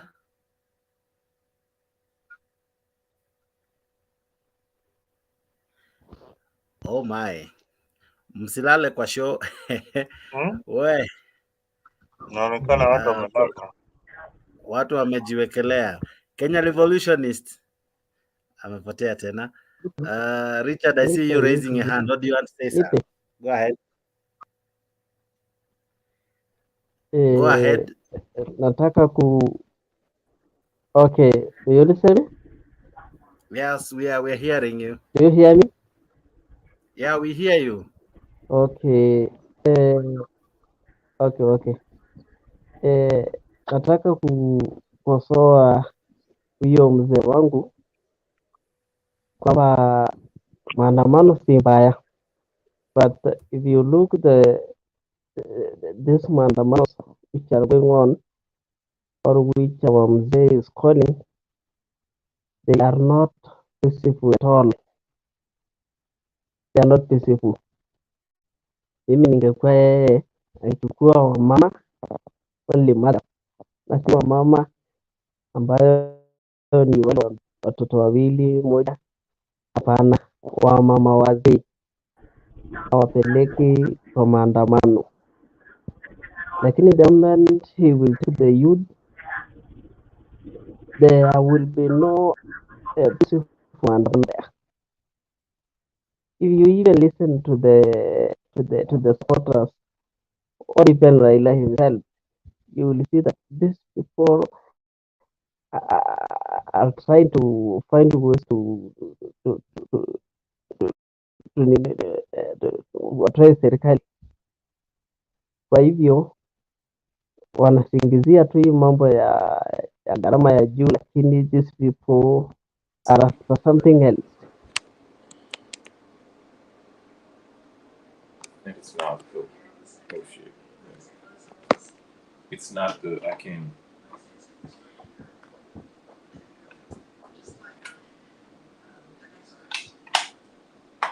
It's just a setting.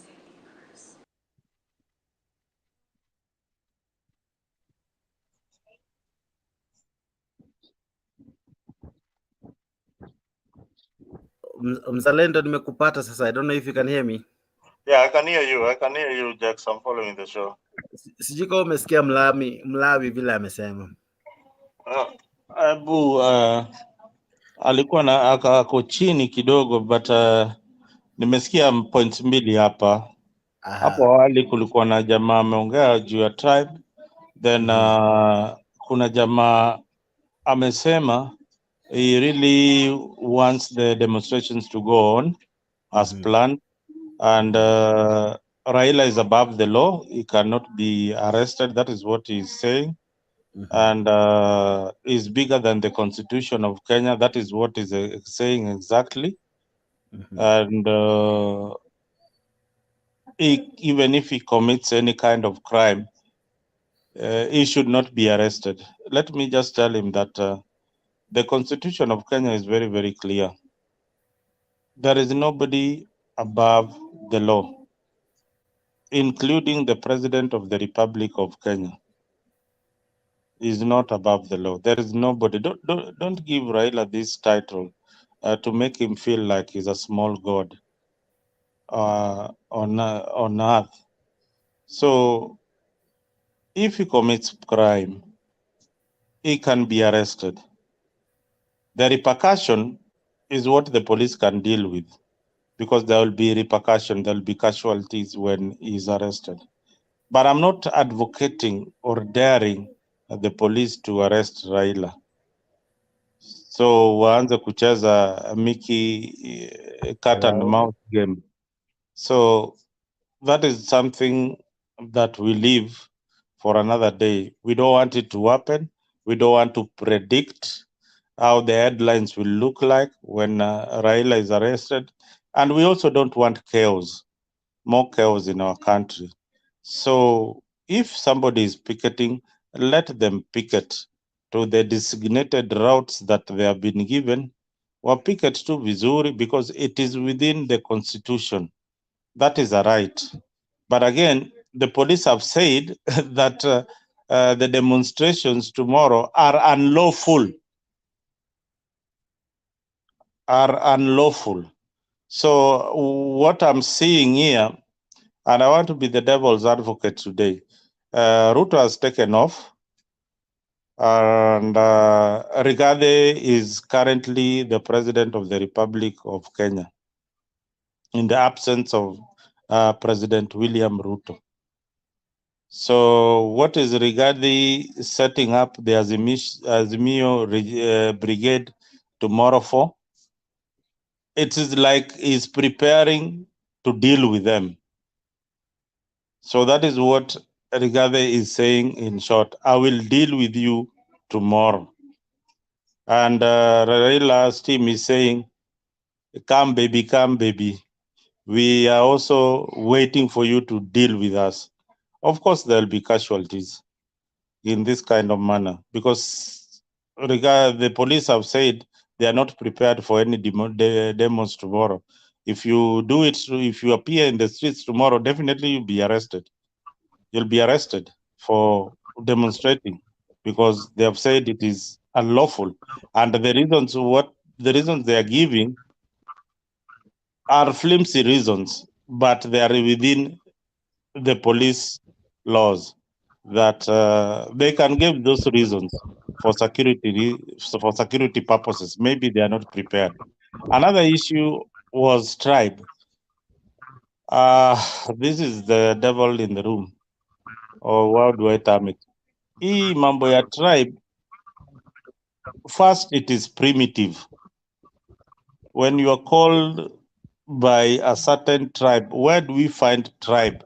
People, you know, when you identify yourself as tribe, it is primitive.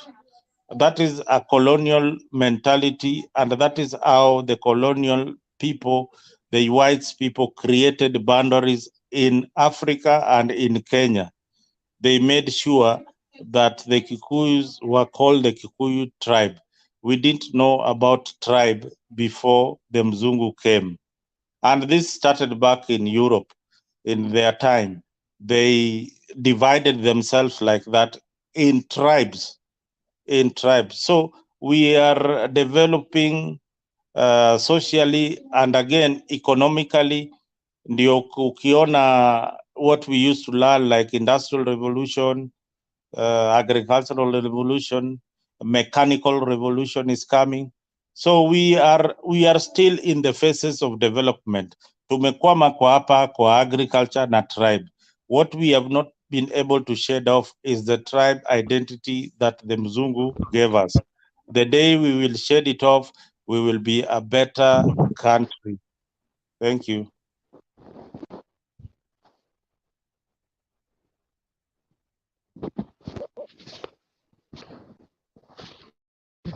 Jex is out. I think he's gone for a break. Maybe somebody who has got a burning issue can either comment or give his submission as we go on. Anybody who was following next? I can see you, gentlemen. Go ahead. The guy who has raised his hands.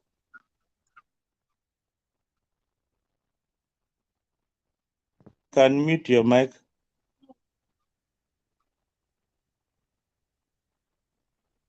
You can't listen to me. Kenyan rebel. We can't hear you. Kenya revolutionary. Can you go ahead?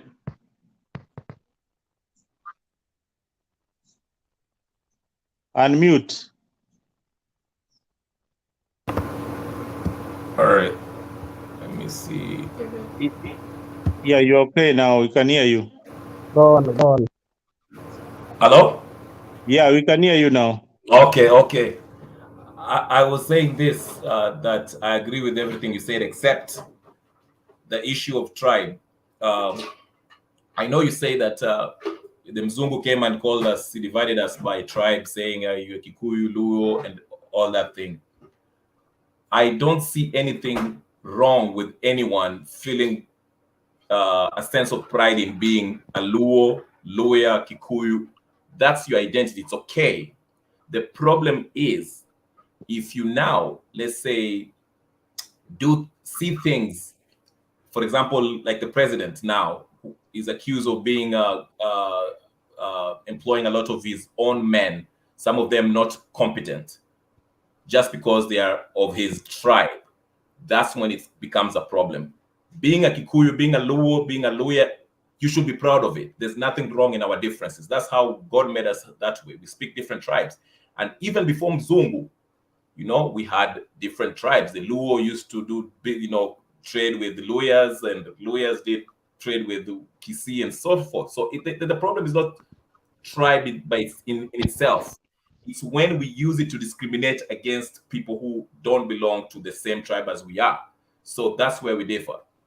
But as far as what Mlawi was saying about Raila, Mlawi, I think Mzalendo was right on. He said it's okay to support Raila. The issues that he's raising are fine, but there's better ways. In my opinion, there are better ways of handling. Like for example, your issue, economy, bringing the bei ya unga chini. There's a different way where we can deal with it. He can challenge Ruto, bring the economic plan, compare it to David Ndee's plan. David Ndee is the economic czar in Ruto's cabinet. Okay, instead of going to Maandamano, what will Maandamano achieve really? If you look at it, it's a sorry attempt by the Azimio faction to try to destabilize the government, which is not actually helping the economy. Kesho mtaona mtatupana mawe, there'll be casualties, It's the same story na mambo ya ICC and all that nonsense. It's not going to do anything. We know the aim of this Maandamano is to destabilize this government. You're not helping it. So I would suggest, if anything, there's so many things that you can do to break down this Ruto government. Or for example, you can go through the parliament. Try to get support in the parliament. Your person anatumia saizi how many million that they're using, Musalia Mudavadi, they're buying cars and all that stuff. Talk about that, okay? So I'm just giving us a few examples of how the Mio side can deal and keep tabs on this guy, Ruto, okay? But Maandamano is not the solution. Anyway, I wanted to keep it short. That's all I have to say. If you have any questions, I'm free to answer them. Thank you. Chege, it's Chege now. You can go ahead. Chege. It's called Chege or what?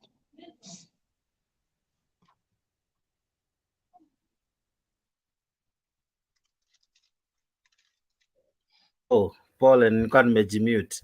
Revolutionary, you are raising your hand. Yes. Mboro, when you settled, also let me know. Okay. I'm good. Okay. Revolutionary, go ahead. Am I audible? Very. Yes. So my issue with the previous speaker, he's speaking in an ideal sense. Mikama, he's unaware of, let's say, the realities of the social fabric. Shidani, change is uncomfortable. Change is very uncomfortable. Ni very few times tuseme unahitaji vitu zichange, unaenda una negotiate na mtu, hizo vitu zinafanyika.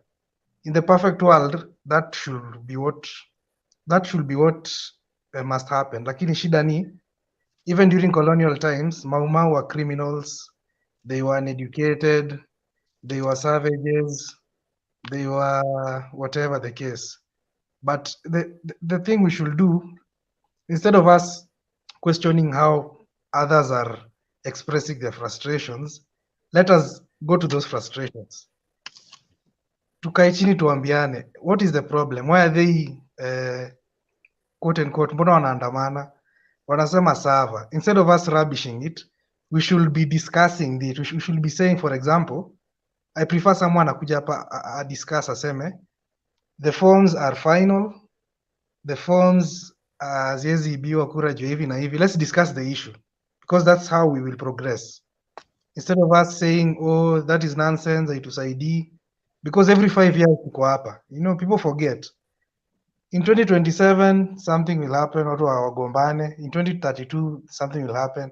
So let's fix that, so that in the next election, mtu akianguka, akianza kupiga nduru, tunamwambia boss, hakuna loophole, kila kitu iko sawa, wewe tu ni kelele unapiga, go away.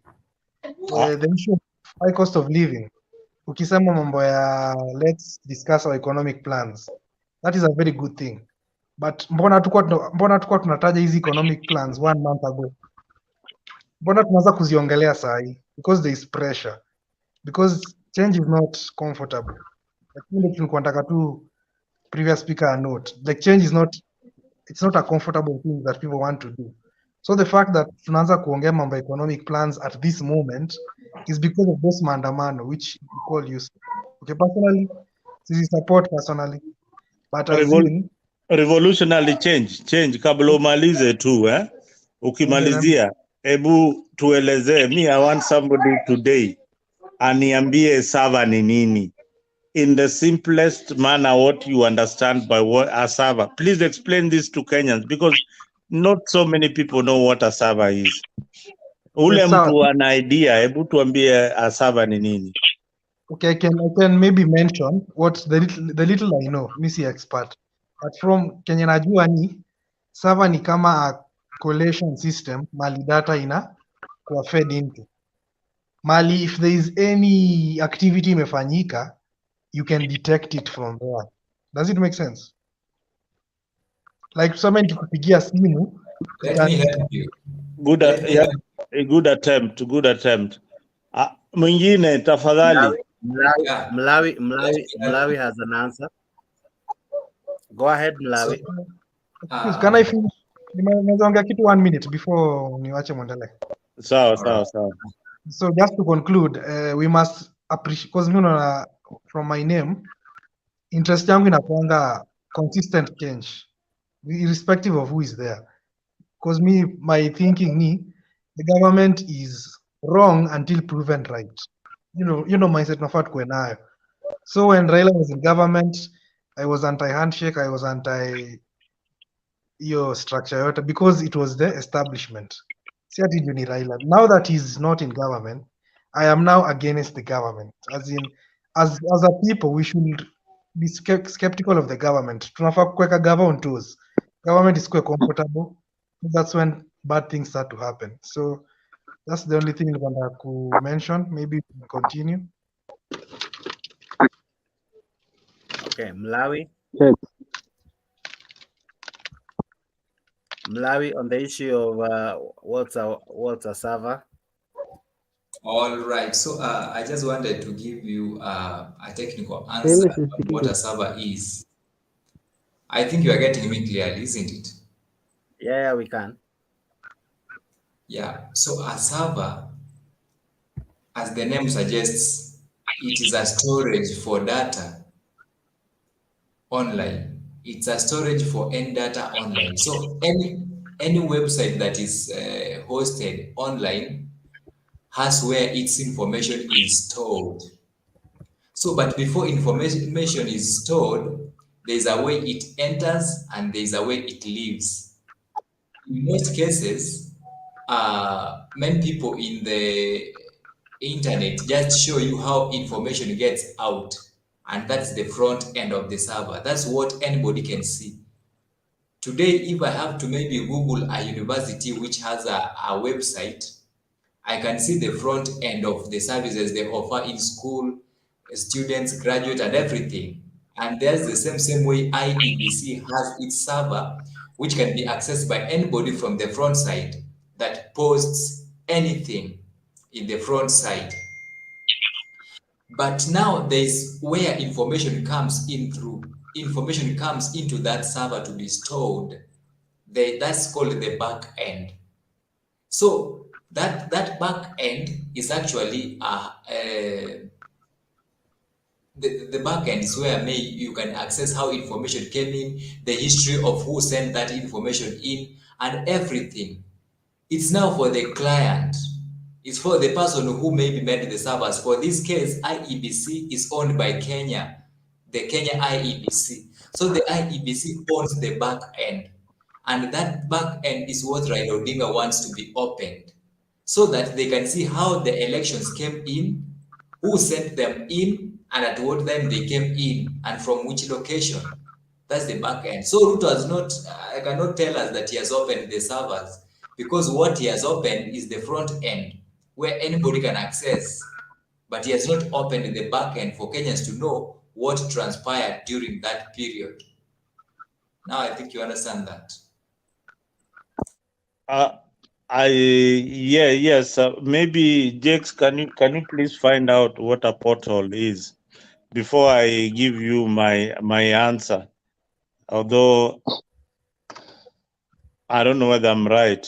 We'll find out and let people know what a portal is. But okay. As Jake is finding out, wacha nikwambie what my analysis of a server is. Kitu ile mimi najua na Mkenya wowote anafaa kuelewa. Hivi ndio vile mimi nafikiria. A server ni kama nyumba yako. You see your own house ni nyumba yako. Nyumba yako iko na bedroom, iko na sitting room, iko na jikoni na iko na choo na kila kitu. Kuna mahali mgeni anaweza ingia, Raila Odinga anaweza ingia kwa nyumba yako, lakini ataandaliwa ile chakula iko pale, ataipata hapo kwa sitting room. Kwa bedroom ni mahali mama na baba wanalala. Watoto wafai kuingia hapo, saa zile wanafanya mambo yao. Server iko namna hiyo. Unaelewa? So portal inaishi ndani ya server. hapo ndio unaweza chukua anything unataka utachukua. Lakini just as the previous speaker amesema, ndani ya hiyo server kuna copyrights za wenye kampuni, signature ni kama signature yao iko pale, which is protected, which wamesema hawawezi waidhinisha muingie pale. So hakuna sheria, unless mtu aniambie kama kuna sheria ile inakuidhinisha uende uangalie jinsi kampuni inavyo, like you know the American economy iko na blueprint. Uambie America tunataka kuona vile jinsi mnafanya uchumi yenu iwe bora zaidi. You know, companies are competing in IT. The companies that actually run elections throughout the world, hata haziwezi pita tano, they are always in competition. When Smartmatic conducted elections in the US here, the issue of the server arose.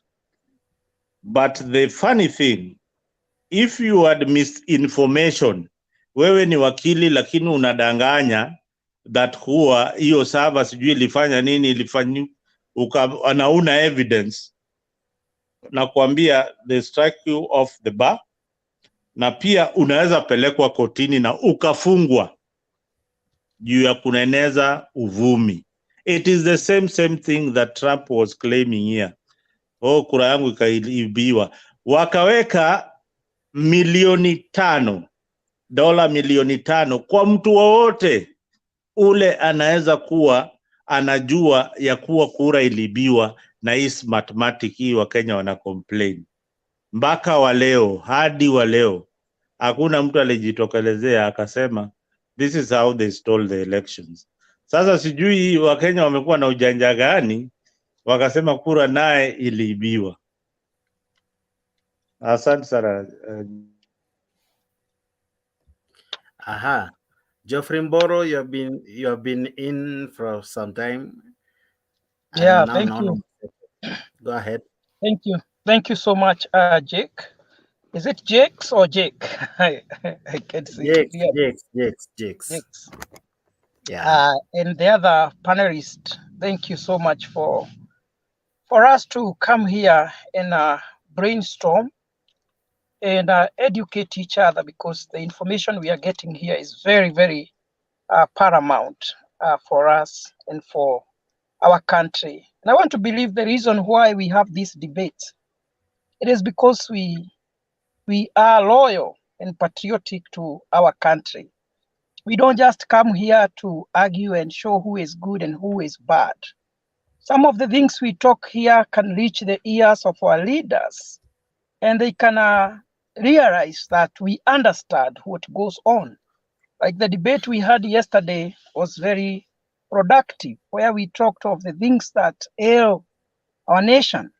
And I realized some of the young people here, they have good information that can help our country, and that's the way to go. I don't want to repeat about the issue of the server, and I believe you have, somebody there has articulated very well, and that is the case. Because we followed the submissions of the lawyers in the court, and they even raised that issue, the Azimio side, that they have been denied access to the server. And that question was answered by the other side of the IEBC. They said, we as the IEBC also have limitations, because the technology that was being used is not a Kenyan-made technology. It's a hired technology, and the issue of copyright. So they had requested the company that had given Kenya that technology to allow them access the full information and the other aid of the server. And they said, no, check at what you signed, the extent to which you can understand our technology. So they had to protect themselves. And I want Kenyans to know, and I wish I can speak in Swahili here so that everybody, and even those who cannot understand English, can understand. wajue ya kwamba hamna mtu Kenya, hata Rais Ruto, tuseme saa hii anataka sava ifunguliwe. Rais hana nguvu ya kusema sava ifunguliwe. Kiwango zaidi ya chenye walisign, IBC walisign na the company yenye ilipeana hiyo technology. Na hiyo jibu ikajibiwa na the parties. I know they were not satisfied. Lakini pia na nilisema hapa jana, basi wakili sijui kama anaitwa Justin or Justice Wanjara. What is his name? Smoking Wanjara. Smoking Wanjara. Akasema sawa, sava zinaweza kuwa na shida, hata poto inaweza kuwa na shida, lakini Kenya ukienda kuvote unapewa karatasi, una vote. Hiyo vote ndio inahesabiwa moja kwa moja. And all the judges and the lawyers agreed that the election in Kenya to a greater extent is manual. So tunaifanya inahesabiwa moja kwa moja, hiyo yote in the presence of the agents. Wanaandika pale na wanasema vizuri sana, tumekubaliana na matokeo ya hii polling station na diposa inawekwa katika form 34A. Sasa Smoking Wanjara akasema, munaweza shika hizi votes huko kwa hewa na mubadilisha huko kwa hewa, lakini karatasi ambayo imesainiwa na candidates tofauti, I mean the agents tofauti wa vyama tofauti, mtabadilisha namna gani? Na diposa Azimio walikuwa wameomba obi, wakasema tuko na tashwishi kwa eneo fulani, na wakasema sijui zilikuwa maeneo ngapi, wakasema tuko na shaka na matokeo ya hii polling stations. Wakaambiwa mtaangalia the portal, muliganishe na form 34A na form 34B, na wakakubaliwa mlete mawakili wenu, koti ilete watu wake pale, na agents wakuwe pale wa pande zote, na saidi ya Ruto pia wakuwe na watu wao to witness the counting one by one, ili kama mko na tashwishi, in fact the court thought wanajua kuna rigging ilikuwa imeendelea, lakini wakati walihesabu zote zikaligana, yenye iko kwa poto, yenye iko kwa makaratasi, hawakupata hiyo rigging. Sasa kusema ukweli, hata kama wewe ulikuwa ni mtu wa Raila Odinga, ukiwa pale judge unataka kumsaidia, kama amekuambia ninajua pesa imeibiwa na iko kwa hii nyumba, umwambie sawa, iko kwa hii nyumba, nitakusimamia, fungua uende utafute. Ukiona basi huyo mtu tutamshika, tutamfunga. Na hivyo ndivyo iliendelea. Sasa jaji wakasema, mulisema mko na shaka na maeneo haya, tumefungua the server, wakapewa access ya kusoma, wakapewa access ya poto, wakapewa access ya kufungua masanduku ballot boxes, wakahesabu moja kwa moja, hawakupata hayo makosa. Hapo hivyo ndivyo kesi iliisha, hawakupata hayo makosa, na diposa hiyo kesi ikaisha. Sasa ile kitu ningetaka Wakenya wajue ni ya kwamba hata kama server itafunguliwa, the president has no business with what happens on the IEBC, because that is why it is called independent body. Ati unaweza ukawachagua, ndio unaweza ukawa nominate, lakini wakishaapishwa unaondoka. Ni kazi yao wafanye, sio kazi ya rais. Hata yeye akitaka kufungua server leo hana nguvu, he has no power. So it is a misplaced idea nikisikia Raila Odinga akisema Ruto afungue server. Hiyo server alipata wapi nguvu ya kufungua? The question we should be asking ourselves, who opens the server? Either the opposition leader is ignorant, or he is taking Kenyans for fools that we don't understand, we don't know, and we don't reason. Maana ukisema rais afungue server, kwani yeye ndiye huwa anafungua? Number 2, kama judiciary, the highest arm of the government in Kenya, was not in a position to force the IEBC to open the server, who is the president? So tafadhali, hata kama kuna maombi ambayo tunaomba, hata kama kuna sababu inayotufanya tuende kwa demonstration, mambo ya sava iwekwe X kubwa, kwa sababu huo kwangu hiyo ni ujinga ambao haiwezekani.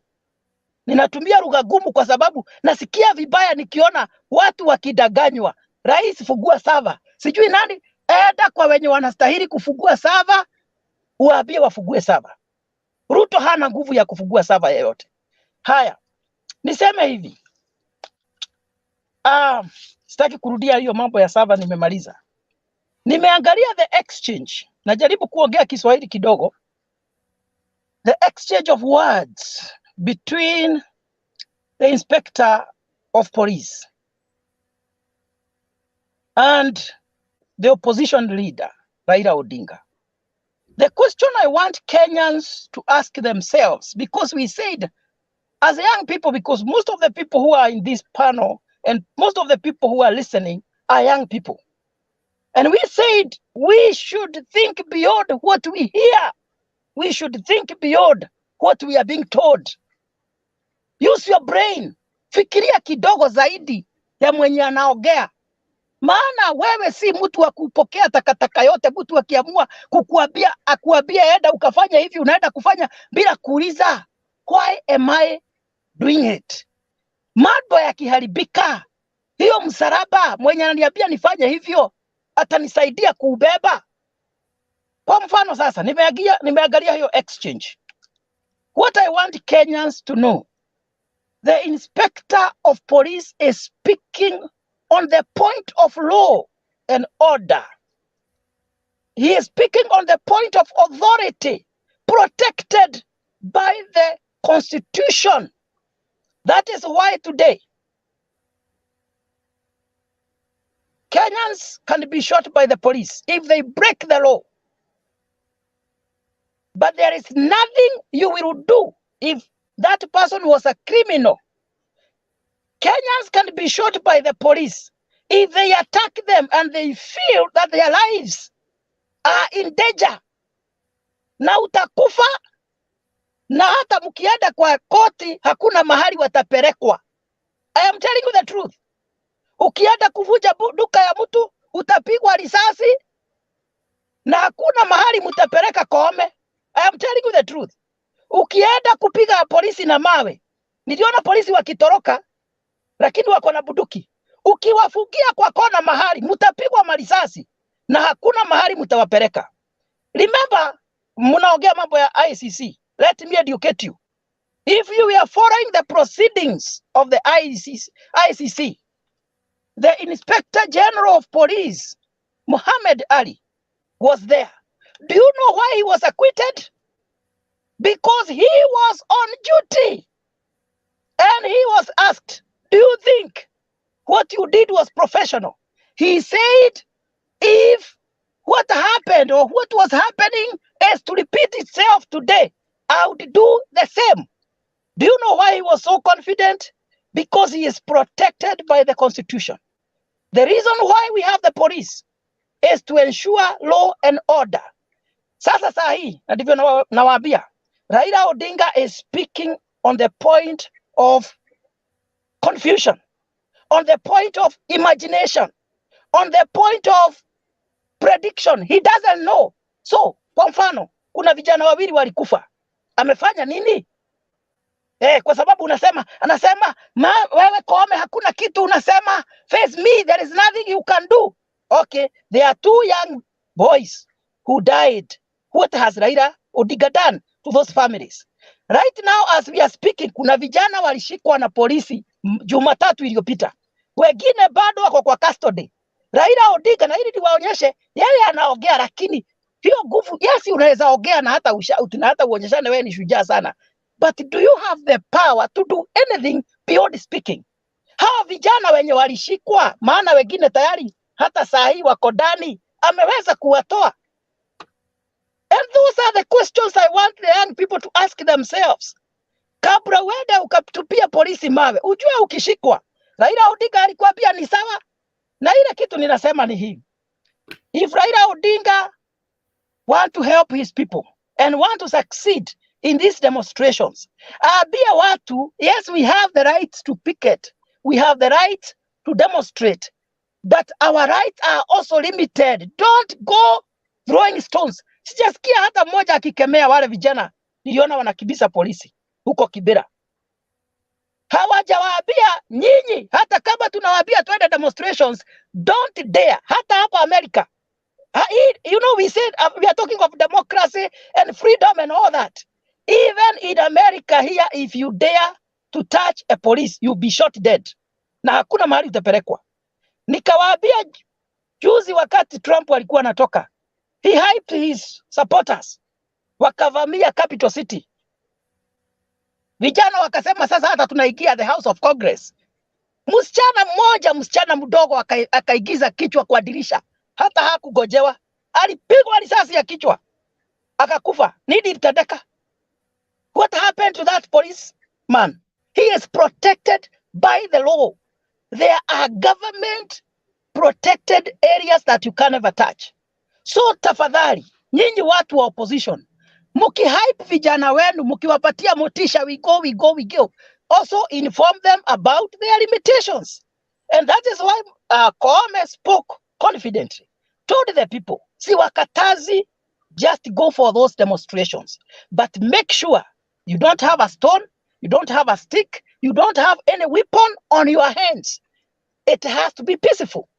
What Raila Odinga was supposed to do was to support that institution that is enshrined in our constitution and tell the people what the Inspector General is speaking is the truth. Don't go there and fight with police. Don't break anybody's shop. Onyesheni polisi mukona amani na hawata kuwe na shida na nyinyi. Nobody will dare fight people if they are peaceful. Lakini mkitoa hizo fujo, mutajikuta vijana mko kwa shida. Saa hii wengine wamefugiwa, hawajatoka. Geoffrey, I don't know if you will accept some question. I see Changes now has a question. Yes. Is it okay? Yes. Evolutionary, you have a question? You can go ahead. Yes. Continue. Mic testing 1 2 1 2. Unanisikia? You are good. You are good. Yes. Go ahead. I have a question. Okay, first of all, I have a comment and then a question. And the comment is just reiterating my disappointment in Kenya. Venye nilianza kusema I'm a half caste, Kisii, Kalenjin. Most my Kalenjin side were in support of Ruto and a bit of the Kisii side, but majority of the Kisii side were in support of Raila. I also mentioned that I was born and bred in Nairobi. Maisha yangu yote nimeenda ushago countable times. My friends are from different tribes. Hata siko sure kama niko na more than 3 friends from the same tribe. I'm not even sure. So in my view, naamini I'm not as biased as other people. That's what I think. So maybe I'm wrong. So when Geoffrey is speaking, the problem I have with Geoffrey's rant is the problem that I see in Kenya. Nilianza kusema, if you have any view, you must be open-minded and accept you may have predisposed biases already within you. Unafaa ukue credible enough kusema, this is my stand, this is who I support, this is how I've grown, so this is how I view the world. Ndio ukimake comments zako, we know where you're coming from. That's why ukiona in US, mtu kabla ongee, anasema, mimi kama mtu mweusi, hivi ndio mimi naona vitu. Mwingine anasema, mimi kama mtu mweupe, hivi ndio naona vitu. So the same breath. Mburu, instead of you saying you want the best of Kenya, you must say you want the best of Kenya from your perspective. Alafu after uongee, useme, can I hear someone from the other perspective aongee? That will be the best approach. Instead of you, uko na already a biased lens, but you're pretending that you're neutral. That's one thing in Spenangi. I prefer someone to say, mimi niko hii upande, this is how I view things, this is my truth. Ukubali mtu mwingine aongee, alafu jaribu kupata middle ground. That's how I view the world. So the question is, What's your point there? Because I'm just struggling to understand what you are trying to say. My point is I'm accusing you of being biased. That is my point. How? Because of the, you know your bias, aiandikwangi kwa forehead. You can already see it how someone speaks, the passion. That is the work of the one who is controlling the debate, not you. Si nimepewa chance ya kuongea. It's just a comment. Just a moment. That's an attack. You're trying to attack me directly, which is wrong. It doesn't work that way. Have I attacked you? Yes. I'm One speaking moment, very revolutionary. You had a question and probably kidogo tu. I understand what you're saying, and Mburu, if maybe I am trying to understand him as well, he's trying to bring out that you talked passionately about the protesters and what will happen to them as well. So to him, he feels that you should as well talk of because in any case they have a right to do so. So the biasness probably that he's trying to bring home is you are more inclined to the bad thing that will happen if the police were to retaliate, and maybe forgetting that these guys they are protesting because they have a feeling they have been erred and they need to go out there and protest. So that one is guaranteed in the constitution. Probably the excesses is what is not guaranteed if they come loaded with stones, as you have said. So I think revolutionary is trying to ask you to look at the both sides of the coin. These are guys who are coming with issues as they purport to say that these are the grievances. So as much as he's agreeing with you that it's okay to talk about the police, but probably he's also asking you to talk about also the protesters. Do they have a case? I don't know if that's what revolutionary are asking. Yes, ndio nilikuwa napenda hiyo background, ndio nikiuliza hiyo swali kuwe na wait. But let me ask, my question is, umechukua point ya Koome ukarun away with it. Now in Koome's statement alianza na kusema this is an illegal protest. So when from the onset, ab initio, that's what we say, but from the onset, when you're told this protest is illegal, you guys are criminals, you are militia, blah blah blah. Tukianza from that point, it's not right. That's what I'm trying to say when I say you're biased. Umechukua tu hiyo ni ya Koome, perspective ya Koome yote ukaifuata nayo hivyo kabisa. That's what I'm saying you're biased. Aujaanza na kusema this is how protest should be done, nini. Do not because points zenye unasema they are not wrong. That's why nimesema bias. Bias haimaanishi you are wrong. It means you view things from one lens. Au view things from the other lens.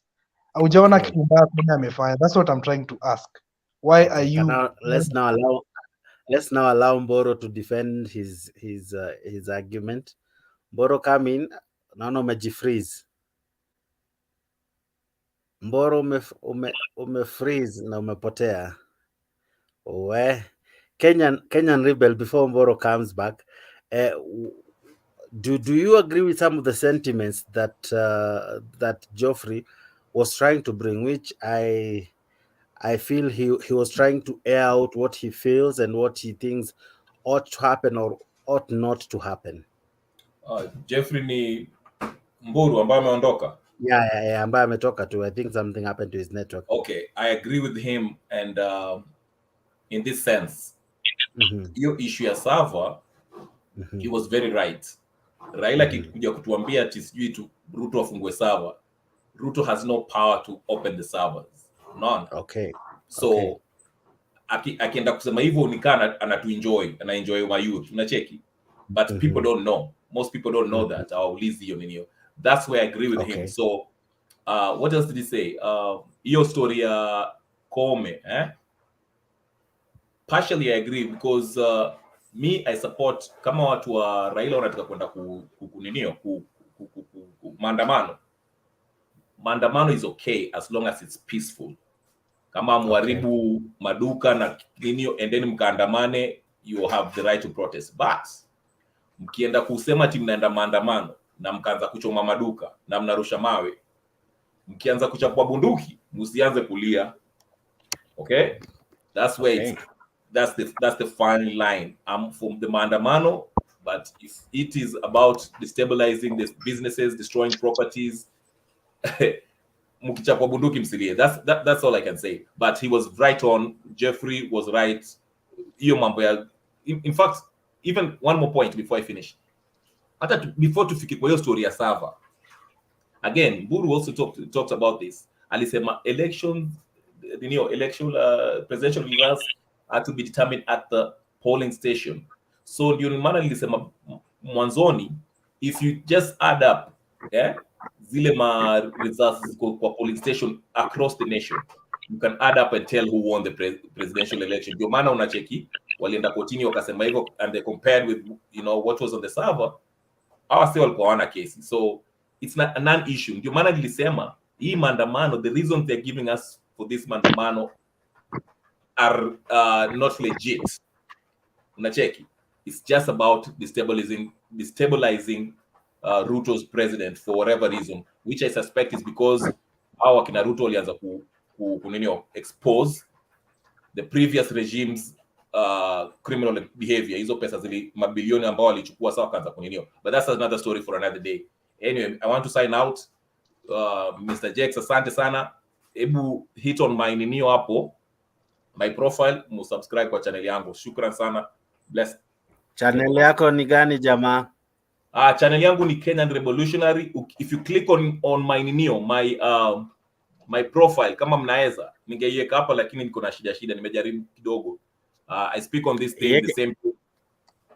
Ukiweka kwa private chat nitakupostia. Or what you do is you get out, then you don't come in as a panelist, then you just paste it. And just paste, okay. Paste kwa comment. Paste kwa comment. Yes sir. Right. Yeah, Jex, you can send for private chat. Aya, sawa. Nitaona kwa private chat. Shukran. Peace. Okay. Bye bye. Mlawi, I don't know if pia ni hiyo yako ni channel. No, Miss Jaika channel. This one Kenyan Revolutionary. That's the one mwenye niliambia weke hapo ni subscribe. Okay. Sawa. Tutafuata, we will subscribe. We'll definitely subscribe. So subscribe to Mtembei TV, subscribe to Kenya Revolutionary, hiyo yenye imetoka tu saa hizi. But above all, wacha tuzidi kushikiliana moja kwa mwingine. Geoffrey, you are making nice submissions. Yes, I was going on with the submission. Ukatoka tu na swali ulikuwa umeulizwa. The other side. Which actually was not a question. When I tried to analyze what he was saying, I saw that comment as a statement which was to some extent suffering from lack of focus and particularity. I like being particular and direct to the point. This is the question that I have for Geoffrey. So when I'm making my submission, it's my submission. If you are not comfortable with it, you come and make your submission. Don't try to attack the other person. It doesn't go that way. So make your submission. You can rectify what I said. You can criticize what I said, but don't say that I don't like people who make this kind of comments or who are one-sided. We don't make submissions to be liked, or we are just informing people what we think. We are just airing our mind. We are just telling people what we think is the correct position. Now it's upon the people to judge what we are saying. If I tell the young people here, don't be violent, you are going to die, and there is nothing your leader will do, I am correct to say so. I have the right to say so. And then the other person has the right to tell them, no, don't listen to Geoffrey. It's okay. I have no problem with that. It's upon them to judge whether what I'm saying is true or the true position. I was going on with the issue of the not Mother Koome, but Koome. And I was Inspector General of Police. So when Muhammad Ali went to ICC, And there were so many issues that the police had killed people. What happened? He was acquitted because he was on his job and he stood with his position. He said, if Kenya is to repeat what happened, and I'm the Inspector General, I would do the same. And he had the Constitution of Kenya to back him and even the international laws. The police laws are to a greater extent across the globe, almost the same. So when I hear, I don't know what Revolution is saying, that I'm not open-minded, you'll be surprised how much open-minded I am when I'm telling you these things.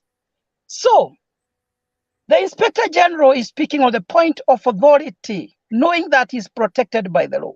What we should be asking ourselves, a very important question that the revolutionary raised here, is the issue of the illegality or the legality of the demonstration.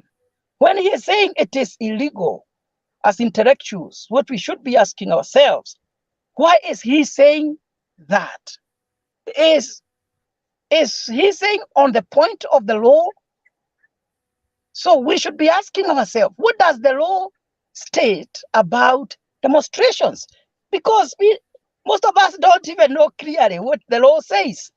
Because we have the Constitution, but also the Constitution is also guided by the Acts of Parliament and so many other laws. So we need maybe a lawyer to come here and help us understand why is the Inspector of Police saying that these demonstrations are illegal. We don't know. For me, I don't know why. I don't know. But when he is speaking, he must be knowing to some extent what he is saying. And I think that's okay. The final point I want to make before I can stop speaking is the issue of the whole thing about demonstration. Because people are saying, yes, change. Somebody was saying that change is not easy. And change does not just happen like that. It's very hard. Sometimes we have to push our leaders. We have to force them to act and do things right. I have no problem with that. Yes, we have problems. We have issues as a country. But I have a problem with the people who are telling us that we should bring change, because they are not coming with clean hands. Because history judge people. That's why today you hear leaders are telling Raila Odinga, we know, even now we know what you want. Because we can judge him from the previous days, how he has conducted himself and what has always been the end result. You see? So we are able to predict Raila Odinga and what he wants. So if genuinely he is fighting for us, we know. If he is fighting for himself, we also know. And that is why I'm saying he is not coming on the table with clean hands. You remember what happened during the Kibaki time. By the time Kibaki regime was ending, because he was accommodated in government, Raila was not seeing any corruption. He was not even talking about it. Kibaki had become a good man. Then Uhuru Kenyatta regime came in. Oh, Uhuru is corrupt, a drunkard. He has stolen hospital money. We had so many Eurobond issues. And he was so passionate about it. And his supporters believed him that whatever he says is the correct position, is the truth. But I can tell you, without fear of contradiction, most of the things that he talks are lies. Because if it was true, he would not have stopped talking about the Eurobond. But the moment he was accommodated by Uhuru Kenyatta, the Eurobond money became good money. He never spoke about it. The hospital money, the corruption he was talking about, nobody heard about it. That is what I call high-level hypocrisy. If we are talking of change, is Raila Odinga the best person to bring change now? He had 5 years with his handshake brother, who actually told us that they consult each other. They had 5 years to bring those change. But what happened? This unga tunayoongea kuhusu, je, bei yake imepanda kwa sababu Ruto ameingia kwa serikali miezi 6? Hii mafuta tunayoongelelea, na ninataka Wakenya muangalie mambo kwa ukweli. Mafuta ndio imepanda bei na maisha imekuwa gumu. Ni kina nani wametuigiza kwa hiyo shimo? And that is why I said even the lawyers that are listening to me, we say we should not only be fair, but we should be seen to be fair. Yani unaigisha watu kwa shimo, halafu baadaye unageuka unasema sasa mnaona wamewaigiza kwa shimo, mimi ndiye nitawatoa. Wakati walikuwa wanataka kutoka kwa serikali, wakati waliona Ruto ndiye ameongoza, wakasema kitu moja tutafanya. We are going to make life very hard for these people. Tutahakikisha ya kwamba kwa akaunti ya serikali hakutakuwa na pesa. So hii pesa ikaanza miezi 3, wakati waliona huyu jamaa na shida, pesa ikaanza kukua distributed right, left and center, everywhere. Ili wakiingia maisha ikue gumu. Halafu tena wanatuambia na nyinyi ndio mmetuigiza kwa hii shida. Wanatuambia sasa tunataka turudi, mtusaidie tupitie mlango wa nyuma, tuingie kwa serikali tukawasaidie. It is hypocrisy and these are the things that we hate. Kwa sababu ile swali nataka Wakenya ambao wako genuine na wanapenda nchi yao waulize hawa viongozi. Tumesikia controller of budget yakiambiwa, I was forced to sign for the money by the president and other big people in the government.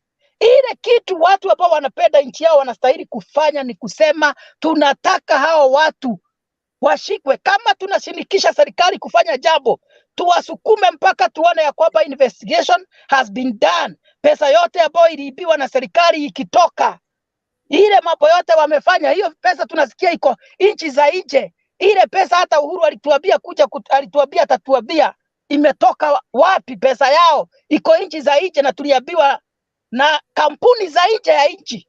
Yaani unaambiwa huyu mtu ako na pesa kiwango ya juu sana, ameficha nchi za nje, na yeye anasema nitakuja kuwaambia, alafu ananyamaza na bado mnaendelea kusema everything is okay. The problem is, na hapa ndipo ninaona shida nikimalizia, kama hatutasukuma viongozi wetu washikwe na investigations zifanywe za kuangalia mali ambayo imeibiwa, hata serikali iliyopo sasa hakuna kitu itawazuia. Wakati watakuwa wanatoka bado watafanya vile vile. Nani hapendi pesa? Nani hapendi pesa? So kama kuna kitu tunastahili kufanya ni kusema controller of budget amesema tumesikia bilioni karibu bilioni 100 ukihesabu zote zenye tunasikia zimepotea, billions not millions. Na hatuoni kama ni shida so long as ni mtu wetu. Hatuoni kama ni shida so long as hawa watu we are supporting them. Now the same people wenye tunaambiwa they are beneficiary of the money stolen from the government coffers, hao ndio wanatuambia tuende maandamano na tunawafuata. Mimi ningekuwa kwa serikali ningekuwa nasema kabla tuseme hayo yote, nyinyi ambao mnatuambia mambo ya vile mnataka kuingia kwa serikali, kwanza ninawapeleka jela, mrudishe pesa.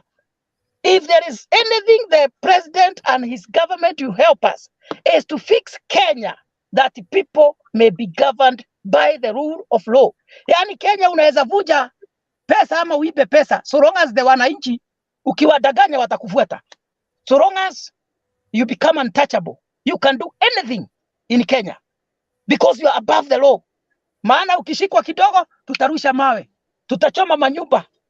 Is that how we want to be governed as a nation? Surely. That is hooliganism and confusion and disorganization. Thank you. Well, allow me to keep on appreciating you guys for keeping on watching us from wherever you are. We have close to 100 people who are watching us live. Asanteni sana.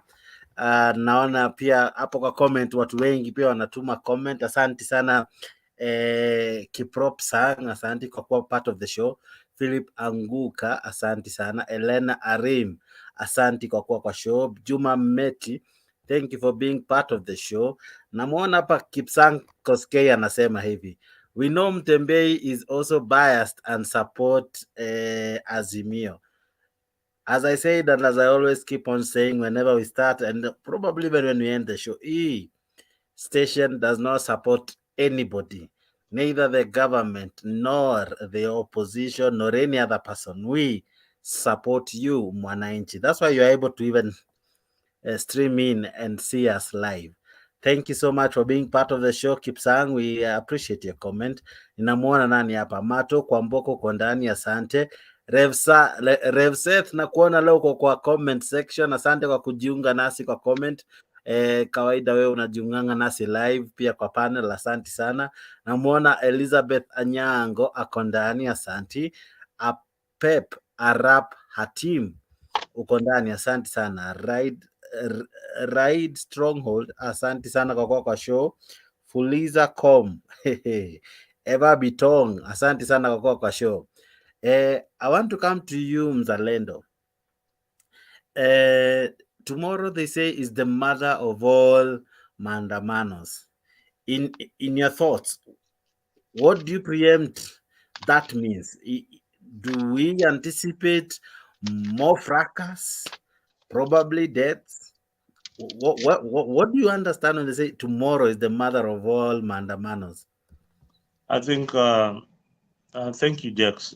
You know, we have been following these demonstrations, and when they started, I said, when the first one was on 20th, I think there was a lot of hype around the 20th Maandamano, and we knew Raila will take government on the 20th of March. And if you watch what was going online, because we on this other side can once in a while call back at home and watch what is up, the developments in the news and on the online platforms. So what we have been seeing on the online platforms, especially those associated with Azimio, is they're not really trying to get their supporters out. They are kind of also scared of what is going to happen tomorrow. They are not getting their supporters out to go for the demonstrations. So what Baba is calling them to do, quite a good number are not interested in the demonstrations tomorrow. But also a big chunk of Azimio supporters will stay at home and watch their televisions, watch on their televisions as the demonstrations go on. These demonstrations could only be successful if you involve the middle class. You understand? But so long as you hear the MDD saying that mulitufungia Kibira last time, this time watu wa Kibra tayari wako kwa CBD. So tayari amesha profile where this maandamano zinafanyika Kibra na zinafanyika Madari. That is one of the MDD supporters saying that this maandamano is for Kibra and Madari. And we know majority of the people who live in these slum areas, tunajua ni kina nani. Even these people who you are seeing on the comment section, if you look at their lines, they don't, yes, they support Azimio, but do they really support Azimio? Even revolutionary change now, he says he supports Raila Odinga, but ukiangalia simu yake bado yuko kwa Safaricom. Wacha nimtetee, revolutionary alisema hatetei Raila. Okay, you watu wale, no, at some point, you know, at some point he said he moves with, he's always anti-government. That is what he said. So he'll always be on the other side. The other time, yeah. So he's giving a thumbs up. So that means already. Hapo mwisho yeye alisema yeye he stands for change. So he is not for the opposition, neither the government, yeye anataka change. So unaona kuna wale wanaandamana hapa kwa social media, kwa Facebook pages na kwa show kama hii ya Mtembei, lakini hawezi fika na sufuria kwa barabara kwa sababu wanauoga. Mara ya kwanza wanauoga, hawajui ni kwa nini wanaandamana. Hiyo ni ya pili, na wanajua vizuri sana hawana faida lolote watapata kwa hii maandamano. Just like Geoffrey, just like the other guy who left put it, and we have said it and we will keep on repeating. there are ways of channeling your problems. Hata kama ni ma-MPs wamenunuliwa, the way Azimio are saying at the parliament, watu wamenunuliwa, they cannot put their grievances there, they lazima waende kwa wananchi. Let me tell you, even if you have majority in parliament and in Senate, that is why we have a minority leader. Minority leader ni kuchukua what their minority side is saying and compiling with what the majority side is saying. Even in the preparation of the budget of the Republic of Kenya, these two political parties are always involved. They are involved at committee level. They are involved and they discuss the budget of the country. And one thing I will not stop saying, if it is the issue of the cost of living, first they should start with free secondary education. Azimio, bring a bill, bring it. How many MPs do you have in parliament? More than 100. Bring 100 bills in parliament saying that you want free secondary education. And let us see whether UDA side will not support such a bill. This bill is bipartisan. There are things that we can always do together as leaders, those leaders in both sides, and talk as Kenyan and say, hii issue ya secondary education namna gani? Now, as Kenyans, me and you, who we don't have the political authority the only way we can show our grievances is by picketing. We have got our issues. Issue number one, hawa viongozi kesho wanakuja na VX kwa maandamano. They are paid 2.4 million. Kesho ni Monday. Monday ni tarehe ngapi, Jex? Angalia kwa kalenda yako. Mshahara yao itakuwa imeingia 1.2 million na ya allowances another 1 million. 2 million, over 2 million itakuwa imeingia kwa akaunti yao. Kesho wakikimbia na wewe kwa barabara. Wewe Mkenya wa kawaida, they will retire in Lavington, wengine waende Runda, wengine warudi Karen, wewe urudi kwa vitongoji duni where you belong. Them, they will not carry you to their homes. And their homes are secure. Hakuna tear gas itatupwa hapo ndani. Wewe polisi watakufuata mpaka pale chini ya kitanda ile unaishi huko Kibira, ama kule Huruma, ama kule Kasarani. You would be followed. So some of these things, just like Geoffrey had put it, there's a student who died in Maseno in the last demonstration. What has the Azimio people done to the family? What are they doing to the family? Wamefanya nini? And did the cost of unga come down? No, it didn't come down. Are the parents grieving? Yes, they are grieving, because it is not worth it for a child that you've struggled with and is in a third year and he gets shot. Probably most of the people who get shot and killed in this demonstration are not people who are actually involved in or part of the demonstration. There may be bystanders, watu walikuwa napitia tu wakastukia, or a stray bullet imeingia kwa nyumba imeua mtu. They are not always part of this demonstration. So even if we allow demonstrations, it's not a good place to be at this particular time in a country that is struggling economically. Okay. That is my take, Jex. It is not a good place to be in a country that is struggling economically. And worse still, the cost of unga has come down. The cost of fuel has come down from where Raila and Uhuru left the country. Ruto's policy is working. That is why he's been able to borrow money left, right, and center, because his policy is working. Is it a good thing to borrow money? Yes and no. You understand? Yes and no. For you to be given money by IMF, they have to see your economic strategy. If it is good enough, they will give you the money. If it is not good, hawatakupatia. Kenya ilifika mahali hawangeweza kupatiwa deni na nchi yoyote, kwa sababu they lacked the strategy, they lacked the plan to pay the money back. But things are going to improve. Mvua pia imeanza kunyesha. We are praying to God that isinyeshe sana ndio iharibu mazao, inyeshe tu kiasi ndio watu waweze kuvuna. After 4 months, places like Uasin Gishu, where we get most of our maize, tutakuwa na mahindi ya kutosha.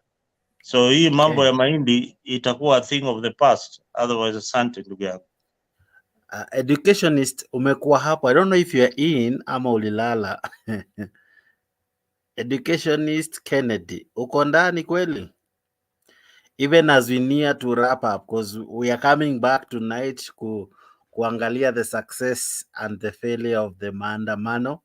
And I really pray today we will not announce any deaths, but hey, mtakuwa labda nitakuwa peke yangu nikiomba kufa mtu, lakini that's my desire. No one should lose a life for any reason. By the end of the day, as Geoffrey yesterday said, hawa watu huwa wanapigiana simu usiku, hawa watu siku 2-3 watasalamiana ama watakuja waseme hizi stories zimeisha, but by that time maisha yako itakuwa imepotea. By that time you'll not be here to watch this show, and we don't want to lose any of our members to tomorrow's, or rather to few hours from now's Maandamano. We want to have you live in this show. So whatever you do, please be safe. Try to be safe. I think Kennedy amelala, so I want to give some few moments za close, but you can as well send in a question hapa kwa comment section. Kuna mtu anauliza hii swali Geoffrey, but I see Revolution anainua mkono, but kuna mtu anauliza hivi, Mburu should tell us what the Ruto regime has done for all Kenyans. All I see are appointments from his cronies. Sijui kama umesikia ama nisome tena. Nimesikia. Aha. Kitu cha kwanza na nilisema hapa jana. Ukiingia kazini, the first thing you do is to organize your government. Okay. What we call restructuring and structuring. Na bado serikali imekuwa katika ile hali ya kuweka mipangilio ya uongozi. Okay. Ukiingia kwa ofisi, the first thing you do is to make sure that all departments can learn. Na sio kitu rahisi kupaga tu human resource to ensure kuna watu kila ofisi na hao watu wanajua venye wanafanya. So what you do the moment you attain the government, yes, there is the previous regime na mambo bado yanaendelea, lakini sasa tutaanza kuona results za the president baada ya yeye mwenyewe sasa kutengeneza serikali yake venye anataka. So there is what we call the role clarity. Lazima kila mtu ajue role zake. Kuna mambo ya kuweka all the structures of the government together, which cannot be done within just 6 months. The other thing, umeona hata kama serikali inakopa pesa, the government has already said, and they are doing it and they are working on it very hard to ensure that Kenya does not enter in the pit of over borrowing ambayo imekuwa ikiendelea. Kenya iko na madeni kubwa. Na because the president we have is not a selfish president, he has reduced on the rate of borrowing. Na diposa anasema, Wakenya tujikakamue kidogo. Na diposa mnaona kama maisha inakuwa gumu kidogo. Diposa the president is saying, let people try their level best to pay taxes. Watu wengi wanasikia kama wanafinywa kwa sababu kulikuwa na loopholes nyingi sana zenye watu hawakuwa wanalipa taxes. Those loopholes zinajaribu kufungwa ili sisi wenyewe tuweze kulipa wafanyikazi wetu. Because this is what was happening, Jakes. Imagine a situation whereby the government would borrow money to cater for wage bills. Imagine such a situation. So kitu cha kwanza ni chenye Ruto anasema, na mtu yeyote ambaye anafahamu vyenye mambo yanastahili kufanya, anatuambia hata kama tutakopa pesa ya huko nje, tusiende kukopa pesa ya kulipa wafanyikazi. Tusiende kukopa pesa ya kutulisha chakula, subsidies. Tukope pesa ya maendeleo. So kwanza tuhakikisha ya kwamba sisi kama Wakenya, we have production of our own food. And that is why the president has said we are going to subsidize or to support production, not consumption. You see the difference? Sasa unaona pale, hiyo ni hekima ya juu sana. Maana president anasema tutoe nchi yetu kwa shimo ya kila wakati tunafikia venye tutalipa madeni.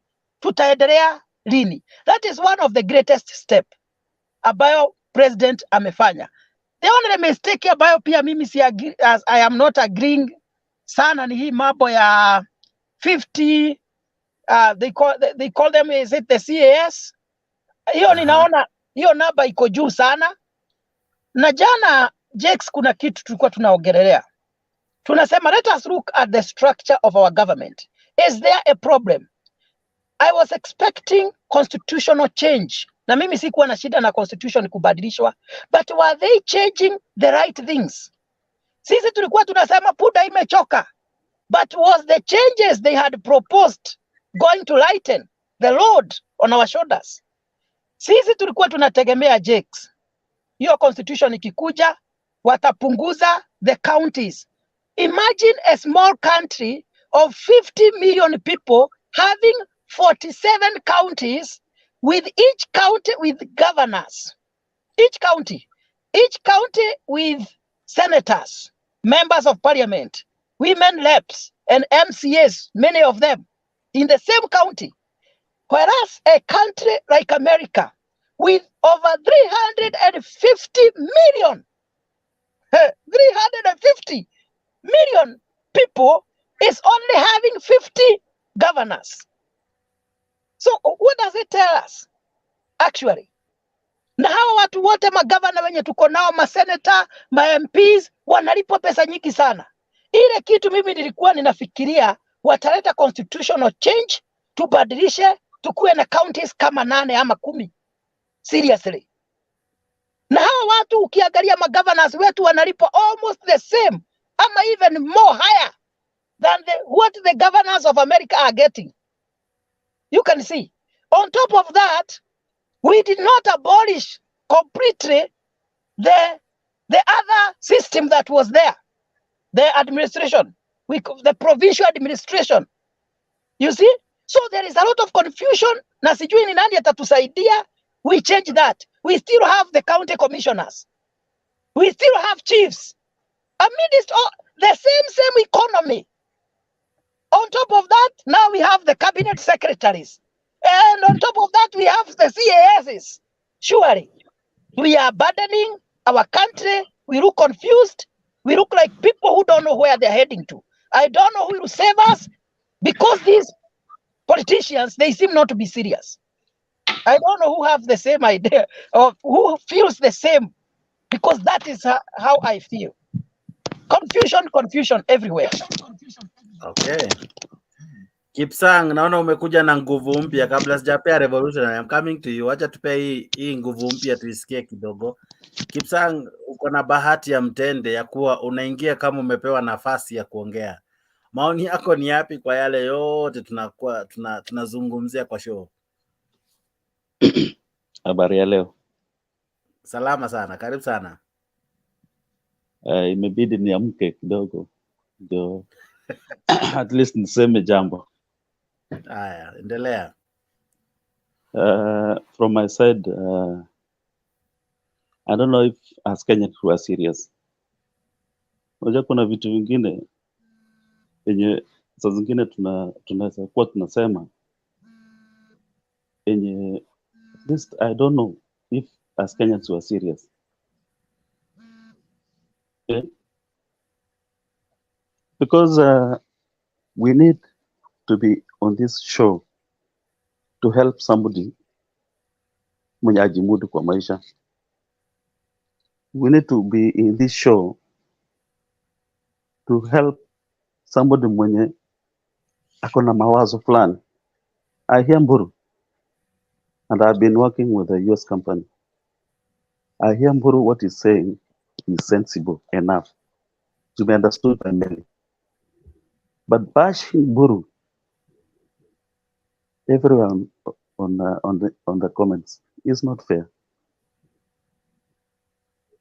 So I'm coming here on this show on one clarity, that we need Kenya to be on a scale of independence, to be on a scale mahali penye tunaona tunaelekea mahali pazuri. Sio mzuri kupinga kila kitu, and even Ruto government is not 100%. It's not 100%, but we have to accept challenges yenye alipata. So my comment, to be brief, is let's to be fair as Kenyans, and let's all understand we are here to make a living. Mi siko Kenya, and if I'm not in Kenya, we are seeing people who are in Kenya wenye hawana kitu ya kukula and are going to the streets. It is bitter. Thank you. Okay. Mzalendo, even as we begin to wrap up, we have done 5:30 hours. You know, yesterday we left it at the issue of the CS. You know, Ruto has to manage his politics. That is the reason why we have these positions coming up. Sometimes it is just for to create that balance in our politics. You know, the positions in government are not so many, and he also has to satisfy his UDA supporters. There are those people who put Ruto in power. There are people who put Ruto in power. As much as Azimio, they want a stake in the government, there are people who voted for Ruto largely from Central and the Rift Valley. You have to satisfy their demands. Before they went to elections, there are things that they were looking into, and there are promises that their leader gave them. So after finishing with the Kikuyu lot from Central brought by Gachagua, he had to deal with these tribesmen from Rift Valley, and now the rest of the country. So that is why you have a position of cabinet assistant secretaries. Now, cabinet assistant secretaries is something that Uhuru and Raila had floated in BBI. So at BBI, technically, Ruto is introducing aspects of BBI, but cleverly. Yeah, is introducing small bits of BBI. You see Mudavadi was given a position that is not in the constitution. So the introduction of aspects of BBI in Ruto's regime to create balance in the country, because this country is tribal. That fact we must accept. Whether Ruto is elected president to govern everybody else, we have to accept that we come from small tribes. And these tribes have got kingpins. Ukambani, they are looking up to Kalonzo. Ukienda hii pande ya Nyanza, unaona wanaegemea sana pande ya Raila Odinga. So how do you create the balance and bring development in such an area? Yet the leaders there are not pro-government. They are anti-government. So you have to get a unit that you are working with. That is the reason why people like Jalango are now working with the government. The MP for Uriri is working with the government, and many others who have decided to work with the Ruto's government, because he is a national leader and he wants to portray that nationality. My issue would be, yes, when you are appointing in your next cabinet reshuffle, let us see very few of Kalenjin doing the backup in each and every ministry that you are appointing a Kikuyu. Let us see other tribes also being incorporated. Ruto is not a perfect human being. He has got his mistakes also that we must address and see how well we can be governed. He's creating right now a position for the official opposition leader. I think Raila and his team will be very, very comfortable. That is another war that is coming probably towards the end of the year. When that position for official opposition leader, I don't know whether we'll give it to Kalonzo or we will still give it to Raila Odinga. That is another problem that is coming, and it is food for thought. Who is going to be the next opposition leader? Should there be a creation of the office of the opposition leader? So those are the sitting problems that we have in a country. Just as Geoffrey had put it, Nishida, this country is too small to have 47 governors. That's a big, big problem. The most Kenya can have is 8 governors peke yake. You know, they were all provincial ways. Rift Valley province. Rift Valley should have 1 governor. 1 governor and 1 senator. Kama ni wengi ni wawili. Nyanza the same. Depending on the size. 1 governor, 1 senator. That is the only way we will bring down the wage bill. And na wakuwa wanakula hii mshahara wanapata saa hii, because mshahara ya hawa wabunge ni mingi sana. It is so exaggerated. Yani ni kitu ingine hata unashindwa wanajiongeza mshahara ya kazi gani? Yani MP mtu wa kawaida ako na bodyguard, ako na mfanyakazi, analipiwa kila kitu na serikali. Cabinet secretary is even worse na minister. Mfanyakazi wa nyumba, domestic worker, hoteli yoyote anaenda, hiyo ni bili ya mwananchi. Hiyo ni bili ya mwananchi. It's even worse when it comes to them. So we as Africans, we have a problem. We need to rethink how we are going to govern ourselves. Otherwise, what is happening with African leadership is that they are colonizing us in a way. When those leaders get into power, they become those small wabeberu walikuwa. Sasa wanatunyanyasa. Na watunyanyasi directly, wanatunyanyasa very, very cleverly. Na pesa ile wanachukua, wanakamua in forms of taxes. So they have colonized us. You understand? So hao watu lazima tuangalie vizuri sana how we are going to deal with them. Otherwise, asanteni bwana. Okay, maoni yako ya mwisho revolutionary, even as we wrap up the show. Yes. Sawa. Am I audible? Very. Yes, Mzalendo, first of all, just to comment, many paint na brush already.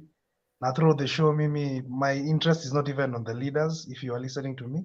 But anyway, ni sawa.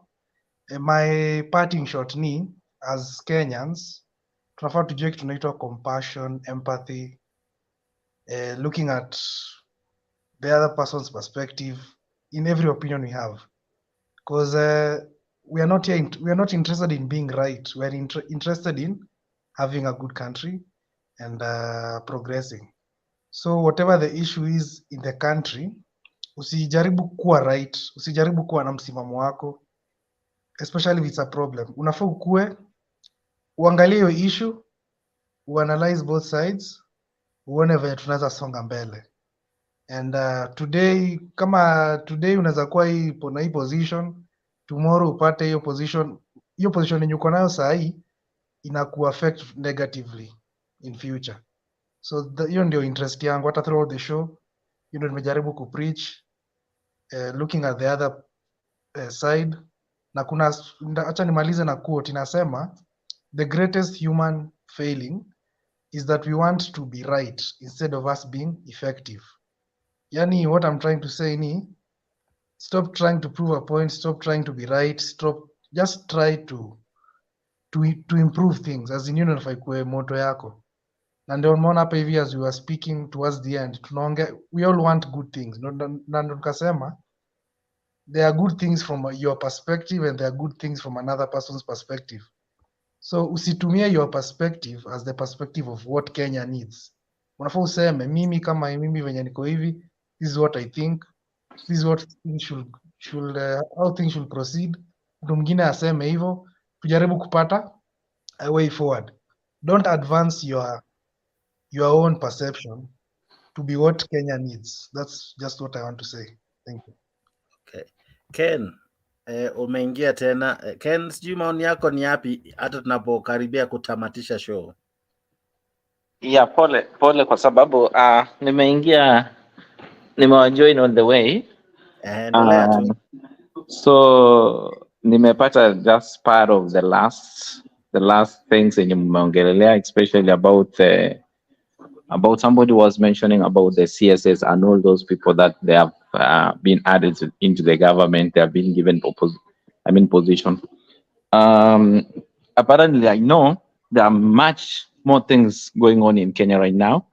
Because actually, I'm not there. That's why you see me, I'm awake. I'm based in Canada. Those guys who are here, maybe you are following. I'm in Canada, a place called British Columbia, Kamloops. Just to add on those, in Mesema, really, there are more things that Kenyans people need to do, especially in terms of economy right now. Especially in Najua, sasa, why people are going to street for demonstration is just because of the economy. An economy cannot be stabilized by just going to the street, doing nothing. Apparently, what leaders are doing is just misleading people, going to street, doing all those things. Because we know right now where Kenya is right now. The economy, in fact, the entire world, not even Kenya. There's some I can say there is a instability of economy in the entire world. And everyone are working on it to see that the economy is stable. Because through the pandemic, coronavirus, and all those sorts of, you know what's happening right now in Ukraine and Russia. Those are the things now that have caused more of instability of economy. What Kenya should do right now, understand right now there it's raining. What Kenya should do is just go to farm, because Kenyans, they can feed. In fact, they have good fertile soil. They can do irrigation, and I know they can produce so many food that even they can export and get income.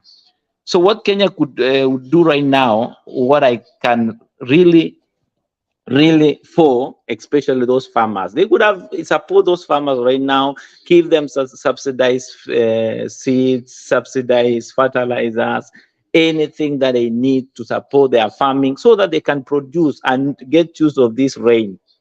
Cause sahi tukienda kwa street inanyesha, watu hawaende kwa farm, wanalia sijui ugali imeenda juu. Sasa unalia ugali imeenda juu na unaje shamba ikulwe na makwe, ama ujalima shamba, na you expect at the end of the maybe 6 months umefuna umepata mapato fulani. Let's tuone kwamba nini tutafanya, especially sisi. Unajua wewe unalia serikali amefanya, serikali huwezi leta hata chakula mpaka kwako, ni wewe mwenyewe. If we work hard, all of us, tupande, twende shamba, tupande, we do something, and I'm telling you, tukiproduce food, the first thing it stabilize juu chakula italeta na uchumi itarudi chini kidogo. Then the CS of trade and all those I mean wenye wanafanya cooperation about international trade wafanya something so that walete investors. There are many investors, they want to invest in Kenya, but the problem in Kenya, there are so many high taxes. Those guys wana overtax, and that's why investor hata ukitaka kuja Kenya kufanya kitu anaogopa, because there are so many tax huko wana subject to tax high even than other first world countries. What we are saying, stabilize. We invite these people, come, let them come and invest to a tax ile reasonable. Walete investment Kenya, and more so we market our produce. Like for example, here in Canada, we have like we don't have African food. People like we go all the stores, but we don't carry it anything. In fact, even the maize corn, hata ile tu ya mahindi yenyewe yenye tunajua tunatoka nyumbani, we don't. Everything is import, and you know most of the food in Canada they import from America. Some they import these neighboring countries, and even there are so many products from China. I mean, Kenya, we are the food basket country. Why don't we produce this food? And we actually natuende to open the market. We export even to USA. We export even to kama tunaenda Middle East, tunaenda Middle East to export. Right now, I know in Dubai we've tried, and in Qatar we've tried. There are some exports of maize there. I've seen like you can unaweza fika huko unapata pembe, unapata hata hodari, at least simbaya. But now this is the things that Kenyans need to do. Wacha wasiongee mingi kwa siasa, wakuje wakanyage these countries. There are so many people wanataka chakula from outside, you know. Let's do something. Let's go to farming. Let's go to fanya farming. Hiyo ni an advocate, because najuanga Kenya, if tunaweza produce a lot of food, na ishibisha ama ilishe the entire, even the world, if possible. Anyway, hiyo ndio maoni yangu yenye ninasema. Otherwise, mi nasema tu guys, mi na advocate kwamba to go for street, to go for maandamano, ailete chakula katika our plates. The only thing that we need to do, let's go and we rethink ni nini tunaweza fanya ili wewe kibinafsi ukuwe successful. That's what I can advocate. Thank you very much. Kiptanui, thank you so much for your submissions. You have really brought a nice perspective to the whole issue. Asante sana, be coming to the show. We love to have you, and we love to engage you. We have many friends and brothers who join, and actually even sisters from Canada who also join in, and maybe mtajuana tu kwa hii mtembei show, and you never know these things, eh? Yeah. Mboro, your submissions. Thank you so much. Let me say that we have had a good time. Thank you so much, the panelists. Thank you, everybody. These are my final remarks. First of all, is an advice to the young people. If you truly love your life, you love your people, you love your family, and if you would like to have a good future, avoid the streets. That is not a place for focused people. I have been in Kenya until I was around 34, 35 years. And I was still there even during the Gido Matiba, Kebake, and we have seen so many things, Moi, Uhuru, and now we have Ruto. One thing I have never done, as when I'm speaking, you can tell I'm so passionate about our country and about politics. But one thing I have never done is to go for demonstrations. One thing I have never done is to close my business because Uhuru is coming in a stadium. But I have never failed to vote. So many people you see shouting and throwing stones and saying they want change. They don't vote. And that is why, even if Bamba has so many votes, Nyanza people, when you look at the turnout, you realize they don't go to vote, many of them. So if you want to change today, change will not come through physical fight. Saa hii wajinga ndio wanatupa mawe, ndio wanapigana magumi. We, in the 21st century, the kind of battle we should be fighting is the battle of intelligence. Who will bring more development in his county? Who has a better idea? Who has the superior idea? That is where the world is. But we are still there on the streets, thinking of how we are going to have running battles with the police. And our leaders are very okay with it. And they are happy to come and announce to us how many people have died and all that. And the young people, angetaka niwaulize, hawa viongozi wanaotuongoza, wengine wanakaribia wako miaka 80, wengine 70, wengine 60. Ni watu ambao wamekula maisha yao, wamejienjoy. Wewe ni kijana wa miaka 20 ndivyo unaanza maisha na unataka kuenda kuwakufia. Na hao wanajua hata wakikufa time yao imeisha. Why are you dying? Jesus Christ died for our sins. Why do you want to die young? Bora unakufa ukiwa 20 years. Unakufia nani? Please love your life. Hata kama maisha ni gumu saa hii, it doesn't mean it will be the same tomorrow. There was a time I was struggling, but I did not just focus on what was happening then. I was looking ahead, nikijua ya kwamba siku moja Mungu atafungua mlango. Na sasa ukikufa, surely umekufa, hiyo change hata hauta enjoy what you are supposed to do. Think there is a problem. How can I help to solve the problem? Go work very hard. Pay taxes. By so doing, you are solving the problem. Come to Mutebei TV and other stations where you can be heard. Go to your Facebook. Air your grievances. Talk something. Tell your leaders what you think or what you feel. And my final point here that I want to tell the people, because I have heard people saying that Raila Odinga has no option apart from going to the streets because the MPs have joined the government, the senators, the governors have joined the government. The question we should be asking ourselves is, why are the leaders joining the government? Because these are not fools. They are intellectuals just like you and me. They are people who are thinking. And there are those reasons that are causing them to leave. And I would just like to highlight them quickly. Number one, they are looking at the age of Baba, because age is catching up with him. And they know for sure this is somebody who is exiting politics. Even if he doesn't want, age will force him. And already they are doing their calculations. And they are realizing here, unless he gives them another person, and for anybody to reach the point, the level of Baba, it is not easy. For anybody to have the trust of the people, the confidence of the people, the love of the people. One, Raila Odinga is a man of his own. He is a charismatic person.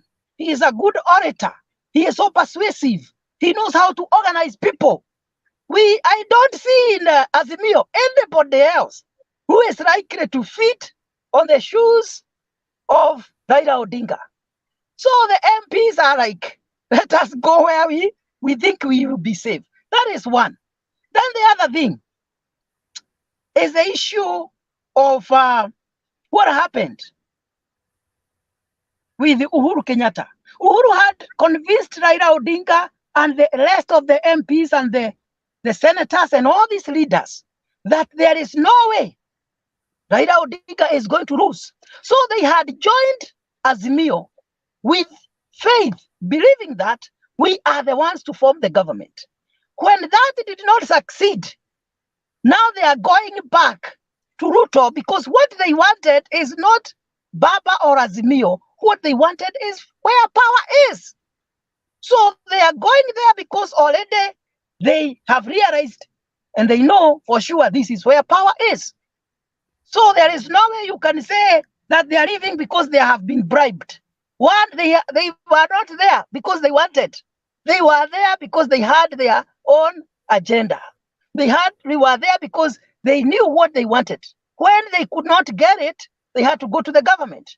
The other thing is the issue of the dictatorship in Azimio.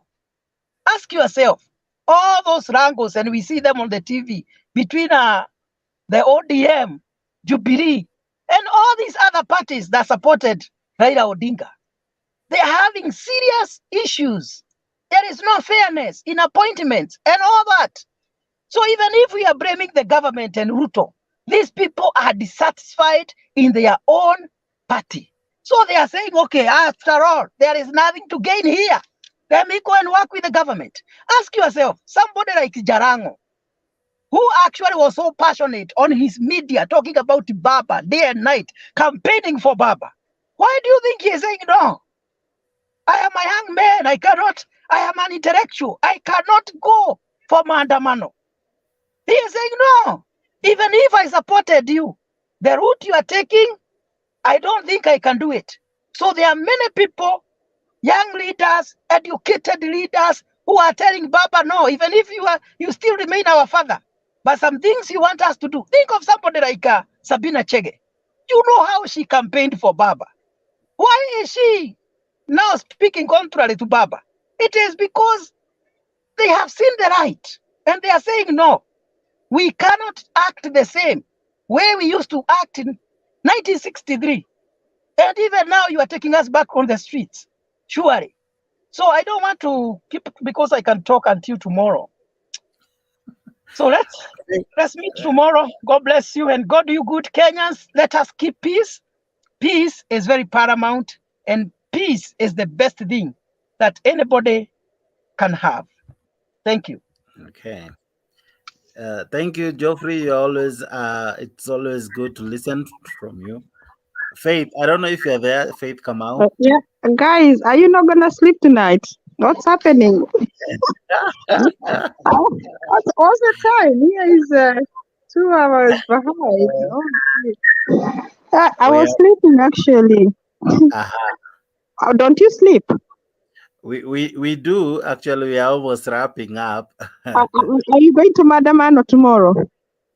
We will cover it live. You can follow it from Tembei TV. Yeah. We will be here. Anyway, I think it's good. It's good, guys. It's good to have a conversation because at the end of the day, we have to listen to each other. Correct. We are all brothers and sisters, and there's no point. Honestly, when I don't want to talk much because I'm half asleep, but for me, the way I see it, right at the moment, I don't think there is need of the Maandamano because Madam, for what? For what? If we could have given Ruto 1 year, 2 years, then we can go and say, okay, this and but 6 months, what has changed? Nothing. Even if it was Raila, what he could have done with whatever with the prices on everywhere, even here, everything is skyrocketing. It's a whole world. So we should not. Anyway, guys, I think we continue tomorrow. I don't think I'm making much sense. I'm half asleep. I'm happy for talking to you guys. Thank you so much, Faith Kamau, for being part of the show. I'll be there all the time to hear, to share actually. Okay. Yeah. We also have friends from UK who also join in. So probably mtajuana tu kwa hii street tu ya Mtembei. Yeah. God bless people for being part of this show. Maybe Sam, do you have closing words?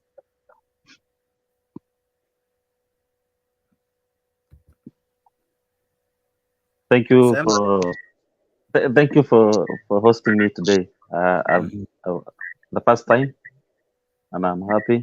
I'm a good listener. So the only thing I want to say is let's change the perception. Okay. If all Kenyans can change the perception of how they take things, it will be okay. I've just said there is Kenya Constitution is awesome, and it is like I want to say it's like the Constitution is not saying have stone and throw to a building. The Constitution is not saying go loot. Constitution is awesome. So the only problem I see, maybe this Constitution of ours was not right for us. It is not yet. It is not yet. It is not yet good for us.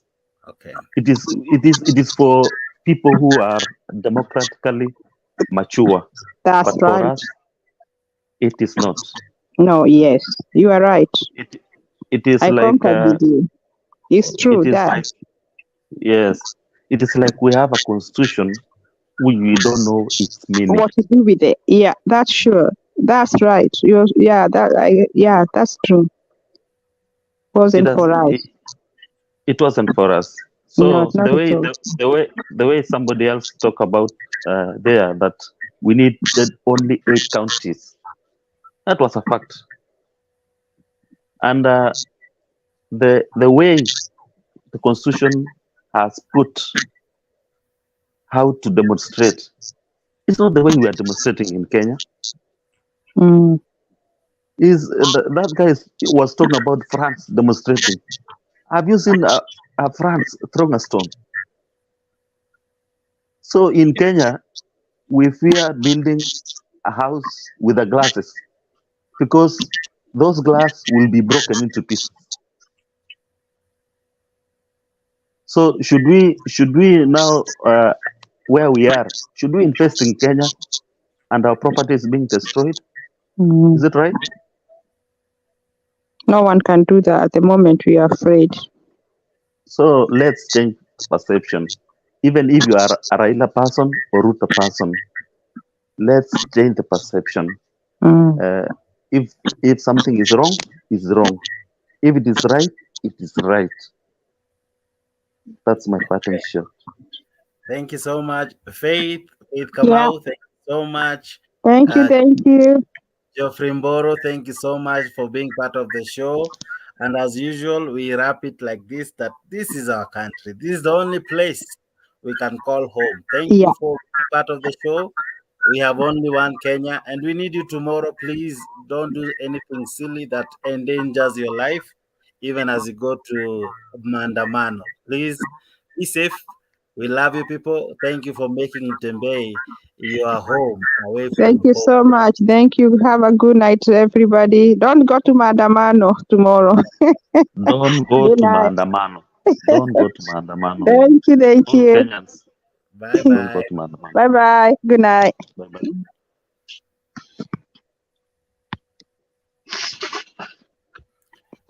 Thank you, people. Goodbye. Bye.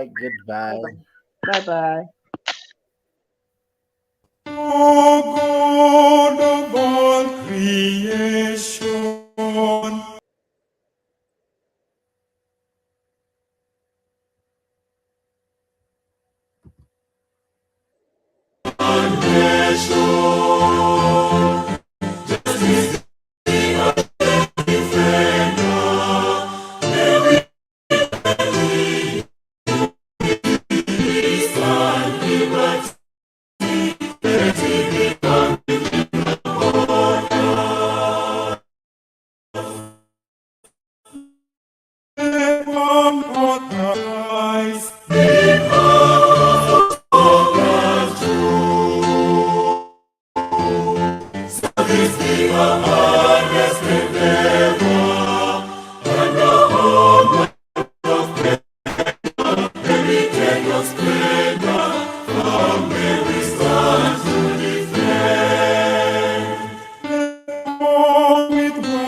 Together.